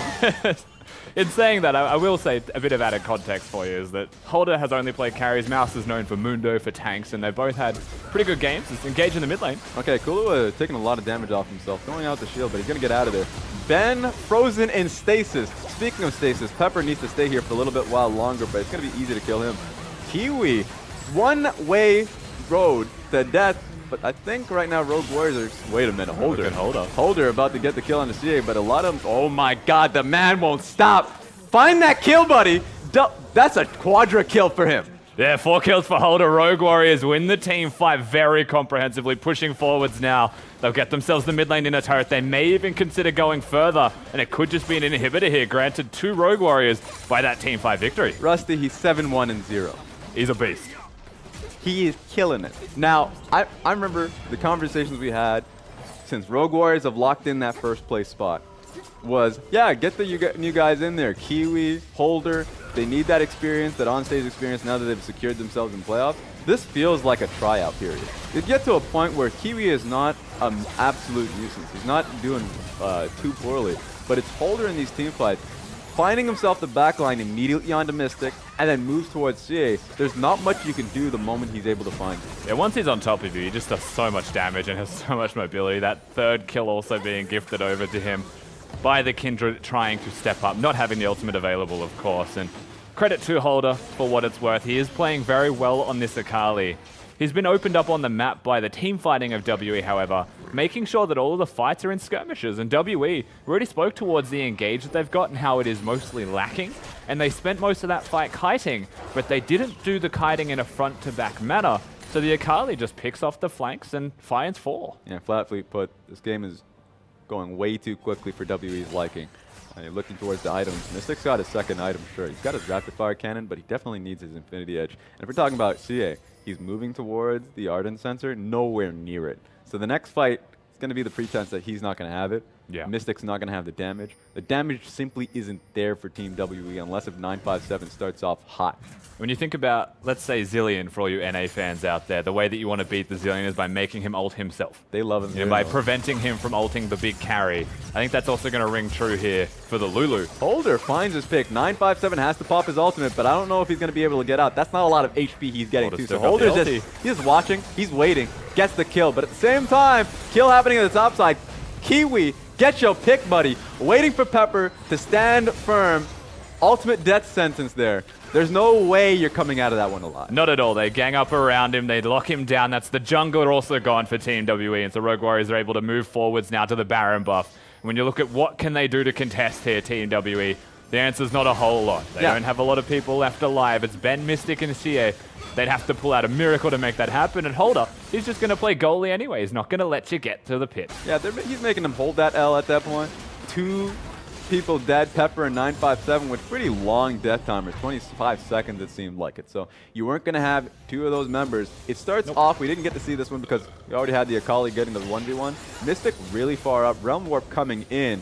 You can already see the delivery service on the Kiwi, he gets the job done. Yeah, really good combo here from Rogue Warriors. Not the first ones, and they won't be the last ones to do this in the LPL, but if you have a Xin Zhao and a Rise, and the Xin Zhao has flash or not, you can throw him in, and then he just presses R, and if he's able to knock anyone back towards the team, that's best case scenario, but even if he can't, you can't deal damage to him, because he's able to sweep as the fight continues. Oh my god, get obliterated by SMLZ, and he's chasing you. Killua wants to find the door on one more person.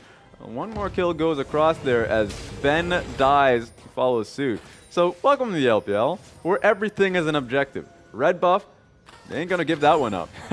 Yeah, it's also objectives that we actively contest. And welcome to Rogue Warriors as well. They are just the quintessential LPL team. And if you don't know them, you should definitely get used to their name because they are making a run for Worlds. And this is their last set of the regular season before they try to make that run. Oh, this might actually be their last push. DoNB holding 957 still. Wait a minute, the entirety of Rogue Warriors are actually moving towards looking for the the top Kindred side. as well. So they want Kindred. They've already rounded them up. Oh no. Here comes the sheep. Wait a minute. Pick Kiwi's one. found him. Get him. If he gets out, I will be upset. SMLZ is about to die because of this. He is so close. He's down now. All is said and done, and it becomes a trade because of how reckless they are. That was a big force. We're also looking at the Kindred against the Xin Zhao. The ultimate is going to come down, but he's looking at an Akali with all that mobility. He's just going to lock you down easy peasy. So there they go. The kills go across. Baron buff still available in the mid lane, and Rogue Warriors might just push to finish. 3 people dead. Shea can come up in 10 seconds, but 10 seconds sounds like a lot here. Mystic are going to try and do something, but Holder's already on top of his head. Oh my goodness, he's just going to keep going. There's nothing stopping him, and I'm pretty sure he has stopwatch at this point, so just go wild, buddy. There's nothing stopping you. Please just continue. Oh. There's a lot stopping him now. All right. End the game quickly. All right, it's not going to happen. You're going to have to reset. Holder just goes a little bit too deep. Tarnishes the record, but don't worry, it's not a stopwatch, Raz. It's a Zhonya's Hourglass. He'll be able to use that one again, no problems. The guy has too much gold at this point. 25 minutes into the game. 8-2-1. His Vladimir performance was just as good. I seem like a Holder fanatic, a salesman at this point. But this is where the damage really comes through. They try and get the kill on towards Xie. Sure, the job is done, but SMLZ is reeling at this point.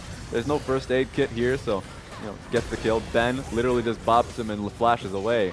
And sure, ultimately this is Rogue Warriors taking the kill and they're moving towards the Nexus. But it's unfortunate that SMLZ wasn't there for the journey. Yeah, and credit to Xie, actually. He navigated that excellently to get himself, not the kill, but the damage done, the trade done. And whilst he does ultimately go down, that buys time, and that's time that Pepper and 957 desperately needed. I know it doesn't look good as an end result, but you have to respect the efforts that Xie put into that in terms of his positioning and the mechanics that he made to try and survive for as long as he did. Maybe trade. I have some bad news. Ardent Sensor is still not there. And this is what you would have to believe to be the game-ending push. It's been like 5 minutes and he's got Boots of Lucidity. Yep, so I think it's been his biggest purchase in some cooldowns are definitely going to come up slightly faster, but I think they need a little bit more than that. This might be the final push. Now, Rogue Warriors shepherding the mid lane wave, has Holder in the top lane. Baron just wore off though. That's true. In terms of final pushes, it's not going to be as easy. Super minions can still be trimmed down by the Xayah. And this final push is not going to be the simplest thing to navigate. No idea how that melee minion got where it did, but it's a journeyman. It's all about top lane for me. Rogue Warriors, they want to break open a second. Slow on DoNB as he gets caught off guard. That's a big shield but he's going to have to die at some point. Still getting shielded up, so he's still alive for a little bit longer. SMLZ is going to die here if Aatrox keeps at him. The Holder's found his target, gets the kill. Yeah, this has to be lights out here, as Rogue Warriors just clean sweep Team WE. And WE choose to take the engage. They choose to take the fight. At the end of the day, they're not able to get the team fight victory. They were too far behind before the fight even started. White flags come up. Rogue Warriors victorious. 24-7 for a Game 1 performance. Close up to the man. Super good performance from Holder. And you just have to hold it. Keep giving him carries. It feels like the double carry, double threat Doomby is what we say, because you only really expect Rogue Warriors to have 2 threats in the mid lane and bottom lane. Turns into a bit of a triple threat. It's closer and closer to the Invictus gaming style, you'd have to say, in terms of, you know, control with multiple carries and try and win the lane through having 3 different threats on the team. Of course, this time around, Holder, he's going to be the star of the show. He's going to get all the kills. You can see the gold that he had as well. And it was overall a fairly clean game from Rogue Warriors, besides a couple of small things that, to me, you look at it, you watch the tape back, and you don't even get a lot from that. It's Rogue Warriors just being too aggressive, knowing how far ahead they were. I think the one that I would look at, though, Raz, was the Rise play on towards the Kindred on that blue side of the map. That's something that you see a little bit out of Doomby, and I think that's the one valuable tape that you can get from it going into playoffs, is that Doomby's a little bit hyphy. You have that lead for yourself, and he wants to try and fight even when it doesn't seem necessary. So, of course, that one play goes in what seems like an impossible 2v2. That being said, well done. I'm going to take a look at one of the replays of the Akali triple kill, because, ladies and gentlemen, we're in the Akali show. I just wanted to cast an Akali game. I turned out to be a play-by-play for it, and it kind of made me feel good. You volunteered to be a play-by-play? Instant double kill. Still Shrouded gets the triple kill, dog. That was hyphy. It was actually very clean from him as well. And after, you know, not a promising start to the game, you'd have to say, being up against an Aatrox, not the easiest lanes to navigate, loses his turret, compliments of Pepper coming up as well. But he found himself, he found all of himself through the teleports and through the team fights. And then with that lead, no one was stopping him. He actually was able to get the 1v1 on Aatrox, and then consequentive team fights afterwards. He's just cleaning up. Now we have another replay. What do you think that's going to be? Akali. It's going to be more Akali. Let's just get the Akali out of the way, can we? So this is great because it doesn't look like an Akali play. In fact, it starts on towards Killua, but they've already binded their target. Mystic's in a pretty bad position, gets slowed down, and you already see the Holder found his target. So this was already a risky situation to find yourself in, but just take it away. I mean, you saw the first kill already onto the Gragas, and then you'll notice that Xie and Mystic, while standing next to each other, are separated from both 957 and Close up. Ben. So they get themselves the kills here. Rogue Warriors, with Assassins, are able to separate and split fights up as well. And that's against a team that wants to kite backwards and fight on the 5v5 working back as a team. I mean, the flying V from Rogue Warriors just split them up. Yep, split them up, allowed them to get isolated. Now, speaking of isolation, man of the match, the man that we put a spotlight on is going to be Holder, no surprise. 8-2-0, and a lot of the times, he just died. Well, 10-2 apparently because of the final fight on towards the Nexus. Just because he kept trying to dive in. This was a perfect game cutting out of Holder. You might be wondering, why is he a bit of a blur? It's because he's moving so fast. You can't actually see him on that Akali. It was a good performance from him. Of course, kill participation never really indicative for top laners. He was there when it mattered the most, and he got all of the kills towards the back half of the game, as he dealt a whole lot of damage for an assassin. And honestly, if you find yourself in a 1-3-1, I know a lot of the times people look at kill participation and say, that's low, that's bad. But you should probably realize if you're trying to isolate people in side lanes, like we had in one of the bottom lane fights between him and Aatrox, he did his job. RW are completely ecstatic that they were able to get a lot of 4v4s in the mid lane while still allowing advantages to come through and Holder. And they didn't have to do the 1-3-1. They didn't have to split up the map completely. They just took the 1-4 knowing how far ahead he got from that single team fight. And they used him to the fullest. And after he was getting those solo kills, they then took the fight elsewhere on the map. And that's how they're able to break open the game. Just too much pressure coming out of Rogue Warriors really in the 5v5. Yeah, and you know, thinking about game 2 a little bit, what would you even change coming out of WE? Because they tried to stall out the usual WE strategy, and it didn't work out straight from the laning phase alone. I mean, we'll get into that as we get into the second game. Yes, for me, it's will. the jungler. Though. Okay. All right. We're going to have a good look towards the jungler, but remember, tune in. We're going to be seeing game 2 right quick after this break. 登峰造极，方可声名远扬。侠盗勇士自在威震四方。